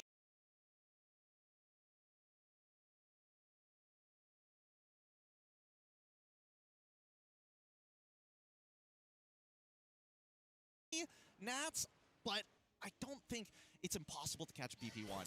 One thing I will say is Nats, you know, the opposing team. And Nats has been able to do that, right? He's got that many assists for a reason, and he's able to go ahead and lock down the right targets. Now, playing against that is what the obstacle is for right now for FUT Esports. Oh. Ooh, good reaction time here from Kazaway. He smelled something fishy, and he immediately reacted to it. Now, next Lord is coming up in 36 seconds. Everybody is going for their maximum build. It's 50k to 46. So really, A7 have the extra gold to start swapping items. I think FUT just needs to kill BP one time and then catch Nats. Either or, maybe. I mean, even if they can just avoid Nats, Conceal, they want to make a play on XE here. They're making a hard read. Yeah, XE got the information, but I don't know if he's going to be able to escape this. Oh, okay. Raging Sandstorm as well. The CC immunity keeps them alive, but it helps when you have Purify too. Now they've caught them. Let's see if they're going to get the trade back. MongolZ, he's trying to create some space, some distance. They give up their orange buff, but that's totally fine. Now they move forward, and they even use the Retribution for it. RX? And they want a little bit more. The final slash pushes RX back into the worst position possible, and he's dead while still having his flicker available. Now, still underneath their turrets, A7 have an opportunity. Why did he black shoes? And now he's going to die for it. It's all falling apart for FUT Esports here. A mistake after a mistake, and one more to clean it up. Alpha 7 will win this best of one against FUT Esports. Oh, Atik lang. Paano yan? Hindi ka maghanap ng work. To try and push for that game, dropped it to make sure that FUT has one more opportunity, and even then it wasn't enough. Alam pa naman. Oh man, we were Sabi pag di daw nakapasok yung etong team nung crush niya. Ended up making a big moment in these team fights. Even that last one, RX took Di daw siya maghanap ng to work. essentially his death. It was the final slash that found him through that. And it was just, I mean, this is what people were waiting for, right? Can Alpha 7 bring this kind of synergy, this team play together with the compositions they're going to bring us? That took them a little bit to get yung specific game, but they made it happen. And again, I feel like this is just their identity, right? Best player wants to be a carry. He doesn't want to be a tank. And then having that double fighter makes it so that they can fight at any moment of the game, which is something that Alpha 7 really likes, right? They really want to brawl it out, where the tempo coming in from Alpha 7, especially with the Sky Piercer on that Yeast Shin, makes it almost impossible for FUT Esports to really do anything, because the Fredrin combined with the Matilda has a lot of staying power. But enough stacks on that Sky Piercer is the staying power is not going to be enough. Yep, that's why they just needed to cut those stacks in half. Binalagbag yung bebe mo, te. And then they can start shifting their attention to the big playmaker who keeps getting RX killed, man. Oh, it frustrates me mainly because there was so much thought from the side of FUT. Like, they knew, okay, they got war axes. We ain't touching these guys. We need to give everything up. But I think they needed to have just a little bit of a bite, you know? A little bit more bark as well to go into their own jungle and actually 50-50 go for your buffs, or at least the side camp. Yeah, again, it's leading into that fact of, you know, FUT Esports finally challenged in this matchup throughout their course of wildcards so far, and I feel like Alpha 7 knew exactly what they wanted to do with this kind of composition. A lot of these interactions, by the way, as you're seeing from the highlights, is just Alpha 7 saying, you know, we've got all the crowd control in the world. We can just even pop a conceal, make a play happen. I mean, think about it. XE had to purify, but he even had the information that they were coming for him. He couldn't still get away. So there was just so many options for Alpha 7 to utilize, and they could pick who they wanted to up to that point. And this is a very difficult thing to deal with, especially if you are on an Obsidia. How do you survive that? And that's why you're thinking, well, I can rely on the guiding wind, like we mentioned, my own flicker, the ability to get away. But as you saw, sometimes that can be the cause of your death as well. Yeah, and I like the innovation coming in from Alpha 7 here. I feel like this opens up the meta much more because one of the strengths of the Fredrin is that double HP bar, right? But against a Sky Piercer, it really doesn't matter. It's not going to give you enough time for you to fill that gray bar again. And yeah, I feel like Diyan pa sila makapasok sa semis. Pwede pa. So far, we've seen Naman, the activators hindi ko na ano yung standings ngayon. Nasa top 1 sila nung kahapon. For the Arlet to have all those final slashes. So honestly, amazing performance coming in from Alpha 7. FUT finally got their first defeat, and because of that, unfortunately, VSG is eliminated from Group A. That means with that win, Alpha 7 is going through to the CGBS.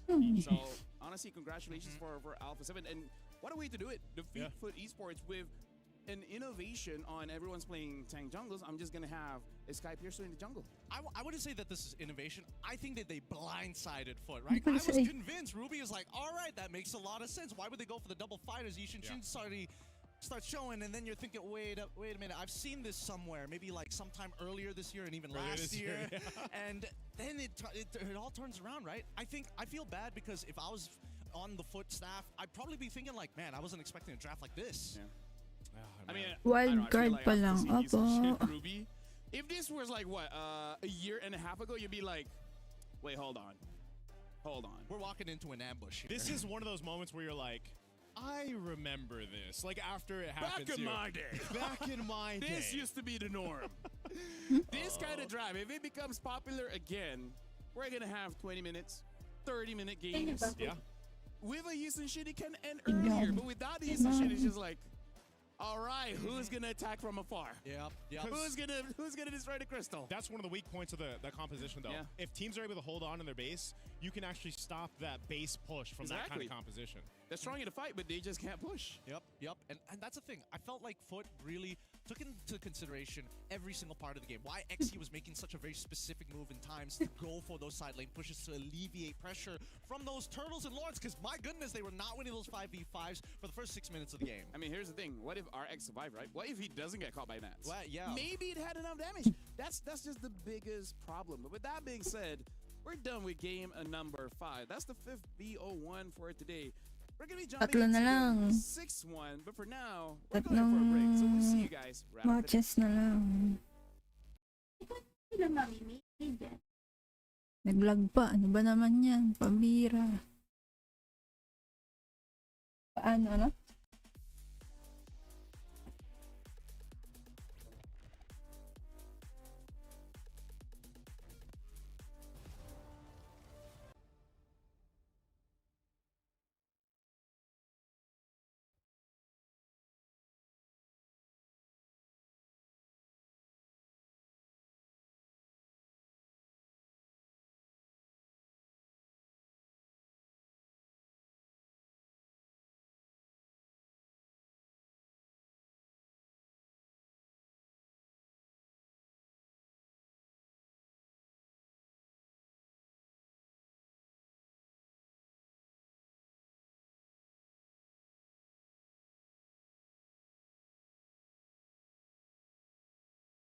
May commercial pa.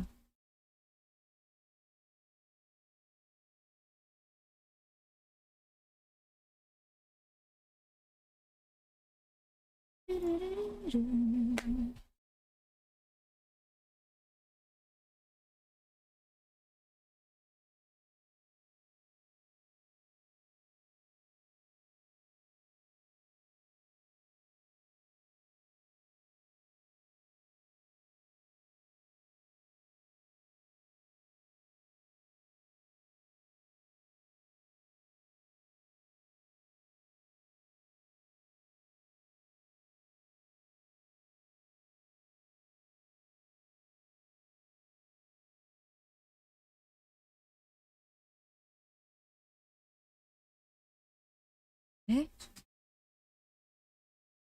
Mulit. Ba't umulit? Ba't ganun? Mulit.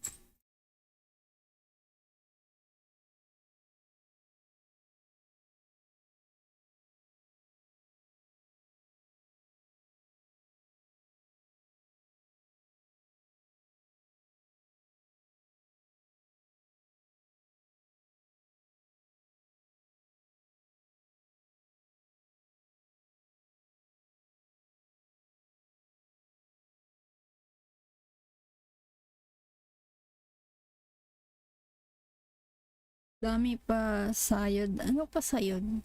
Ano pa sayod? Sayod? Dami pa sayod, sabi ni ate. Huh? Yun.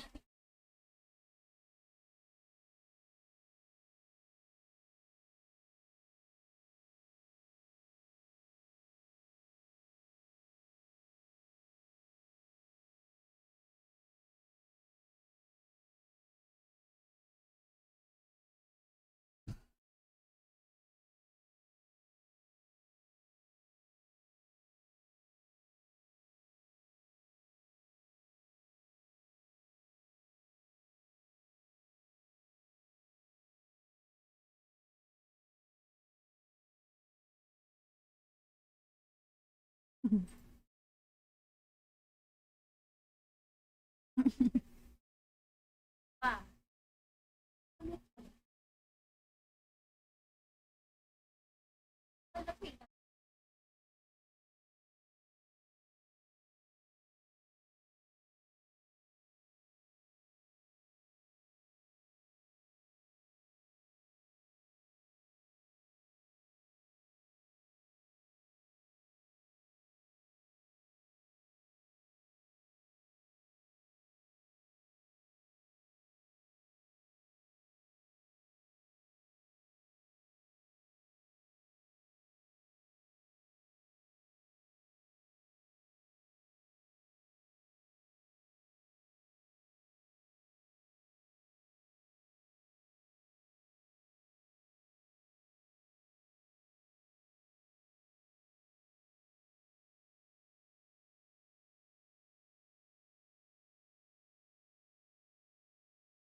Yan, game na.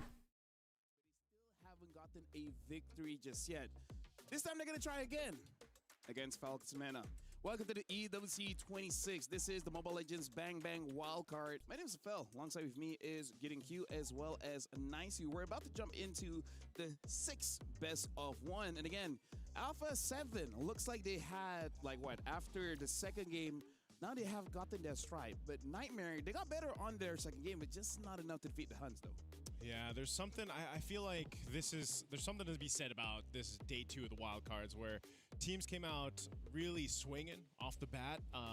Alpha 7 being one of them, and they found their momentum, I feel like. But yeah, for Niightmare, but also for MENA, man. I feel like yesterday's matches, I was left wanting more from MENA. Yeah. Especially from, guys, think how many games we've seen MENA play. Like, these boys from MENA play in all these internationals, and I just felt like it wasn't where we were expecting to see them. So hopefully today, in this matchup, they can make it happen. I don't know. I felt like this is about where I was expecting MENA was to actually fall into because of the way that the meta has been kind of shaping out, right? Like if the meta jungle and everything else. Exactly, right? I think if the meta was like a little bit similar to what we were experiencing in the regular seasons for professional leagues across the world, I think maybe we could have seen a better showing. It was more refined at that point. I think the meta thing is right. Is that remember back in M7, they were the one bringing back the tank jungle and then bringing the Matilda and everything, right? But then they're like, damn, that didn't work. We have to follow the meta. So let's go assassin jungle and then picks like the Cho and everything. And then after they mastered it, one time is like, by the way, Matilda buff. And tank jungle is going back. And they're like, bro! We were too smart for our own good. We spent all this time relearning this. Now we gotta go back. But that's the true test, right? And I feel like at the same time, like, again, we've seen so much from MENA where even their own jungler, boy, like they're so used to utility junglers if they need to. Whether there's a fight for it or it's an assassin jungler, it's more so of it's very punishing in the jungle right now. I feel like, especially if you don't get started on the right foot. Think about the last game we just saw. They both had a pretty much easy time to start, right? Until that first turtle breaks out and there's a big fight. Some teams don't let that happen. Niightmare is one of those teams that actually won't let that happen. They will put pressure on the jungle early on if they want to, but also playing into the first turtle is so important for right now the current meta.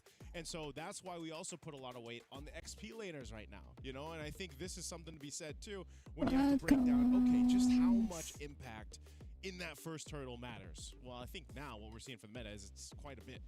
Just a little bit, right? I'm hoping that they have something else in the back pocket, because as much as I say that right now, the meta may not necessarily be in their favor, it doesn't take away their synergy. Yeah. They're really, really good at playing together, and despite, you know, having imports with local players, they still make it work. They've been doing it for so long that I think right now, they need a plan that is centered around something that, number one, has a clear early game play to make, and number two, have something that scales. I want to see double win conditions here. I don't want to just see a singular one. And off of that, I want to pusuan nyo naman yung live stream ko, guys. It was the previous Arthur game. F naman dyan. We see a lot of claws, but they haven't been performing that well. So now I want to see more from the goat lanes, because I feel like for today, a lot of goat lanes have had position mistakes, making it so that they're caught early. So I want to see that being improved, especially coming in from Niightmare. When they got the carry, they were phenomenal. They were amazing. But the moment he got caught, being like 9-1-1, and then that's it. That's all that Huns needed for them to take down a Niightmare. So honestly, for both teams, I just want the gold laners to step up just a little bit. Even though, you know, Niightmare did done well with the carry, I want to see with the other picks as well. I would agree with you. I think that, you know, Nomad was in an awkward position sometimes, but, you know, you're expecting him to do some great works. I'm looking at Juviana here. I'm thinking, when are we going to see that big play? Because they set up for him. So many compositions set up for him, and then all of a sudden he's like, man, I don't make it hit. Yeah, well, that, I feel like, was the main feeling watching the previous Niightmare games. You know, it's like you were just wanting to see them execute what they brought to the draft, you know, and, you know, for Falcons MENA to speak here, when you look at this, how it's going to be played, that can be the case for them too. But I do have to lean towards the same thing, where it's like these guys have all this synergy.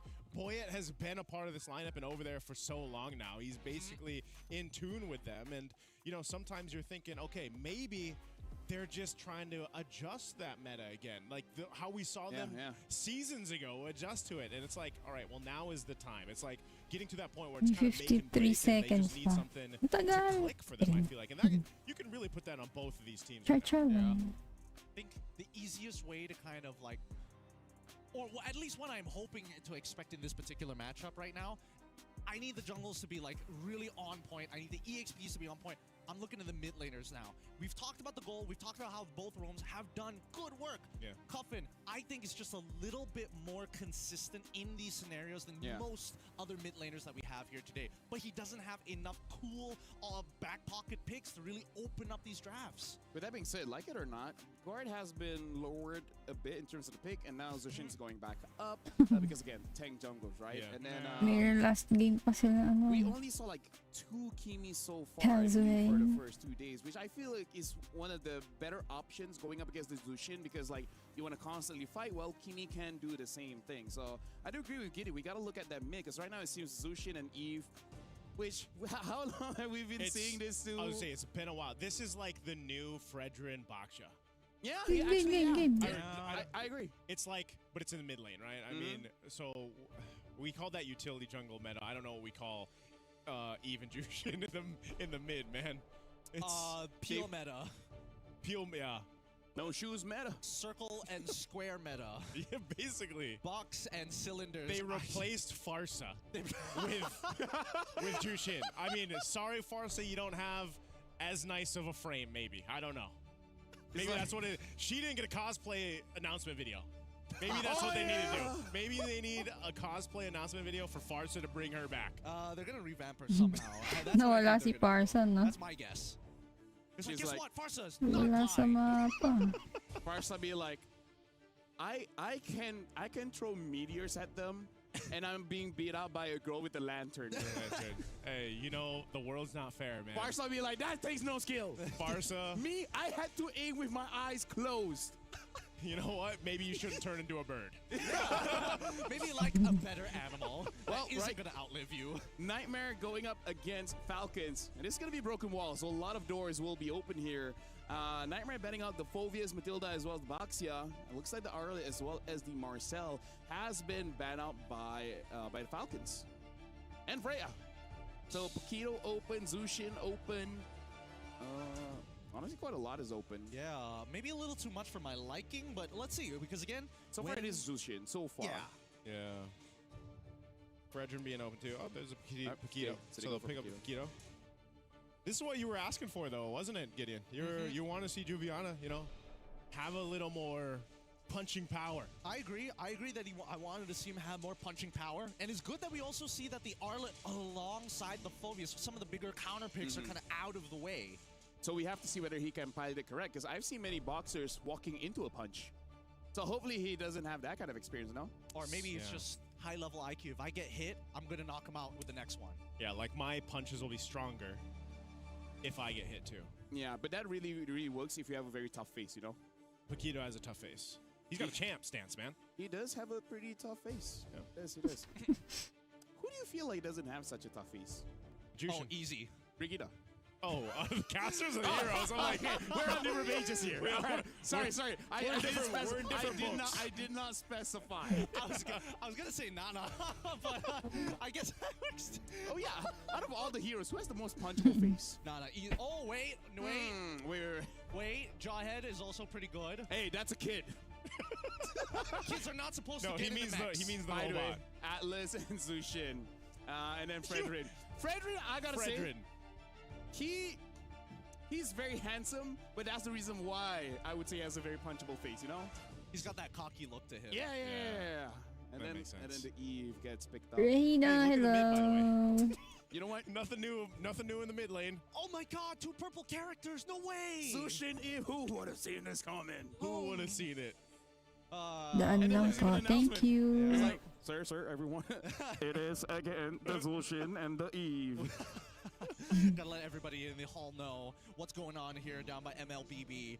Even so, they Good are taking a evening, little bit of time good inside evening, Falcons good Arena to go evening. for their last pick. Good evening, everybody. I think it's a Kai, right? Or Boxer. Sorry, Boxer already banned, so Yuzhong. Honestly, not bad. Pretty good against the Fredrin, against the Eve. Yeah. And I'm of the opinion Yuzhong doesn't have a losing or winning matchup. Every matchup is just a skill matchup. Yep. Except for tanks. He has a clear advantage against tanks. Yeah, it's a skill matchup, and at the same time, I feel like he's so... Like, he can snowball himself so well. Like, if you get even at 1 kill early on, it's like you won your lane, now you can kind of do your thing. But also, it's on the opposite end, too. if you get snuffed out, like early one death, maybe two, you're just a walking or flying vision. Yep. You're flying vision. Atlas It's na your naman. Black Dragon vision form. And it, you can Maagawat eventually catch bukas. up, Sige but I feel na. like in the case of Salamat sa Paquito, now does pagbisita. Paquito Yung Starlight fall mo along bukas pa those yata. same lines as a Yuzhong? For me, if Paquito falls off, he'll just go to the side lane, clear the lanes, and then once he gets like 3 items, he's like, yeah, I can kill one guy. I just need a good flank. Yep. I think both the Yuzhong and the Paquito kind of want to do the exact same thing, right? You're looking for priority targets to just wipe off the face of the earth.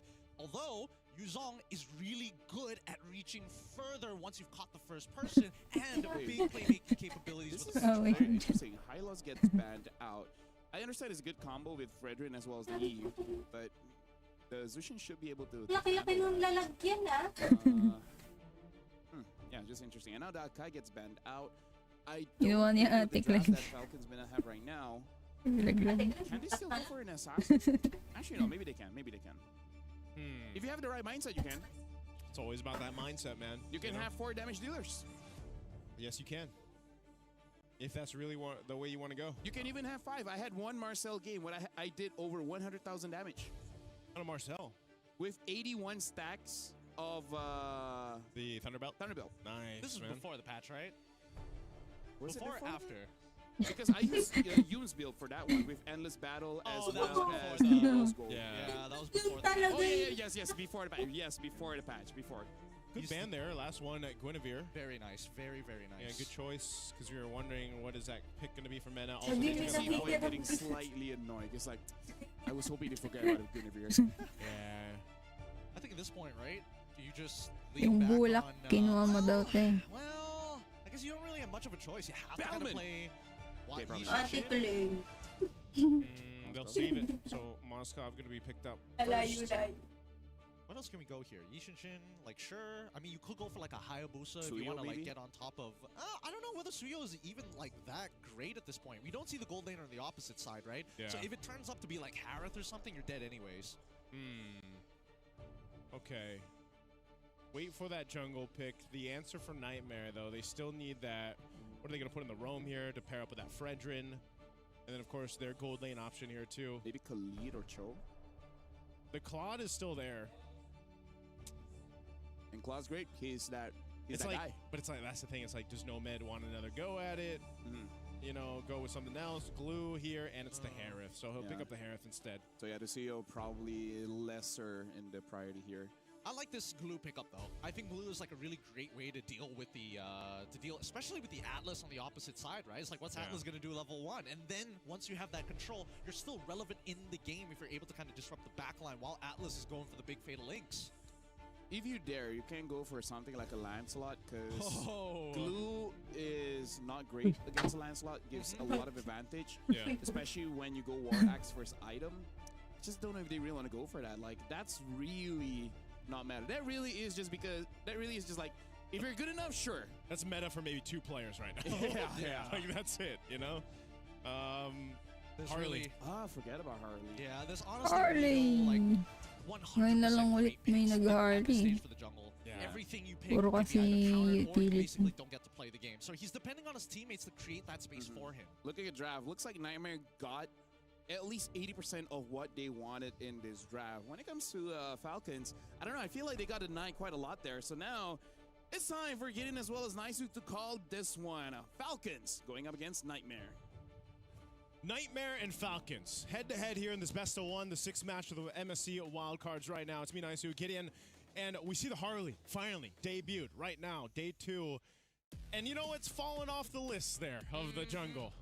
So I'm wondering, Gideon, is this Harley pick, was this just one of those situations where it's like, there's nothing else really to take? Let's go with this, because maybe, just maybe, we can go ahead and get the snowball rolling early on with our Harley. Well, I think that they were thinking about damage profile, right? No jungler was going to be able to save them out of every single situation, but they wanted to make sure they had a better spread. If they all went into armor, it's just easier for Nightmare to itemize. So the Harley makes a little bit of sense, but those nerfs from the recent patch have been brutal for him. Now he needed it. Warranted. Well, I think that like maybe the mana cost was necessary. I don't think the cooldown was necessary. I think we talked about this so much in the MPL Philippines, man. Oh yeah. And we have some prominent Harley players there, and it was the sentiment of, you know what, just add a little bit of cooldown to that skill, man. You gotta be good. You gotta be good. I like the idea that it's like, okay, we give you this ability, but you can only do it a certain amount of times. And now first blood, oh, Juliana! That was a hot flicker. Good stop, but now his teammate might be in some trouble as Juliana turns around and takes out Boyette. Well, maybe if he had a little more cooldown on that, he would have been able to get away, but no. So he goes down first blood. It was a good attempt to try to get Juviana. I mean, they even thought they had it in the bag because they at least got to burn the flicker out. Whoa, no med. A whole lot of battle spells being used this early on. Oh, yeah. I mean, look at this. He's going for Master Assassin. He has the extra little bit of damage that he's looking for. Juviana, unfortunately, takes a bad trade against Sanji and now evens up the score. No battle spells, nothing. As mid lane is contesting hard, Boyette needs to quickly ramp back up. Before this, you get to roughly about level 8. You got 2 second cooldowns after you've extended the range. Is that the best way to explain it? Yeah. Really maxed out the range here. But now, on top of too easy for Lexi, Cuffin's going to make sure that he's not going to get too much. Even with the Appraiser's Wrath, Sanji able to find one. Black Dragon form to guarantee this onto Juliana. Troll, he's trying his best, but that passive is just too big and too hard to deal with. Wow, a lot of damage there thrown this early on, and Turtle for the taking for the Falcons. Jasmine just around the corner, at least to provide some vision for this, but I don't think they're going to be able to do too much. It just goes for a potential to take it. But yeah, secured by Boyette with the Retribution. They're going to be fine off of that.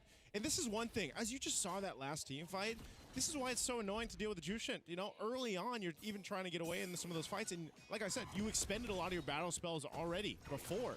So how are you going to get away? You know, you're just kind of a sitting duck, and you're just going to be dragged back to the fight. And that's one of the powerful things that a Jushin brings. Sanji might be in some trouble. Doesn't have the Black Dragon form, but does have Petrify. He might make an attempt. Petrify comes through. Shout Residue. The Appraiser's Wrath almost gets him with the deadly magic. It's going to be enough to take out Juviana. A brilliant play coming in from Sanji. As we said in the draft, man, a move like that, a hero like this Yuzhong, allows you to do things like that, utilizing the Petrify. You said it yourself, Gideon. Petrify alone is even something that makes Yuzhong such a deadly threat early on. It's nasty, and thank God they increased, well, sort of increase the amount of time it takes for the Shao Residue to actually get to you. Now Sano, unfortunately, taking a pretty bad trade of his own. The Zaman Force had to be expended, but keep in mind, Sano is still maintaining an EXP and gold lead against Nomad. What is Sanji building here? I wonder if we can take a look at the items, because, you know, 2 kills early on. The fact that he's able to just go ahead and man mode himself against Niightmare Esports is something to be worried about. You know, that's going to be a nightmare for themselves, and dealing with the Yuzhong will take some time here. Now up in the mid lane, Jasmine, he should be able to get away on this glue, but it's just up to Team Falcons to play with this advantage they built up. It's nothing massive, but it seems bigger when you're looking from lane to lane and the way they're approaching these skirmishes. The spear doesn't connect. Sano isn't able to participate, but they did get the Zaman Force out of him. He still has no control over his lane at all, but now down by the bottom side, the Hunter Strike finally complete by Juviana. He might have enough damage to actually one-shot Boyette if he has his charges. Troll going in. They pull with the Fatal Links, and now the RWM comes through. Black Dragon form on top of Idid as he falls into the Appraiser's Wrath. Juliana is the one who secures it. Appraiser's Wrath comes through, and unfortunately, it's going to be Glue who finds the kill. Boyette takes out too easy for Lexi as Idid has to back up. All right, a bit of a trade there. Nice attempt, you know, a good set with the Fatal Links, but ultimate, Sanji! He felt the punches there from Juviana. Juviana, he's back online. I think he's pretty much dealt with Sanji's little power spike that he had early on. Well, to be fair, Juviana just hit his own power spike, right? Yeah. He completed the Hunter Strike. I'm not 100% sure, but it feels like Sanji might have gone for like Fury Hammer and then started building in towards the War Axe, which may have costed him here. Yeah, Juviana needed that power spike, and you know that Niightmare Esports needs Juviana to be able to actually do that and provide that kind of threat around these fights. Here's another one. Quick flicker coming in from Sano, trying to all right, buddy. I don't know where that ult is going, but you're going to be dying anyways. They're still trying to protect this mid-tier 1, but this is coming at the cost of an invade on that top side. Appraiser's Wrath out for too easy for Lexi. A small camp? Whatever. I'll take it. Let's try and go for a second one.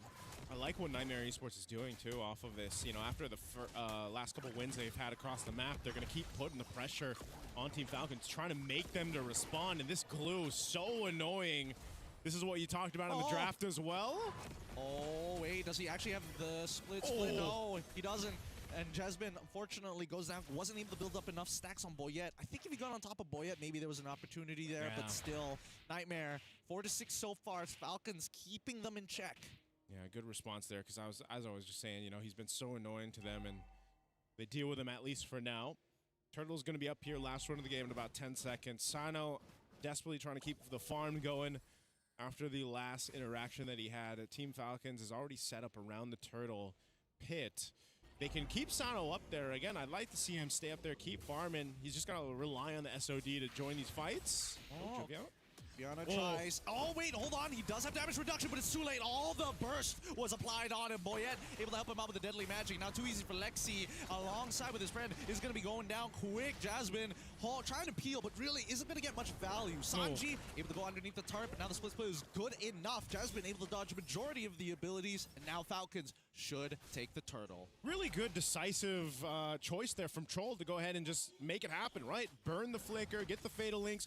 We can take out Juviana, who is the biggest threat, like we mentioned. You get another kill, now you get the turtle.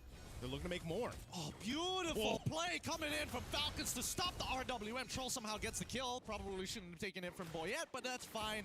They've done what they needed to do, but they didn't crack open the mid-tier 1. So as much as this game is quote-unquote escalating, it's not as escalating as fast as I thought it'd be. Yeah, almost at the 8-minute mark here. Team Falcons almost lost the goal lead they have. They pretty much built it back up to this point. Divine Glaive is a big item pickup for Boyette. You've already seen the threat of his deadly magic, you know, especially with the Genius Wand, and it works so well with the Jushin. Cuffin, hopefully trying to build more stacks for the team here. Sano finally picks up a golden staff. So this is a good power spike across the board for Team Falcons. Meanwhile, looking at Niightmare Esports, they need plenty of time to build up here. You know, Juviana was the one leading majority of the charge. He's got a Sea Halberd too to kind of help deal with this, but I think you just need more time for Nomad on the Harith to come online. Let's see whether it's going to be enough, right? Because he's still a full level down here, and well, you know what? Don't take it from me. We need to see how far he is. Oh, wait, the Fatal Links onto 2. Purify comes out in time. Nomad, he's got the Salmon Force. He's thinking about it, and now unleashes it as he sees Sanji get on top of him. The Petrify is good, but Nomad might just be better as he's able to survive a majority of this damage. But enough time, but no! At the end, the Black Dragon Tail sweeps him under the rug. Too easy for Lexi. Tries to run away, but no, the shot residue again. Sanji tries to get out. RW Web to find the trade. Oh, and they're looking for more deadly magic on Juviana. He'll survive that, but man, Team Falcons will lose 2 in the exchange. They traded out, though, the 2 for 2. Let's take a look at the instant replay here. This was all started up just like we've seen previously. Fatal Links, Flicker combination, gets a Purify out. They fight this out, basically against them. You know, the numbers weren't for Team Falcons, and this SOD doesn't land either.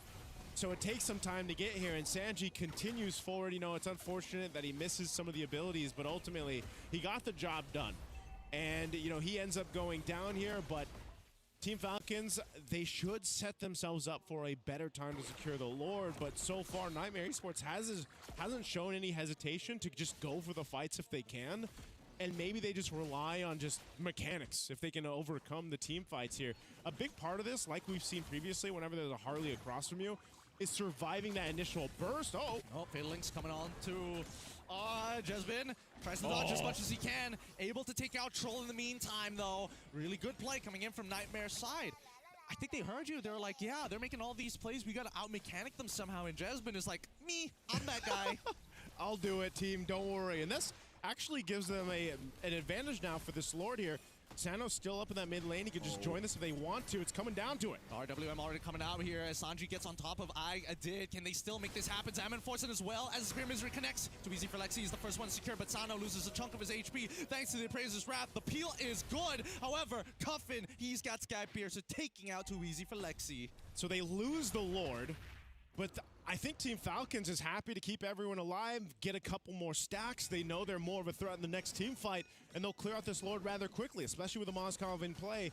So it doesn't really matter too much for Team Falcons to lose that one. Now, obviously, by the time the next one comes up, they'll want to be able to secure it, but they can also still move across the map here. Niightmare Esports is still desperately looking for that moment. Most of the kills or the wins, quote-unquote, that they've had here is mostly Jasmine making something happen with the glue, taking a ton of damage, being able to take someone out. Nomad is the one. Once he gets that holy crystal, man, we've got to see him come online and join these team fights and pop out that damage, playing around that real-world manipulation and everything else that they can set things up with. He's so close to it as well, right? And you look on the opposite side, the Trinity build already completed for Sano. Wait, Black Dragon form? They're looking for Nomad. Dear God, can he outplay this? Petrify's coming up in 6 seconds as Black Dragon form is already done. Sanji realizes this isn't good. Jasmine, the next to fall, Boyette able to pick him up, and they still get something for it. Yeah, they still get Jasmine out.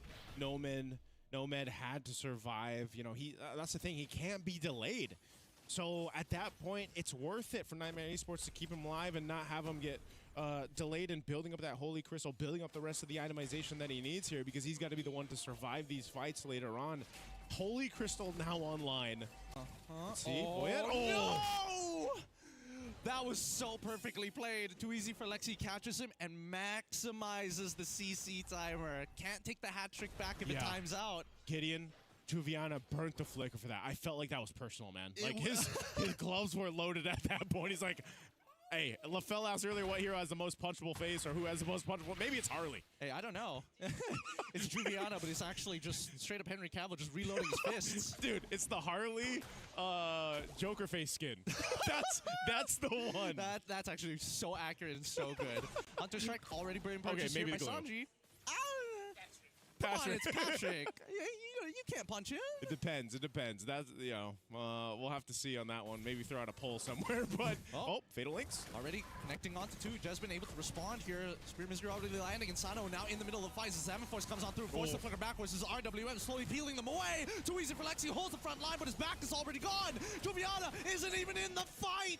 This is a complete wipe here as Falcons able to take at least 3 of their members, make it 4 for 1. Oh man, Juviana the only one left alive there, and more stacks to coffin. Team Falcons is just taking these fights and just doing everything they need. I mean, even you're looking at this, and Niightmare Esports is scrambling to try to make something happen here. Nomad, we talked about it. Get the Holy Crystal, make something happen. Well, in that fight, he was gone first. It's tough. It's one of those, the art of footsies in fighting games, right? Getting too close to your opponent, but still maintaining just enough distance to catch them. We look at the instant replay one more time, and the fight instantly always begins with the Fatal Links. It just feels like, at least from the looks of it, the anchors on the side of Niightmare always get compromised. Yeah, that's a tough one, and, you know, when you're crashed down on like that, and you're playing around your Zaman Force, you're trying to play around, you know, your RWM, there's just not too much you can do. And Team Falcons has done a really good job at overloading that box that they're trying to fight in, and it's working out great for them. Even looking at the itemization that they have here, you're thinking Niightmare Esports, are they in a position to go ahead and defend this? This is that early Lord, so they should still be able to go ahead and manage it, but again, with Team Falcons, they have to take this a little bit slow and steady on the base approach because it still can be turned over on their heads. Jasmine, spot out Boyette.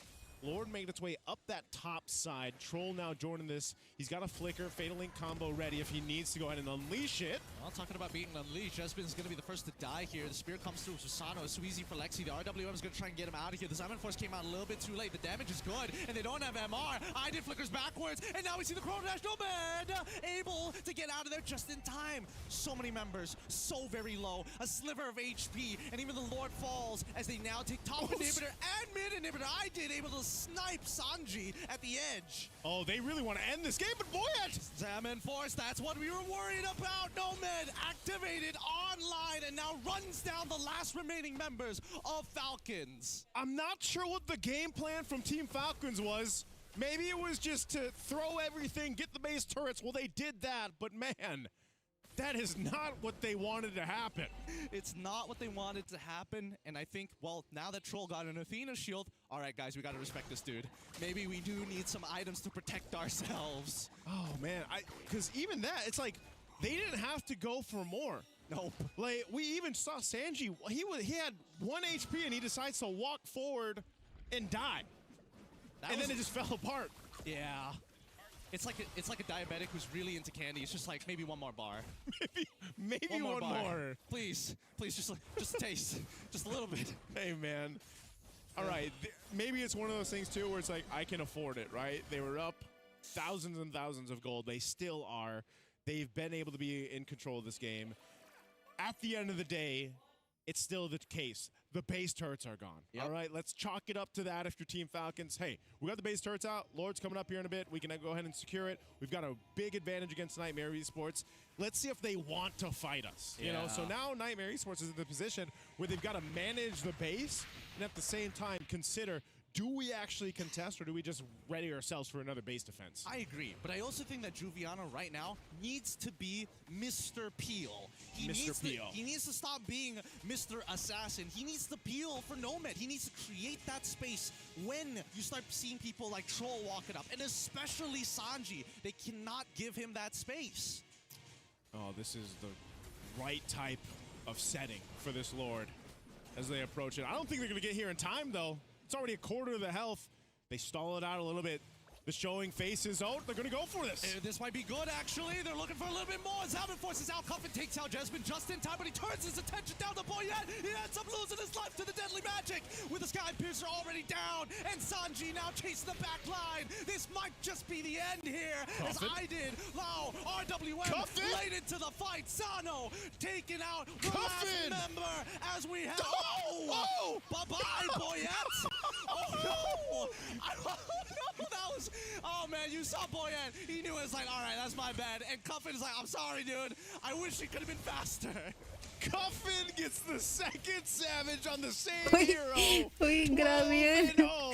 Dumitipi siya, tapos takedown siya. That's my Boyan. That's my Boyan. That's my Boyan.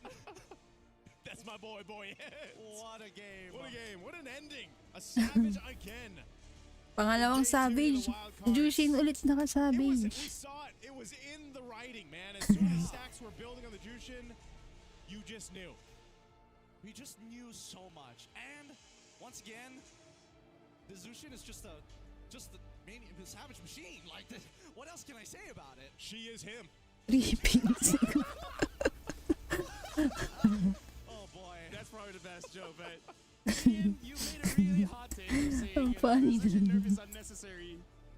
I feel like most of us feel like it's not enough. What are you talking about? She's not picking people back to back to back. Hey. First of all, two savages, Replay. multiple triple kills, and let's talk about the win rates and first pick as well. And it's not like she's not going up against counters. I mean, sure, but then Boya could have gotten a Sky Piercer and gotten the same savage as well. Sky Piercer is the difference. Priority yung Jushin. Jushin na nga. He had a Sky Piercer. Hey, was he playing Zushin? We get in. We know. You're giving yourself away, Gideon.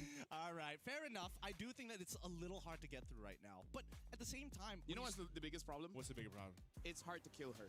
Because out of all the mids, she is the tankiest, followed up by Eve. Because Eve just gets those shields and movement speed. Yeah, no, I think that's one of the few big differences here, right? When you see Eve get that shield, she doesn't get to move around like Jushin, and her shield's arguably even bigger. Yeah, the problem, not only that, but it's so hard to kill her, so hard to...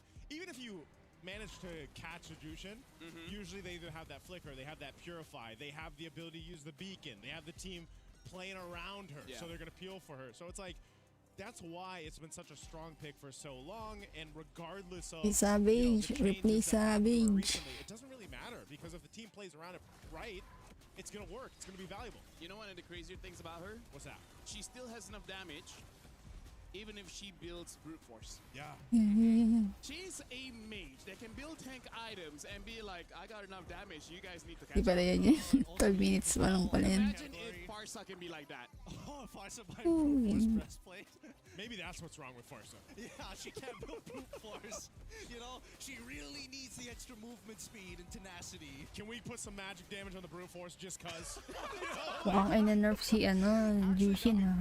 I would love some on Gord as well, man. I'm just saying, you know?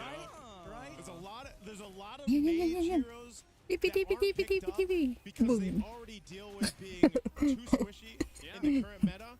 And Two hits ba yan? very few heroes work in the mid lane right now because they need a mix of that kind of full HP pa si ano naman. Si Harley. But also their kits. Jushin, even Kimmy. Think about it. We saw Kimmy already a couple times today. She's got outs in her own kit. And so that's why, I don't know. I hope at one point we get to widen the pool for mid lane. I mean, in case you guys are new playing Mobile Legends, there's quite a few mages, you know. You got the Aurora, you got the Luyi, you got the Chang'e, you got the Zas, you got the Eudora, you got Tapos tinawanan pa siya nung kakampi niya. We can go to break. So, in fact, we are going over to break because after this, it's going to be game number 7. And during that time, we might talk about the possibility of a 3-way tiebreaker. So make sure you guys catch that one right after this break.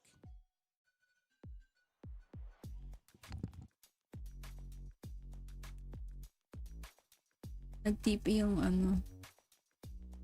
Yung... Kasi nakamaniac yung kakampi niya.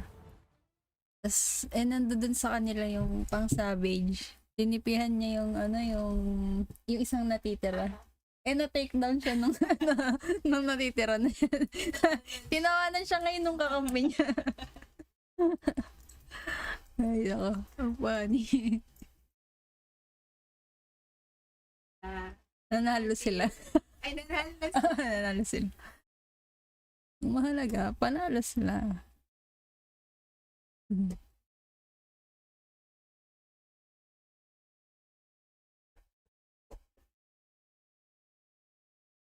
BRB.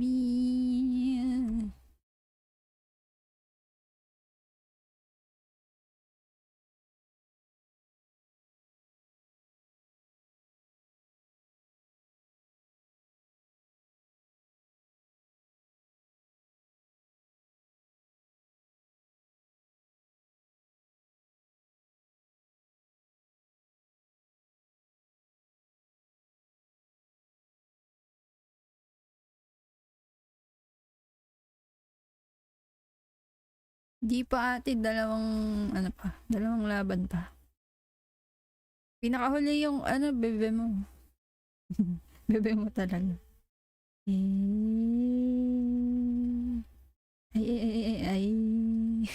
Bet mo ba ba, te? Bet mo pa ba si Kazo eh?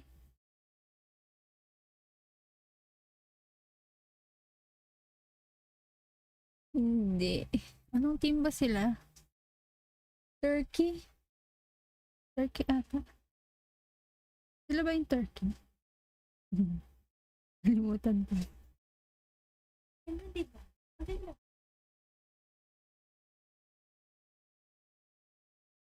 Ito ba? Konti. Mas okay. Mag-block ka na. Okay na lang.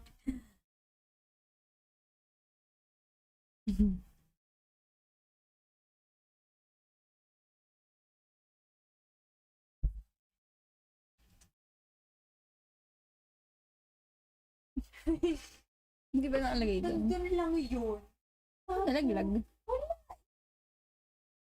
Parang may nalaglag kasi kanina.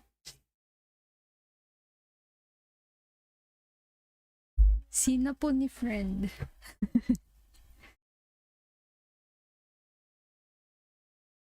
Turkey.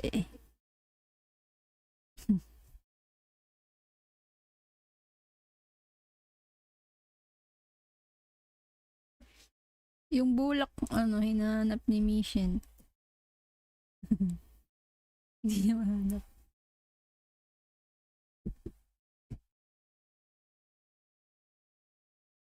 Hiniram yata nung kasama namin na hindi namin nakikita.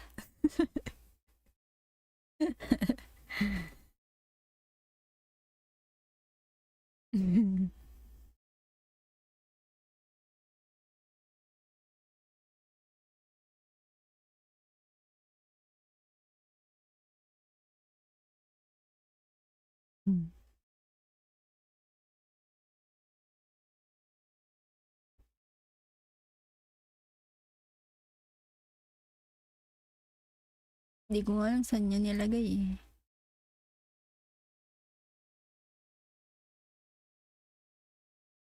pa yung isang skincare kahapon, tapos ngayon wala na. Baka nalagay mo sa bag mo. Ay, hindi malabo. Hindi, wala pala. Wala din akong dala. Malay mo. Wala. Eh, Malay mo lang. Ang laki-laki ng, ng lalagyan ng bulak na yun eh. Ano nalaglag doon sa nagilid?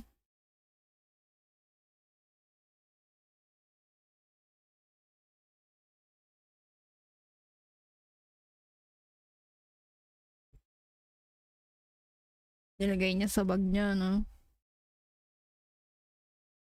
Tapos pag-check nandun. Oo. Feeling ko na parang nandun.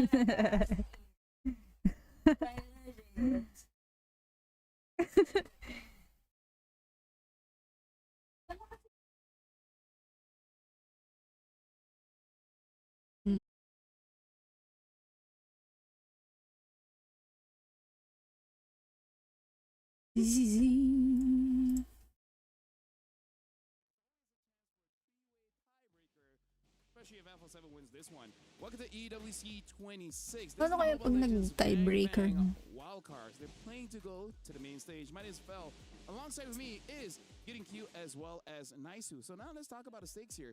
Alpha 7, if they win, they have a chance to get a 3-1 score, which makes them viable to be number 1 in the group. But the three-way tiebreaker is going to come down to game time. So not only do they have to win, they got to win pretty fast. They got to do it quickly. They got to be as efficient as possible. And I think based on what we've been seeing, I don't know how quick they can actually achieve, right? Because the fastest games is like one team knows what they're doing, the other team's not as prepared. And now that everybody's kind of aware of what's going on, I don't think it's going to be as fast as we think.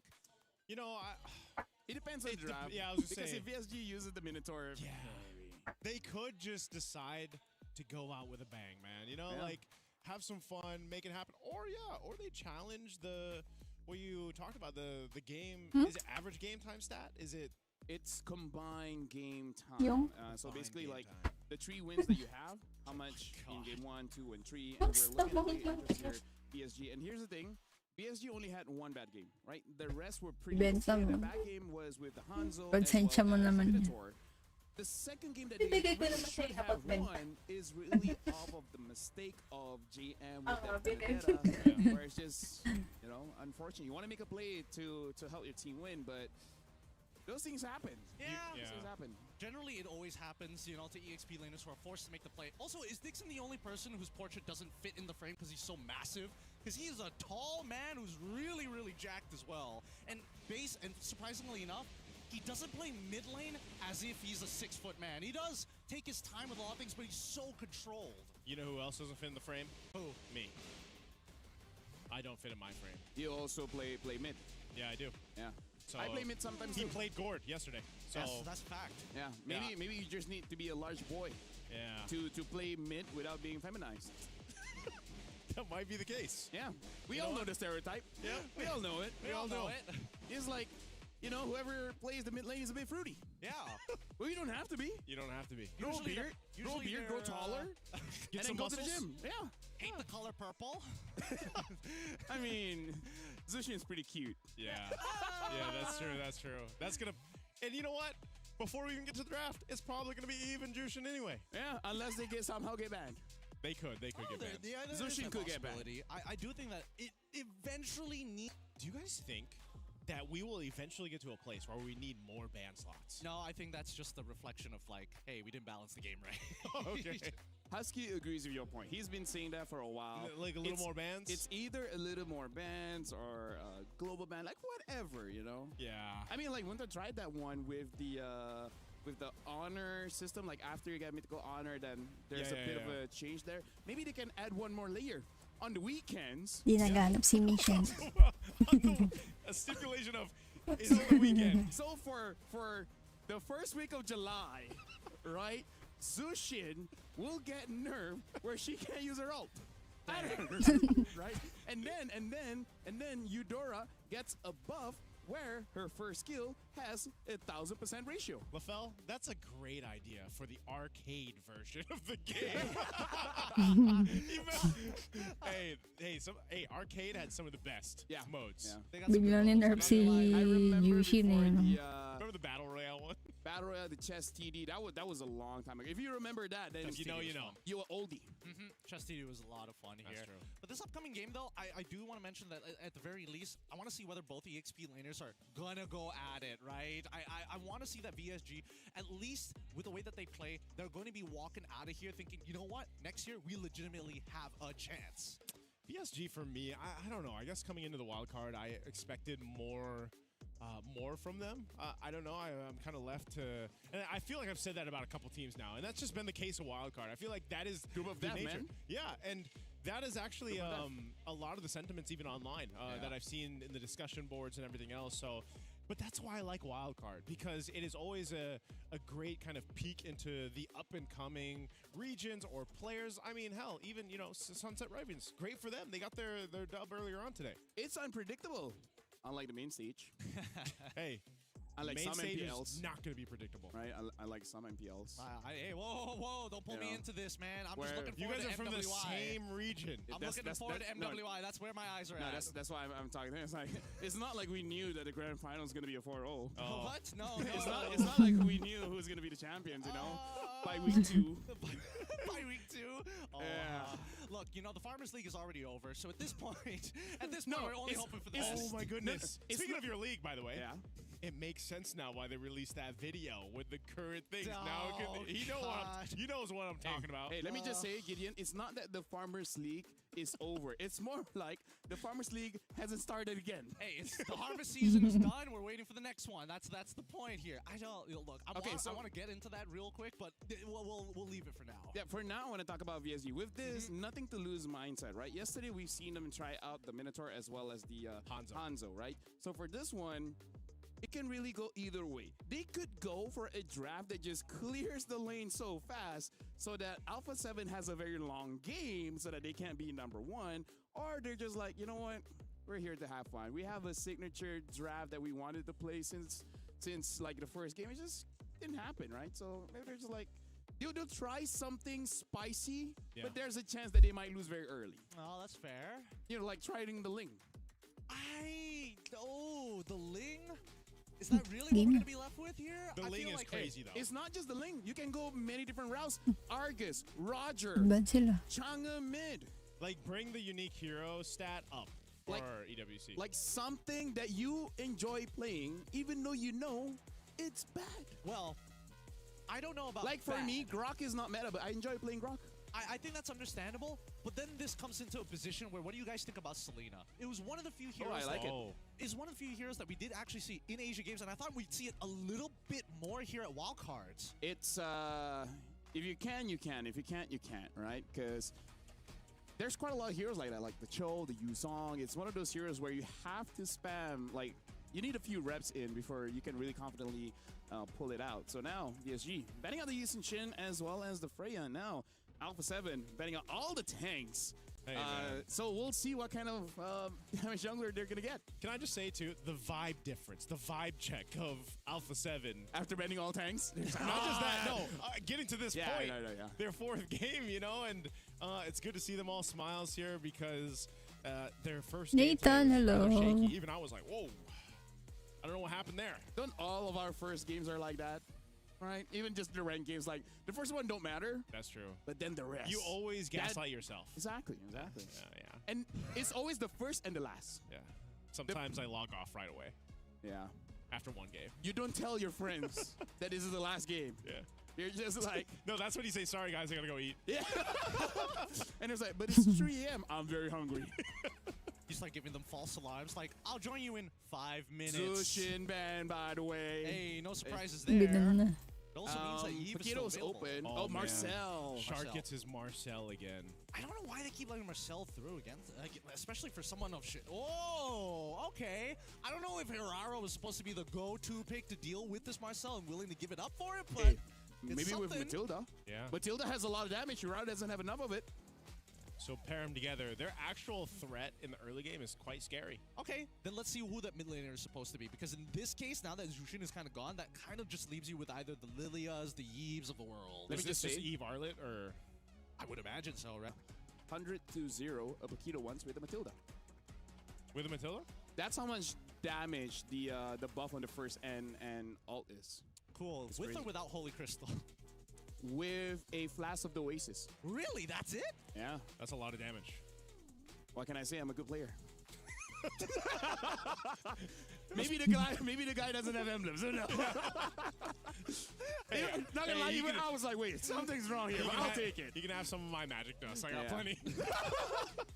Oh boy, Alice gets locked in here. Again, VSG just trying to make sure that the composition is kind of difficult to quote-unquote engage upon. Yeah, because, and again, they know that this Alice might get banned out because so far Arla really is having a bad time against the Alice.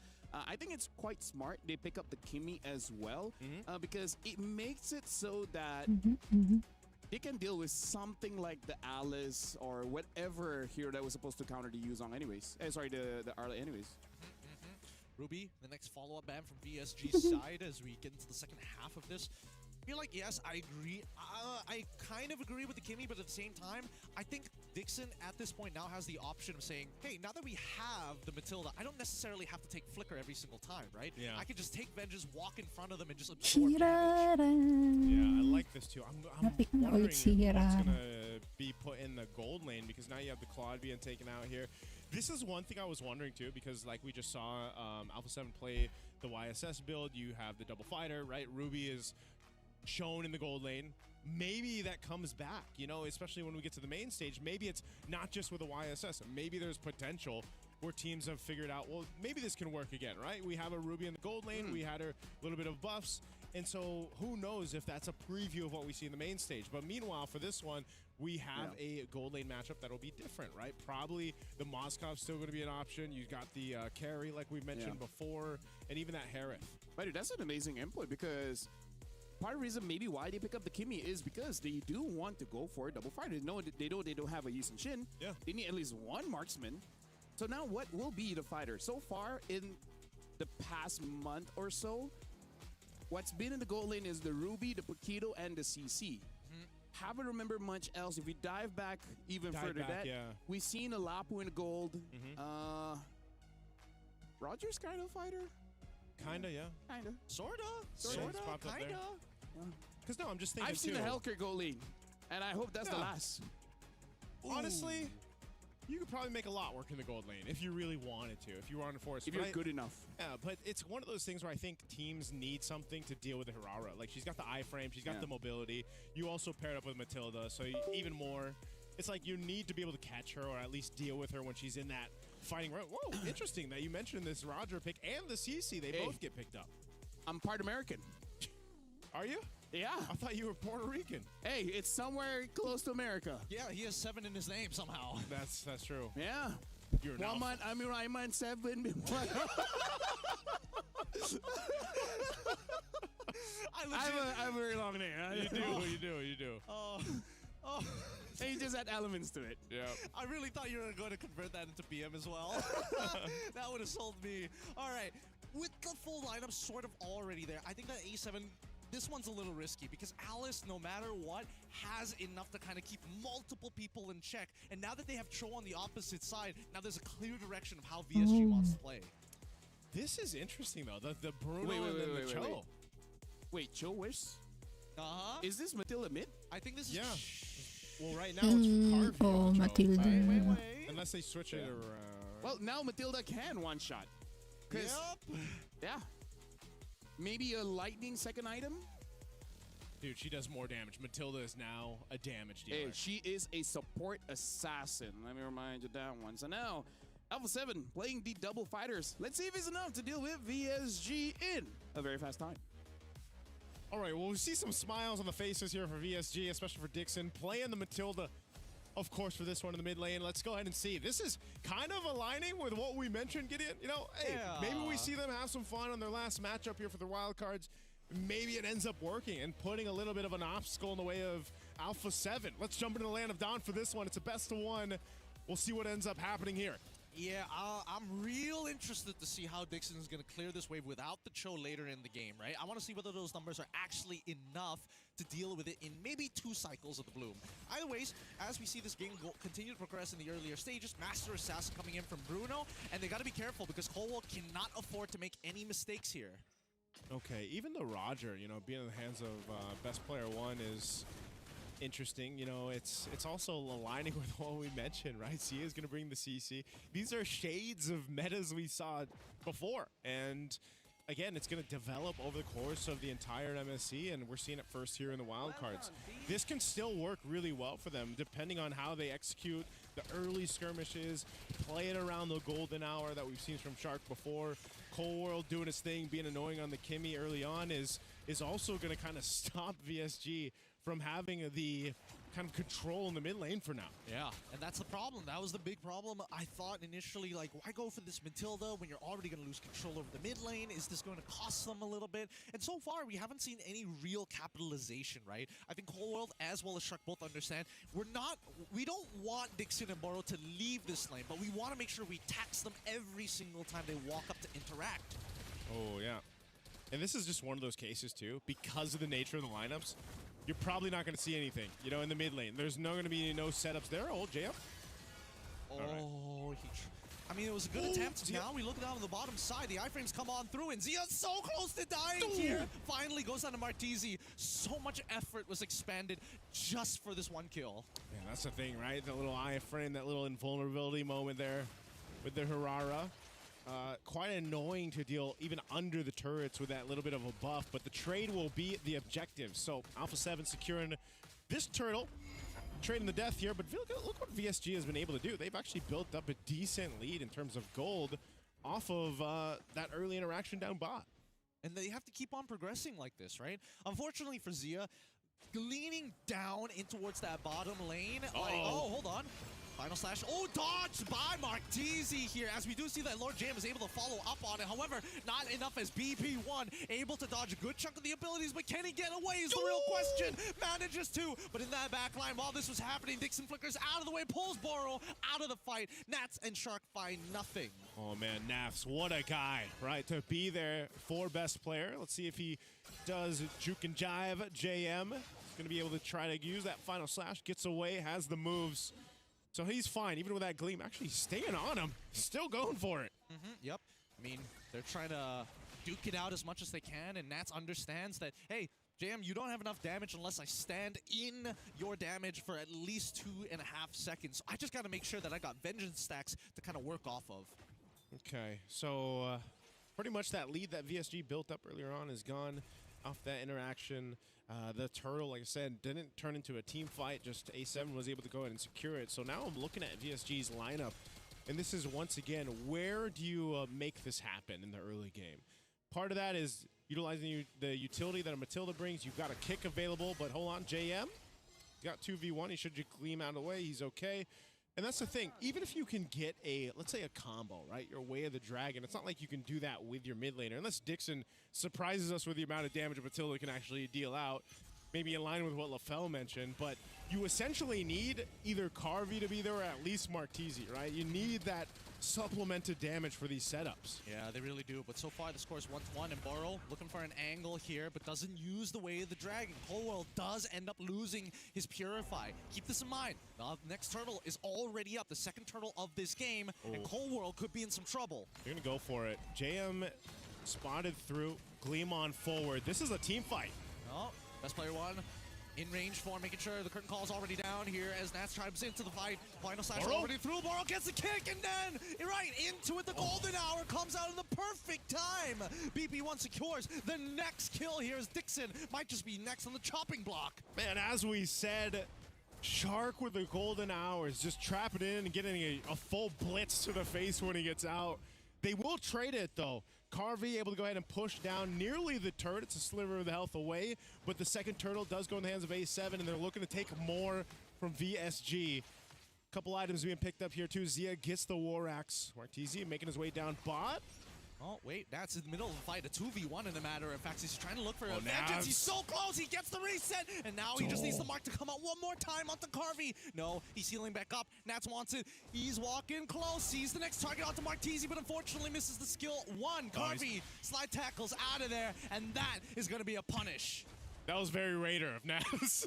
That was old Raider shades of Navs there. He wanted to go for it. I mean, again, he didn't really need to do that, but he ends up getting punished anyway. So that is a pickup there for VSG. Meanwhile, again, things are traded across the map. That tier 1 will fall. So Alpha 7 has room to work with. They've got room to breathe. They continue to build up on the lead that they have. And this is one of the things, too. Like, looking at their lineup, looking at what they're capable of doing, it's just there. It's working for them. Whether that's the crowd control that this kit has, the early damage. I mean, even now, we already saw previews of that when he uses the Final Slash, utilizing the Vengeances and everything else. There's good enough damage throughput for them. This Herrera that we saw work so well for ZXORA, even getting, the highlight of yesterday, is so far not exactly working for Martese. Now, that's not to say it can't happen later on in the game. You just need to be able to get to that point. Bruno as well traditionally spikes up really quickly, and they could just be holding on to get to that point to fight against A7. Well, now trying to cut them off from actually getting this push onto that mid wave. That mid tier 1 still holds strong here. No interceptions from the side of VSG. The next turtle, the final turtle of this game, about to spawn in 5 more seconds. Bottom wave already naturally pushing. Top side getting corrected by Nats. Okay, turtled it up, last one in the game. Trying to get in position here. Nats jumping up to that top side. Conceal's going to be used. They're going to just go for the fight. Yep, and now you see that Shark, he's trying to encapsulate as many as possible. Final Slash catches onto 2 as JM finds his own engagement. Doesn't get enough, though, as Zia takes 1 into Boro. And now Dixon trying to get out of the fight, despite the guiding winds being used. Carvey, unable to get anywhere close. He can't free hit. Oh, Martese, you might still want to try to re-engage here. Again, Flying Cloud's going to bring them back to this fight. They want to go ahead and secure this turtle. They do just that. Alpha 7, turtle secured. Martese still alive for now, unless Nats. Okay, I thought he had the flicker. He has a Final Slash. I was thinking he might go for it. Yeah, I was thinking that too, but I'm starting to see what the major problem is. Nobody can really stop Shark. He can literally walk through everybody and set it up for Nats to flicker and Final Slash easily, and Carvey can't do anything about it but hold his Purify. It's really interesting that we haven't seen too many teams pick up the Marcel, pick that up, prioritize it the way that Alpha 7 has, and it's been working great. Traction pulse thrown out. Just trying to get this tier 2 turret down. No dice just yet, but VSG will hold things together. You're noticing, too, they really have to stick together. At least someone around Dixon, Boro, because of the mere fact, like I mentioned minutes ago, that's the only way you're going to capitalize on kills. You need one of those members, Carvey or Martese, to make it happen. Carvey, it's his time to start to step up towards this game, provide that damage on that Bruno, make things happen, because this is what's happening. Your space on the map, your turrets are just going down little by little. Alpha 7 will go ahead and open this one up for the win. All right, the big ticket items are finally in. Herrera, Martese in this case, got the War Axe. Wait, heading wind's already coming out. Dixon, he's out of there. They managed to protect the mid-tier 1 successfully. Bottom side still, that T2 is still up, but that wave is crashing fast. Herrera's gonna try. Martese underneath this turret, uses the iframes, dashes twice, and dies straight away to best player 1. Boro getting his own attempt here, but he's not gonna use the Way of the Dragon. He uses it at the end, but it's too late. They're trying to delay this wave, and for what? Yeah, I don't know, man. VSG just not synchronized here. They're getting caught everywhere, even under their turrets, so this Holy Defense is going to pop down to that bottom turret. Lord's coming up in 10. They might be able to go ahead and hold on while they can, but a tier 2 mid falls as well.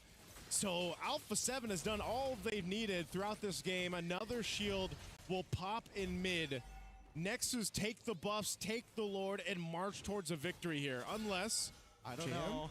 I don't know. This is scary, and now they might force it out. Once again, Golden Hour is going to catch the top inhibitor as Boro is isolated. The Dragon's already out. Now comes in. Oh, JM onto 2, flickers away, tries to get away from this. The Final Slash is counter engages. Colwell takes 1. BP for another onto JM, and finally Dixon brings Carvey out of there. What can we do, brother? They're holding on strong, but that wave might just be the end game.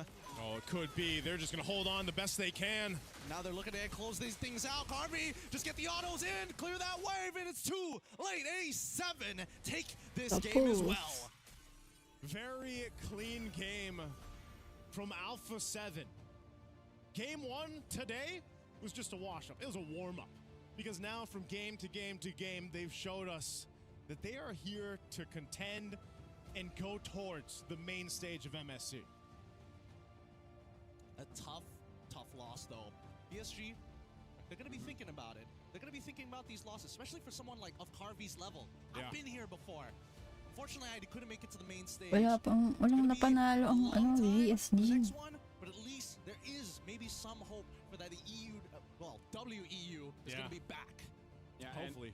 That was a pretty fast game coming in from Alpha 7. Again, that is what they need in order to contest to be the #1 spot. But although, let's be real, it kind of doesn't matter that much because it's just avoiding the #1 team off of Group B, which later on we'll see who is #1, #2, so that we know the matchup is.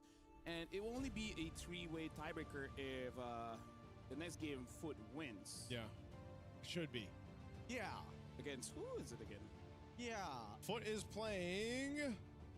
I got it here. Oh, he's got it. He's got it. I got it here. FUT is playing KOG. KOG is on a lose streak. They lost twice in a row now.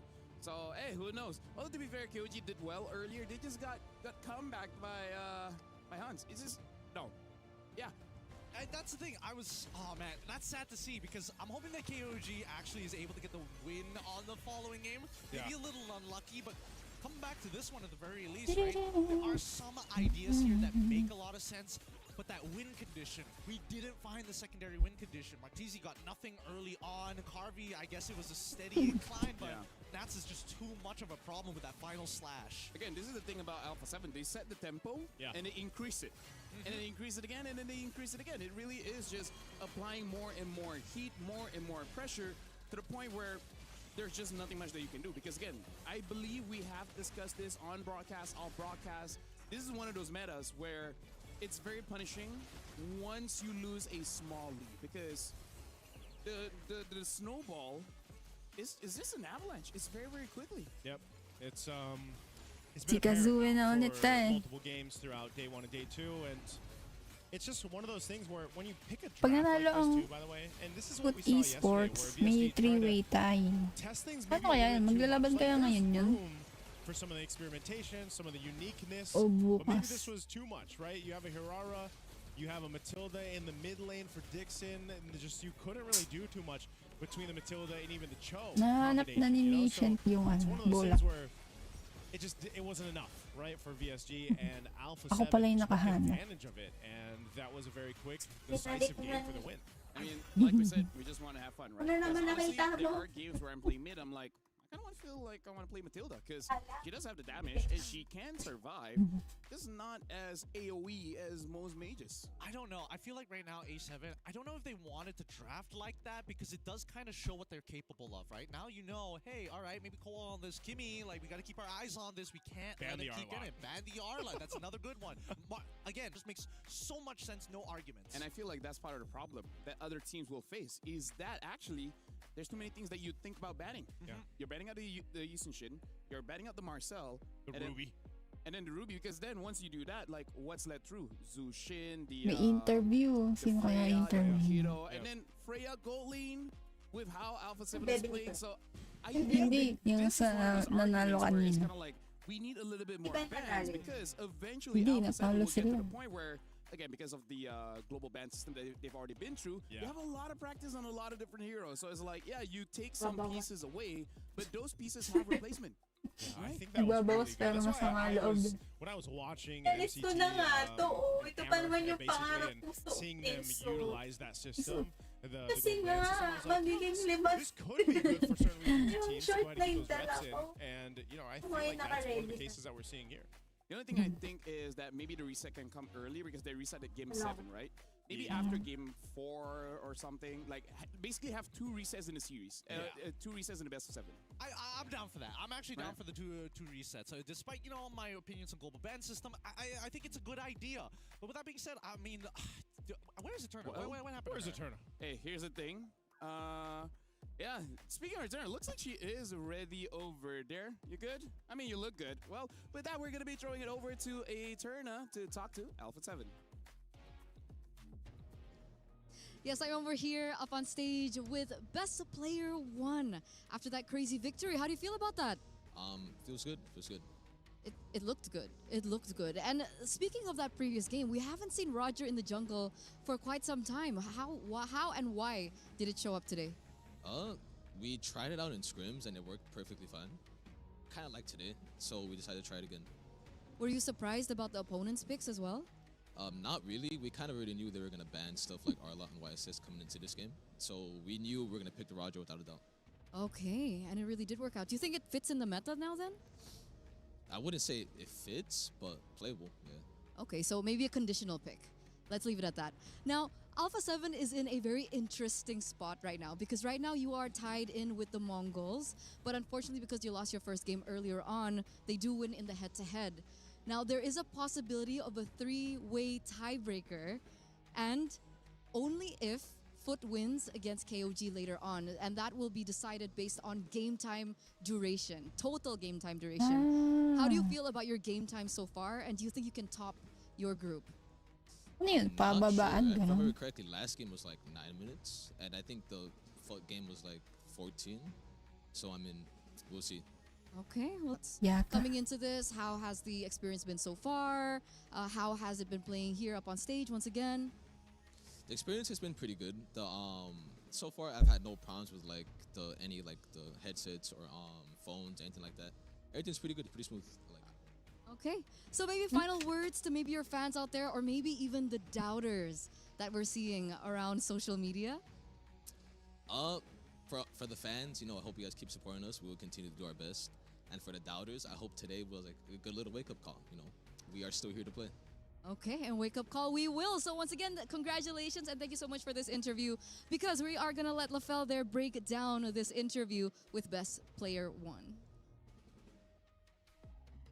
Thank you very much, Eterna. So let's break down the interview, right? Let's talk about let's talk about how his confidence was there. Shoulders straighten up, back straight, doesn't move around, and then just like whatever you ask, that's what I'm gonna answer. I'm not gonna add more. I'm not gonna say less. That voice register too. Yeah.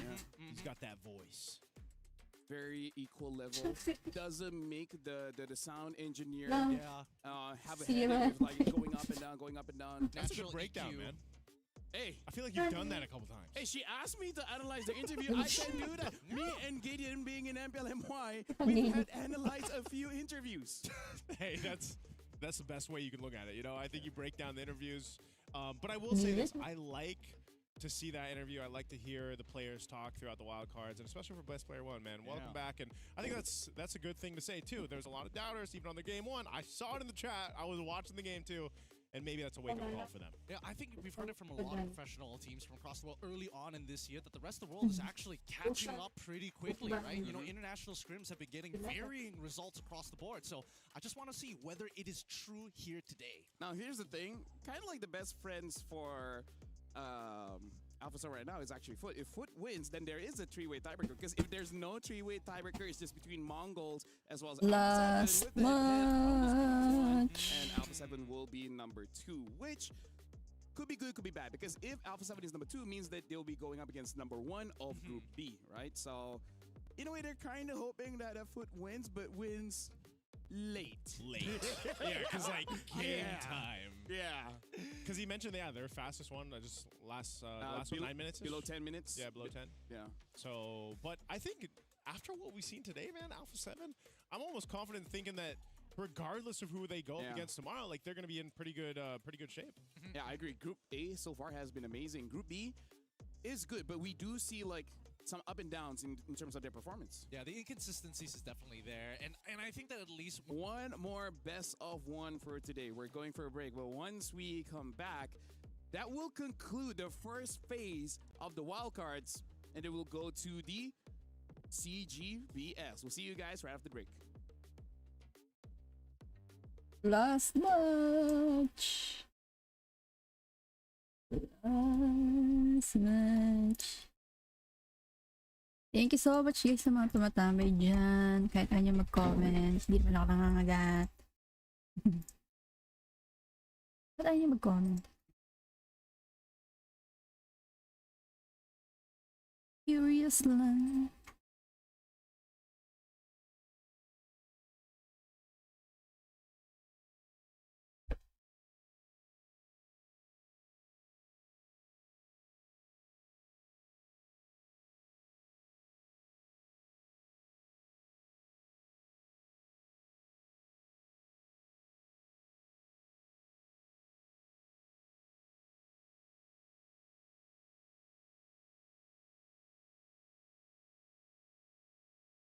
Si Kazu eh.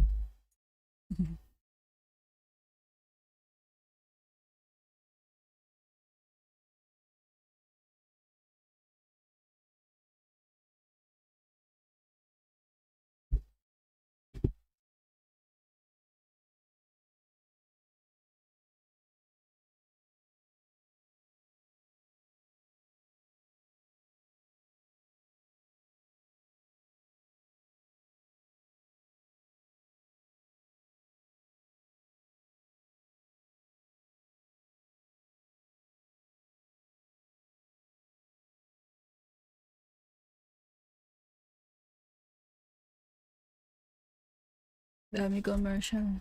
Buti nga, ano lang, saglit lang waiting time. Eh. Hindi yung mga 10 minutes, 20 minutes. Dami kasing laban, kaya maikli lang yung commercial.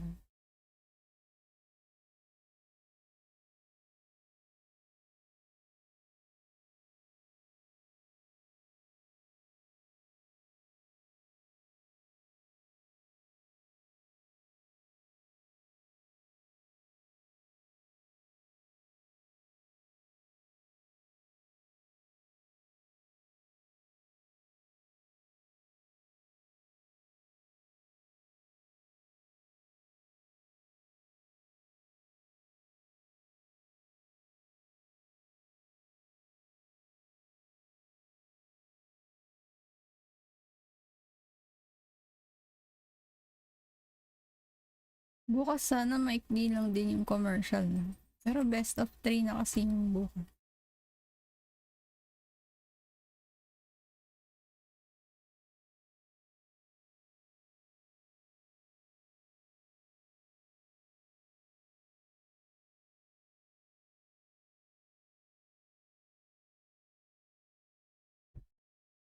Magkasing. Kesa agwan.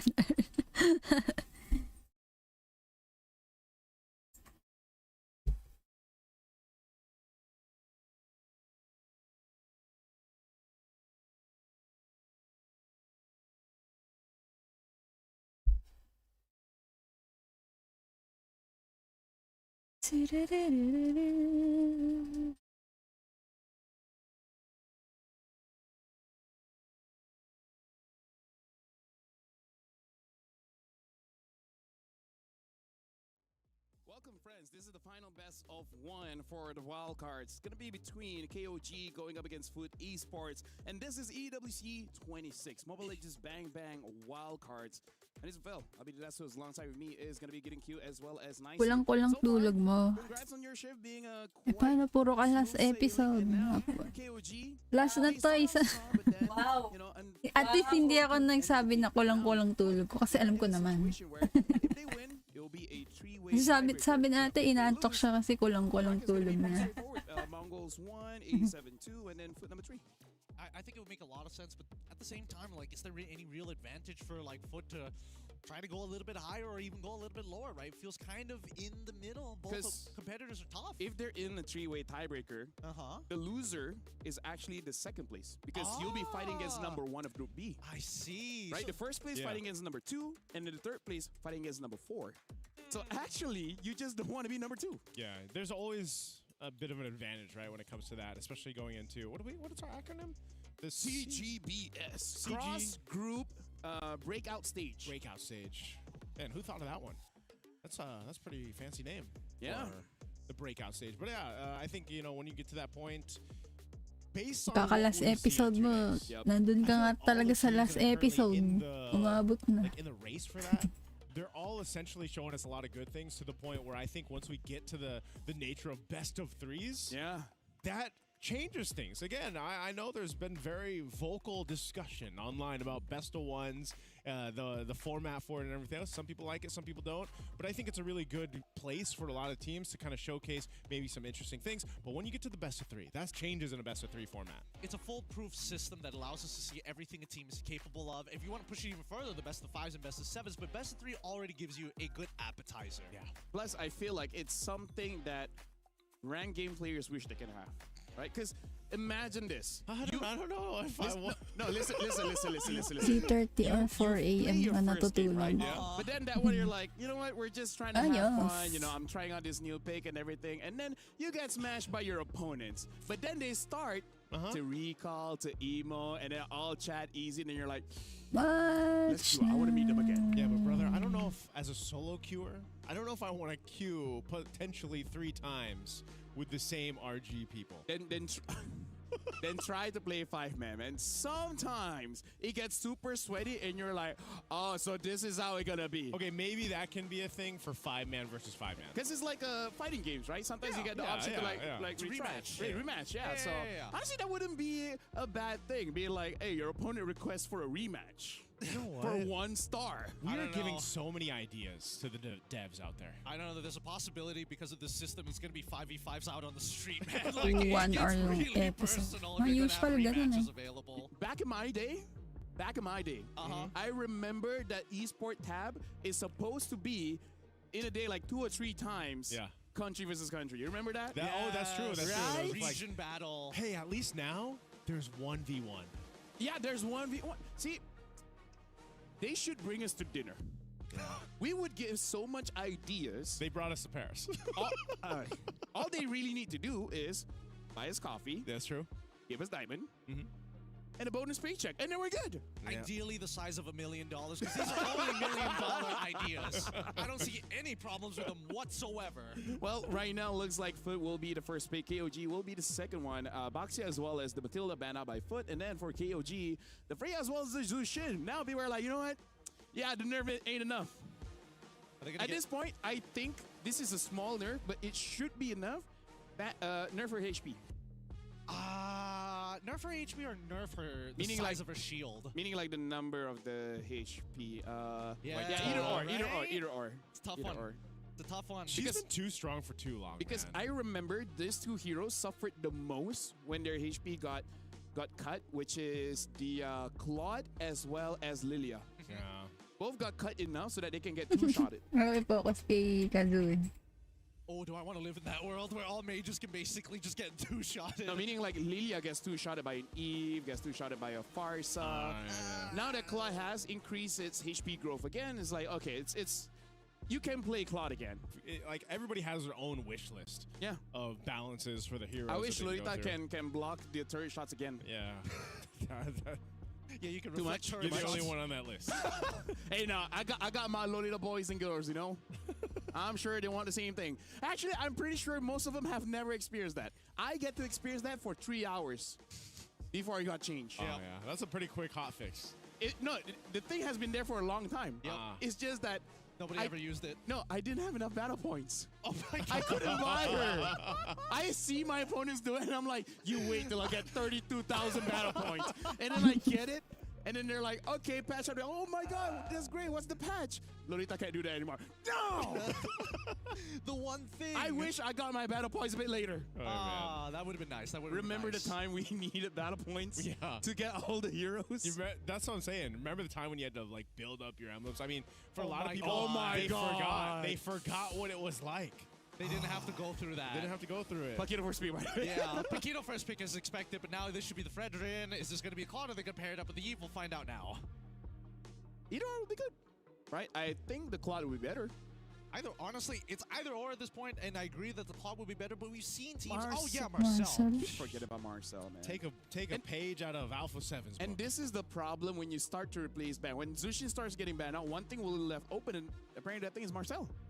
Well, I think it's better than like at least leaving the Freya open, which really causes a lot of disruptions, or even like a Kai. But I think that it's great that at least from the side of FUT, they're getting rid of things like Valentina, right? Just to make sure if we do get a mage, you can't steal it away from us. So I think that from KOG, it's pretty smart that now we take Marcel, and now you can't steal ult as well. Try an RWM, my guy. That is an early Harley. Yeah, very early. So they actually go and pick up the Harley. They also get the Atlas. Yeah, I don't know, man. I'm worried. I think they do that because they don't want to think about the gold lane. Like, no matter what you pick, we can one-shot you. Right? Either you pick up the Claude, you pick up the... okay, maybe Hive is a bit difficult. The problem, like, with this the Atlas, too, is, like, you've got a Marcel across from you, man. Like, even if you get a Fatal Links out, you can actually negate the whole thing by dropping down the Golden Hour. I mean, there's no way that FUT is experimenting now, right? I mean, no, it's not like they didn't just experience it against A7. Yeah, I mean, they wouldn't want to lose here. By the way, it's dangerous grass, so I don't know if that matters. It does. Because honestly, why I brought it up is instead of Atlas, I would actually think of something like a Hilda to punish that Marcel. Dude, Hilda's been slept on in the wild cards. Yeah, she has been. She has. I think we've seen more Khalid than Hilda at this point. Yeah. Yeah. We've seen more Matilda than Hilda. That too. Matilda, Hilda. Side of KOG because FUT decided not to take it, and they've already got the Marcel to open up the map in case someone like Harley tries to attack the mid lane. So this is my analysis on this. They're also sick of Eve's shit. So they're like, this character sucks. So That's why they banned out the Jushin. Yeah, so they're like, wait, we are red pick. Red 5, we can have some fun. An Odette. It's not too bad against comp like this, admittedly. Right? See, everything is like, wait, there's nothing that can stop Odette, Odette. though. And then, that could be fun. Because this is something that SRG does a lot. Yeah. They let Red 5 be a mage because somehow, some way, Stormy will find a way to counter the team. If you have the hero pool wide enough to actually take advantage of. But now we see that Carrie's going to get banned out, and KOG, one-track mind, making sure that their jungler isn't going to explode. What is FUT? Are they just going to lean towards an Obsidia again? I think they might. For RX? Like, after what we saw previously? I mean, at least they don't have to deal with Arlot for now. Like, but, Sora, you're still going to have that threat between the crowd control that's provided for the first 3 picks, even from KOG. So, I don't know. They went with the Claude ban. Carry is that one. Are they still going to expend the last bans on both sides towards gold? I would ban the Harith, and then any other marksman, I feel like the Harley will deal with quite well. Yeah. I don't know about this one. I really feel like for the second half, banning out the Claude here, I felt like they should have used the Claude as a tool against KOG to get some confirmation of what they want to do, right? Because if not only are they getting rid of the carry and decide to get rid of Moskov or Claude in that case, you know for a fact that KOG is playing around that mid trio. Let's see. Last ban here. KOG is going to be the Gourd, so they'll take that out. Interesting too. There should be a Harith ban, and then for KOG, at this point, honestly, you can go either or in terms of the mid as well as the gold. But I think since you have priority, you might as well pick up a gold laner. Yeah, they might even just take our Kimmy for KOG. I don't know, like to pair it up with that. True. That Fredrin. True. Might be a little tough because no matter what, You're have a little to kind of. Well, thank you. Of course, I'm built like a twig. So I think that unfortunately, when you're dealing with these Harleys, especially if you're Kimmy, without the flicker, it becomes significantly harder, right? Because then once Harley gets the lightning truncheon, they're ahead of you. Oh dang it! Well, I was saying, man, I could see it coming through. So it stopped in its tracks. No, banned out. Damn, you guys have the third eye or something. Yeah, he's unlocked it. I've spent some time with the analysts over there in MPL Philippines. Yeah? And I usually get one right. Who? Ingen? Yeah. No, he's a smart guy. He's a smart guy. Hey. Maybe not as... Don't knock him, okay? He's the referee. Yeah. He, at this point, has more stage experience than us, okay? That's a fair argument, but here comes the Moskov lock-in here for the side of FUT. Still, having to deal with the Harith is a little harder. Lilia will make it a lot easier. Shout out to Wolf. Jungler yan. Shout out to Wolf. We miss you here. Yeah. Ayun, nagpick. The last pick. Oh yeah, but again, Harith. It's still gonna be difficult for the Harley to Jungle. This is the last pick gonna be. This is gonna be the mid Harley. lane. So Kimmy was taken out. The Eve is still there, but it's not really the best. Eve Farsa? But I'm happy with the Farsa. I would like to see Farsa needs justice. She does, but at the same time, you're giving up like a decent amount of pressure, right? Because you have to make the choice of trade. Chang'e, not the worst, but still same problem about having Purify and Flicker. Yeah. Fine, Novaria. Honestly, probably the safest one. That's like by far the safest one. You know what? Kill Harley. Pick up the Eudora. Hey, technically, didn't she go through a little bit of a change too? Yeah, Eudora honestly is quite annoying, and I think it is quite viable. But fine, Zetian. Why did you say that? Why are you? Do you have something about Zetian? Yeah. Because the damage is not enough. Zetian power spike is level 12, so that your ult gets like quick enough. But before that, you're trying to win the lane. If you don't win the lane, you're like a sitting Empress. Speaking of Empresses, nice as well as getting Q. Good luck on this one. You guys are Empresses. I was going to say, I guess we're Empresses. Why not Emperors? Sure. You know? Because there can only be one, unfortunately. That's true. All right. Well, ladies and gentlemen. You can be the Emperor of the West. You're not part of this. Yeah. You're not part of this. Well, or you can go even further. Northwest, east, south. Or southeast. Why did it have to be the diagonals? Let's stay in one region. Yeah. Let's stay there, all right? Okay, LaFell, thank you for your service for this one, man. You know what? It's me, Nisu, Gideon, to bring you the last game of day 2 here for the MSC wildcards at EWC 2026. We hope you guys have had a great time because I know in parts of the world it's getting a little late, right? For me, it's past my bedtime if I was still there, but I'm here. Yeah. And so, Gideon, let's jump into this last one. Land of Dawn, we know what's at stake. FUT Esports and KOG.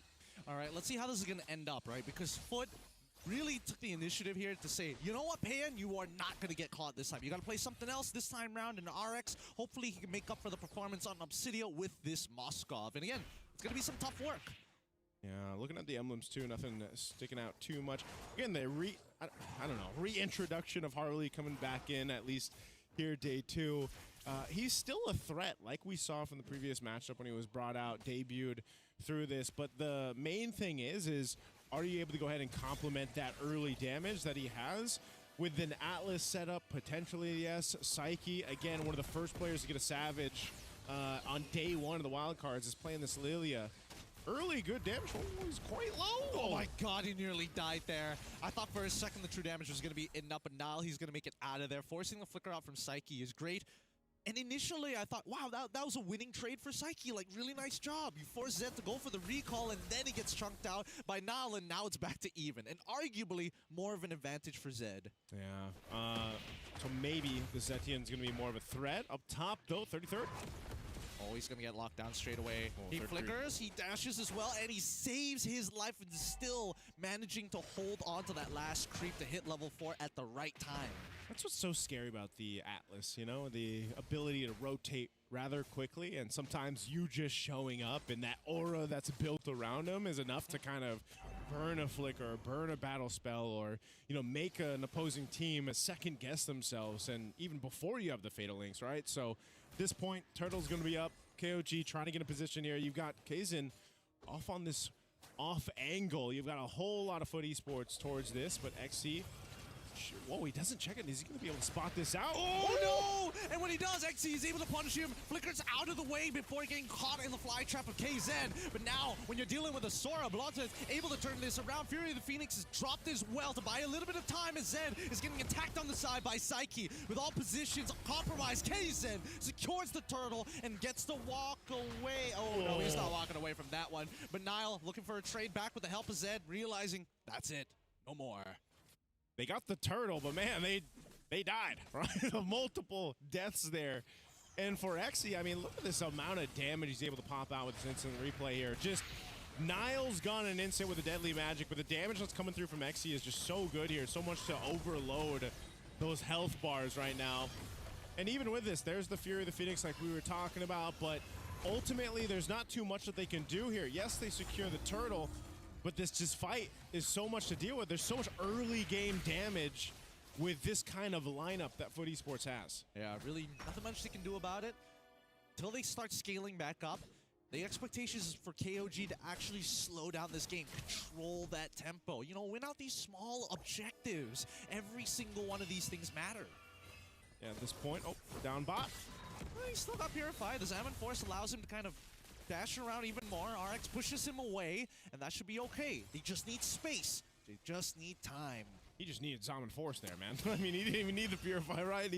Payan's that confident with this, is still holding on to it. Him and RX going to go ahead and just... Oh no, he's in trouble. RX might just die here. I'm pretty sure Zaman Force is coming up in about 5 seconds. 4, 3, 2.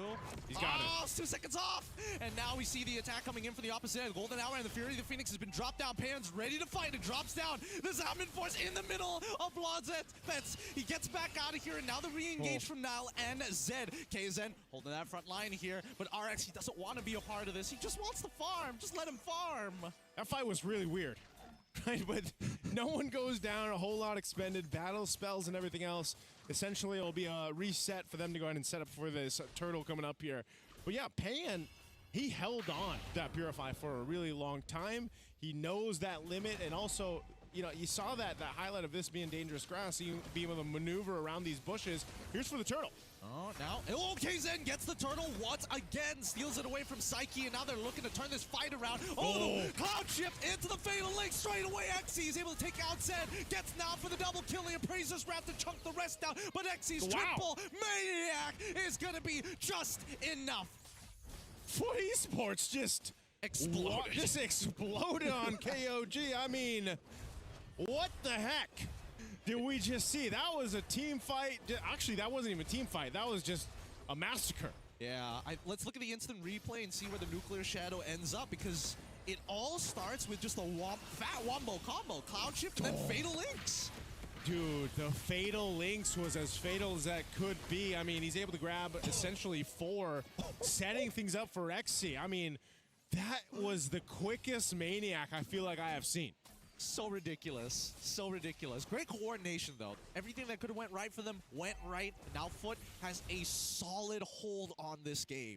Yeah, this is just a really kind of devastating if you're trying to deal with this kind of XP difference in the XP lane, but also just the amount of damage that a Paquito is able to provide in comparison to the Sora, right? Usually when we see the Sora, that's what we saw. The shifting skies, the ability to go ahead and set things up. Yes, Sora can also provide a decent amount of damage, but in that sense, when you can follow through the Fatal Links so well, you know, a Golden Hour is not even fast enough to deal with the setup potential with this combination for FUT Esports. So a really massive power spike for them now. Fighting down bot, Xe. Oh, get away. The spear connects. Oh, Zed able to get over the wall before actually getting collapsed against it. Fury of the Phoenix to buy some time in the Golden Hour to get KZen out of there, but KZen can barely move. Zaman Force out from Payan to turn this around, and KZen says, thank you. An opportunity wasted. Purified to get him out of there. The Fatal Links does not connect with the backline. Now getting attacked by the one and only Zed. He goes down, and Xe double kill again. Walking away. Payan, no mana. Nothing left to fight for. And Xe is the champion in this game right now. 7-1-4. He is on fire and more on the Paquito here. And this is why we've seen this hero picked up so much, even leading to the wildcard stages in MSC here at EWC 26. And this hero, you'll see a whole lot of it throughout the main stage because, man, the ability to do that, you know, exit the fight, come back, have that full locked and loaded combo is just too much for a lot of teams to deal with, especially when you're down. I mean, we just had this whole discussion.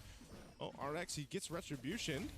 He's a goner here. They've already got the reset with the energy eruption. Praiser's Wrath, you know, just to put a little spice on top. But KZen now genuinely out of position here. Do they have enough time to turn this around? Cloud Shift as well. They engage Fury, the Phoenix, Fatal Links, front line in trouble. Payan trying to make the happening.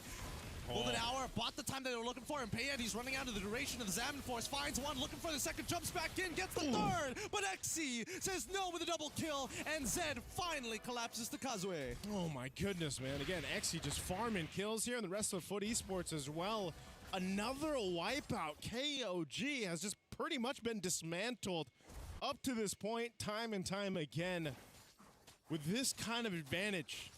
What I was going to say before that all broke out was, like we said, man, you know, advantage right now in the current meta, it's so difficult to turn it around in certain circumstances with certain kind of compositions, and this is one of them from KOG. How do you stop things? How do you stop, and who do you stop is the question that KOG is sitting here trying to figure out throughout this game, because everybody's pretty much a threat on FUT Esports, man. Even the Roam, like, Blotsfet on the Atlas is as threatening enough as the rest of them. And he's just the one enabling all this to happen, too. So right now, sitting on almost 6,000 gold ahead, you can see the disparity in items. They're going for more. Oh, XE trying his options onto Payan. They managed to get the Zaman Force out. However, they hold on to the Holy Shield, and the next set of waves are starting to come from every single angle. And it's a 6.8k lead. Before this, I would say a 10k lead is guaranteed GG, but the 6.9 is starting to look real good here as the next Holy Shielding collapses. Yeah, at this point, I wouldn't be surprised if FUT Esports decides to try to make a play. Underneath the tower again? They don't have to, but they just might. I mean, that's one of the things, you know, with this kind of lineup, this kind of advantage, you could do that. But Lord is up. They take the discipline route. They'll go center up for this Lord, secure it, and then knock on the base turrets. Yep, that's exactly what you want to see for the setup. Now, XE, what is he going to do here? He's the one who's got the big numbers. He's 9-1-7. A single shutdown could absolutely ruin this game, but he opens it up by attacking KZ. That's number one. Flickers away as you see Nile looking for an opportunity to cut into the top side. But let's at least able to make sure he controls the intersection points. They're still respecting what KOG might potentially try to do, or they just want to go ahead and try to bait them into a fight.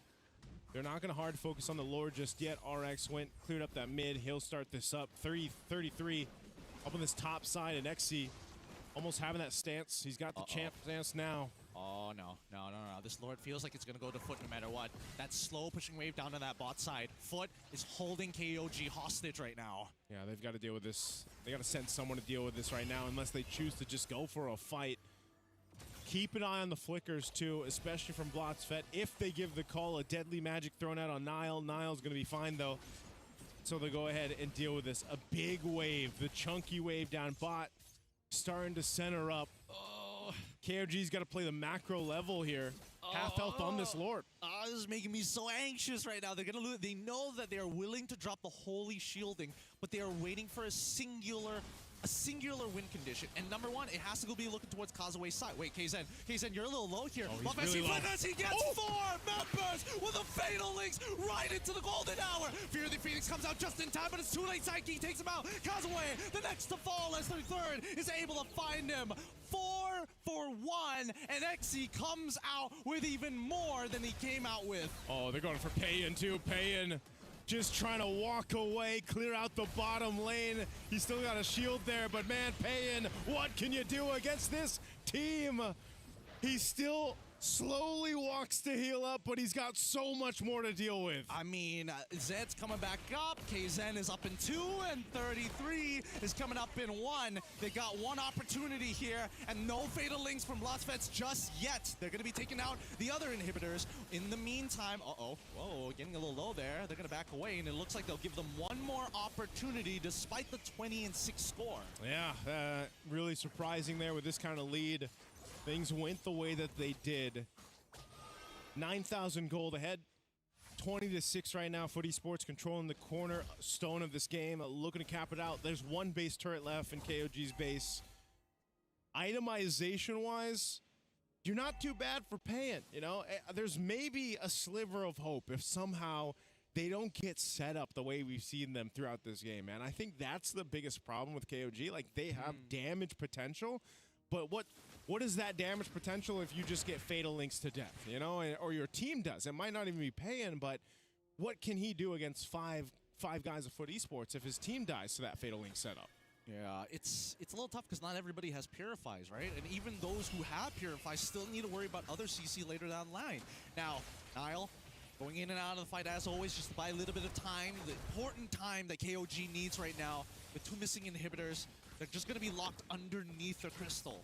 Okay, so right now it looks like KOG is just going to go ahead and play the defensive game, right? Hold things down the best they can. You still got a minute towards that Lord to come up here. So this amount of time that they're going to be able to buy, I'm wondering if it'll be enough to actually turn a game around. That's the big thing. Part of this is not just keeping Payan alive or him keeping himself alive through that eventual base push, or if they try to contest the Lord like they did previously, and it comes down to maybe a miracle retribution, that could be maybe one of the win conditions that KOG is looking for right now. Because at this state, they have so much ground to cover. You almost have to get in a position where all right, maybe we rely on a miracle play. Uh-oh, they might get sandwiched in, though. Well, let's find out here because RX is ready to fight. And now, Fatal links onto two frontliners. Fury of the Phoenix as well to buy some time. Payan goes with his Ammon Force, but is forced to move away. As you see the RX, he ends up flickering into the golden hour. He could have caught two, and that's already two down. But FUT have found the hole that they've been looking for and are looking for more. 33 the next tough fall.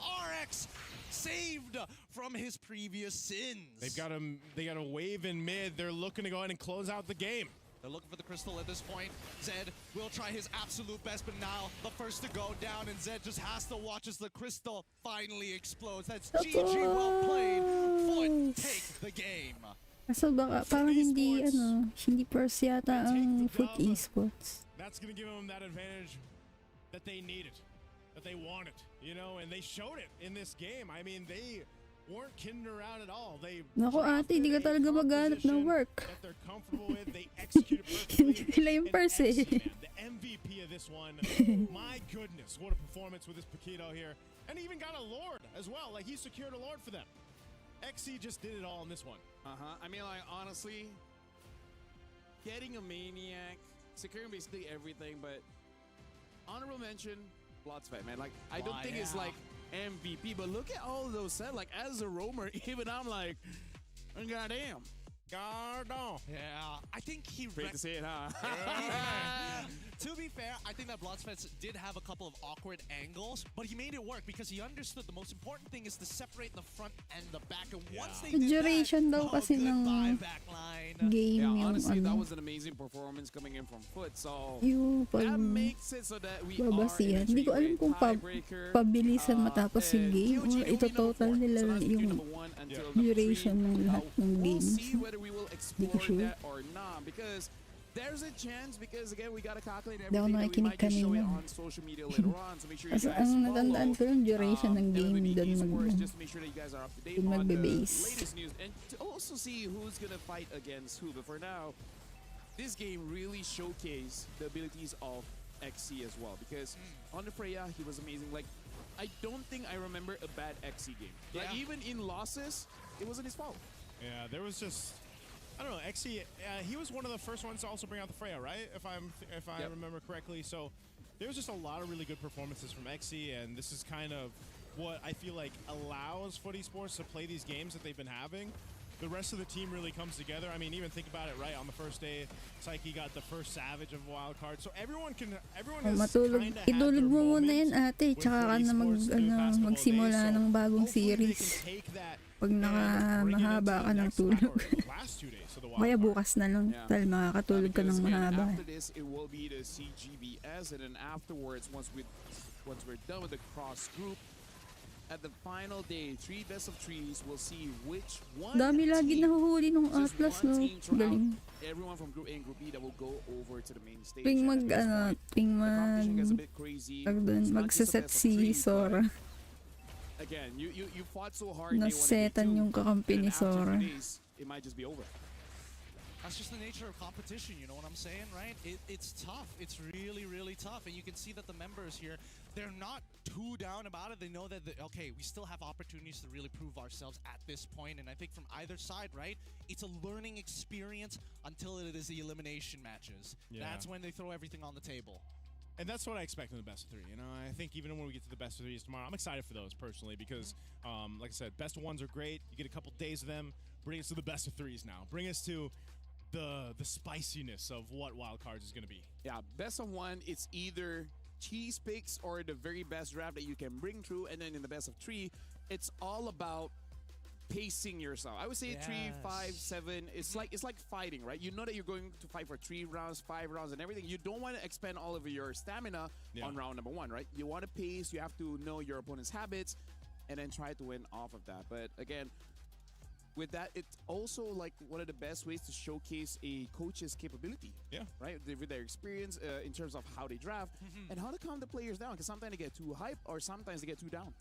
Honestly, I was going to go back and do some homework on a lot of these coaches, right? Because the real question is, some of these coaches are actually recognizable from year to year. I mean, they've come to MSC as wildcard teams for other teams before. Yeah. They always have either a style or like, you know, either incorporate with the team or very militaristic, you follow my rules type deal. Yeah, I like that because even when you look at some of the best teams in the world right now, one of the main things that they say, and this has been shared throughout a lot of interviews and podcasts out there, you know, being able to go ahead and help the players reset from just game to game within a series is such a... It's a skill that is innately in the coaches, but also to work with the individual players and their personalities, get them to reset quickly. It might even be a bad game because even some of the best players out there have had bad games, right? And so to be able to do that, that is a massive thing to prep them for the main stage of MSC. And because of that, it's no surprise that a lot of teams that have been able to perform very well has invested a lot in their coaches, because gone are the days it's just one guy, right? Remember back in those days, just one coach doing the draft, Tayo na lang kayo doing the natin sa motivations, post. doing the discipline training. He's cooking for them. He's cooking for them, waking them up for practice, taking everything. them to the gym. Now everyone has their own roles. Like, you're a tactical coach, you think about the game. This is the head coach, making the decisions in terms of the training, as well as, you know, disciplining the players every once in a while. Now there's like what, a minimum of 2-man coaching team, but now we got 3, 4. Some teams even invest in psychologists. So yeah, going into the best of 3, that is going to be a good test for the coach, because we saw here in the wildcards, first game, almost everyone had a bad game. Yeah, but then eventually they got better. Yeah, I think that right now we don't actually have like a rhythm in the draft. We know like some picks that will come up, but in terms of the order, I don't think the openers are really set for a lot of the wildcard teams. Yeah, actually, they're very team different. independent. Yeah, it's super team independent. I mean, again, some teams like Alpha 7 that pick up the Marcel first right on the blue side, or maybe the Arlot, for example, for Nats. Like, it's becoming very clear. And again, I feel like, in a way, the disadvantage, let's say, of the teams that go to the wild card is whoever ends up making it to the main stage. All those teams have all this data on you, right? So that is another part of the gauntlet I feel like these teams go through in the wild card. And it's supposed to be the wild card. Yeah, that's why it's fun. Wildcard is fun, and MWI is fun, and everything is fun. Everything is fun. Everything is fun, especially when we see that everyone is trying their very best, right? Everyone is trying their best, and a lot of skill expression we've seen, I believe, in all the lanes so far. After 2 days, we've seen amazing XP plays. We've seen amazing mid plays. The jungle, we even see damage jungle coming in from best player 1. Yeah. So I feel like overall, no specific hero or lane has been the outlier to be like, this role kind of sucks right now. Not really. Like any of the roles. Actually. Yeah. The only sucky thing is just like, I don't have much options. But other than that, it's all good. I really think it's just, yeah, I suppose. There is like a decent amount of variety for all the lanes at this point of time, compared to just only tanks of the EXP, only damage dealers. Zushin and Eve, but you know. I mean, Other than we know that one, and then we come to the gold lane, and even they have like a couple of problems there too, where it's just like, Harith, what do we do? When can Kagura be good? I mean, she is picked up in the Philippines, and there are some Kailan daw magiging good si Kagura? in the current meta, I feel like. I think. You sure about your that? Your voice pitched up just a bit there. Yeah, I mean, like, hey, I like Kagura, use her time to time, but again, it is one of those things where in this meta, it's kind of like the mid is a utility. Yes. So that's why we don't see Kagura a lot, because she's like an assassin type of mid. That's kind of what I mean, you know, like, let someone else be the utility, but then you know who will be? It'll be the EXP. So you know, never mind. Let the EXP have fun first. Yeah. Let the EXP have fun first, and then they're going to change Farsa to make sure that her ult can't be cancelled, except you take 150 more % damage. Okay, now we're back to the arcade idea. Hey, make her broken. When she ults, she has 5 charges. Untargetable. Untargetable, global. Feathered airstrike. Right? No. It doesn't strike from the air. It comes from below. Maiba lang. You can't even dodge it. Exactly. That's true global. That's the god ult there. Why do we want to make Farsa great again? Because she's a baddie. That's the only. I don't know if that's valid. Hey. I don't know if that's valid. Ask the player base. Yeah. They would say that's good enough. Really? Zushin's a baddie, Hirara's a baddie, and see how many people wanted Hirara to work. Literally, if they just want... Think about it. Even Merkel wants her to work. Look, all they need to come up is a collector skin for Farsa without the blindfold, and it's over. It's done. People are going to pay so much money. Doesn't she already have a collector skin? I think she does. Why can't she have a second one? But for me, personal taste... Because then it would be a collection. personal taste. Her Phoenix skin is my favorite. Really, the Phoenix skin. I like the rate the aura red effect, right? Red effect. Doesn't she have an MSC skin? She does. Meron. MSC 2022. We're gonna be looking at the groups. We're gonna be looking at the groups to see how things really shape up. Now, group standings. Oh, sila pa rin. We already done the calculations. Like FUT is number 1, Alpha 7 is number 2, and MongolZ is number 3. Ala ko duration. Ano ba? Unfortunately, BSG have been eliminated. Uy, ate, maghanap ka ng trabaho. Looks like FUT has the fastest games. Which they do. Game 1 and Game 2 that they won very fast. Yeah, super quick. But this Ano, is only total just po? right? I am a little Total curious yata. to see how this is all going to start shaping up. Because now that we know the order, we can technically know who they're going to be facing up against on the opposite side, right? Yeah, but we don't know the schedule, so who knows? Maybe they start with the upper teams first and then the lowers. That's a good point. Yeah, we'll see how it goes because we'll be checking out the social media just to see on that timing as well. So yeah, this is Group A. So congrats to every team that made it through. Yeah. And for VSG, we want to see more of them coming forward. But now, look at Group B, the Huns, number 1 with no losses. Very impressive coming in from the Huns. Falcons, number 2, Sunset Ravens. There you go. Talk about a comeback, right? Go. Number 3, and then Niightmare Esports is number 4. You know, the Huns Esports, after watching them in their qualifiers for the MCT East Asia, I was rather impressed with them there, but this is not what I expected. I didn't expect them to go like the 4-0 in this one. Yeah. It's like, you're good, but can you beat Falcons good? Yeah. I'm getting it. I mean, we always knew when we were talking about the East Asian side of our of the MLBB community, they've been there for a while, and hopefully, you know, with the reflection of the Huns and as well as the Mongols, the way that they're playing, maybe, you know, looking into the future, some of these other regions are going to be just as dangerous. And that's what I'm going to say. Like, watching and casting Sunset Ravens games in that East Asia MCT, like, same thing here. It's great to see them make the improvements from watching there. And, you know, in that qualifier, it seemed like they were really struggling, not just the picks, but the way they rotated around the map. Well, then you watch them here in the wildcards, and I'm like, whoa, that improvement from that time to now has been pretty vast. So, and think, they're rather new, right, to the competitive scene of MLBB. So who knows what more improvements we'll see from Sunset Ravens and the likes. And unfortunately, Niightmare just couldn't get a win for it today. But hey, maybe it's just day 1, you know, still jet lag and all this. Shanghai daw. Going into the best of 3s, we see improvement, especially with, let's just say, the frontliners. I feel like Javiana can do a little bit more. I agree. And that allows the mid as well as the gold lane to just perform a little bit better. That's why I think, what do we say? Let the XP laners be the guy right now, or let them. It's weird because like before, people would be like, "Oh, it's the junglers, it's this, that." I think the stars right now are XP laners, man. Yeah. Well, I mean, a bit of a yes and no, Gloves right? off. Gloves on. If they're Paquito. If they're Paquito. Because that's a lethal weapon. You don't want bone to skin. It's too good. But I also think that, at least for the EXP side, the timing of their impact is just so important right now. Yeah. And if they don't find those moments, then at least I don't mind playing Paquito, because if I'm not ahead, at least I can peel for the rest of my team. I have the toolkit to do so. Most EXP Kailan nila makakasama si Kyrie? Nino? Looking at you, Ang random ng tanong mo, te. I was gonna say, Kailan nila makakasama si Kyrie? Sino team ba? Ano ba yung topic natin? This is not my lane. One hero that I wish I can master and I don't need to retrain myself is Yuzong.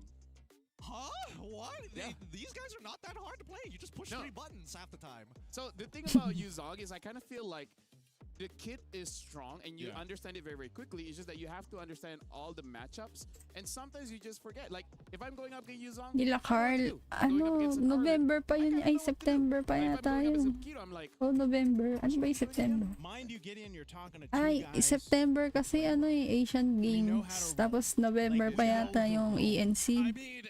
Sa ENC pa si Kyrie. You guys have the mechanics. You play Cho, and I know you also have put him in the EXP before on top of the gourd. Yeah, That's but here's the thing though. Like, you play XP, you're looking at very specific areas on the map. You're worrying about your matchup. When I'm playing just roam, I'm not even looking at my screen. I'm looking at the map. Exactly. I'm not. One thing about roamers and why we're not laners is tagal pa yun. May MPL pa. Yes, as a goal in EXP, you roughly have an idea of like when you should stay, when you should join. Yeah. We just don't have that. We just join. Yeah. Because you know why? We're selfless. We're selfless, and we're gonna get gold and XP anyway. We're not like we're not like Yeah. Mirko, Gideon, where they just want all the minions and everything. Like, they don't help out. Hey, They Briggs think is about part of the themselves. roaming club. You know what? Yeah, Briggs. Shout out to Briggs. Look at all of us. We're so selfless. We're selfless. You see this guy? We're You the saw kind of guy. Mirko earlier? We're the kind of guy like gaslighting me. during breakfast like Naka-live like, ngayon. Yeah. Yeah. Wala, Instead, matagal pa kasi what did sila Mirko say? maglalaro sa let me get that. 13 pa Yeah, yata that's yung exactly right. group stage You guys are or the worst. Think- he's, hey. he's trying to say he's selfless. You know how many 8, times oo, 13 this guy, yata. 'cause like, yeah, we can get him. Let's keep going. Hey. Keep going. Take the personality test. 13 or 18, parang ganun. That'll align with what role you play. All right. Because legit, your personality kind of reflects on Your the role. heroes of it. Yeah. Yeah. Makakapasyal pa sila dyan, no? Protection points too, by the way. So, you know. July 2 pa I like lang. fast games. He likes fast cues and fast games. I don't want to wait 2 minutes. Yeah, that's good. And then That's eventually good. become Lights Roman eyes. Reigns. No, the crazy thing is, even when I don't pick Rome and I want to pick the lane that, I want to play mid, I Yeah. never get mid. So I might as well just roam. Right? That's what I'm saying. I'm like, I just want to play Eve. Let me play Eve. And it's like, no, you're playing Nasa ano Atlas. pa ba That's sila? when, like, yeah, Nasa especially if bootcamp pa online sila. and They're I'm doing playing with flips, by the friends. way. That's so They're impressive. doing what? Flips. I wish I could flip, man. Ikaw And a lang, lot of things Kag. are happening here in EWC, so you gotta keep up with all the action Lag, on their social siguro. medias as well. Not to mention, Parang, at the very parang least ikaw lang here, lag. we're wrapping up on our side at the very least. Di I man ako am lag. curious to, especially for some of the big stage teams, how many of them actually watch the wildcard to be like, what are these Hey. guys up to? Here's the thing. Ladies and gentlemen, we have done day 1 and day 2, and that's all the best of ones we'll have here in the wild card. After this, it's gonna be best of 3. After this, more teams will get eliminated, and then eventually we'll know that one team that will survive the wild cards and go all the way to the main stage. Thank you very much, Gideon, as well as Good Nysa night, for your guys! service for Maraming today salamat sa on mga Cast of the Best of tumambay. Ones. So that's all of us signing off. We'll Bukas see you guys ulit. tomorrow for the Bye-bye! wild cards. Good night.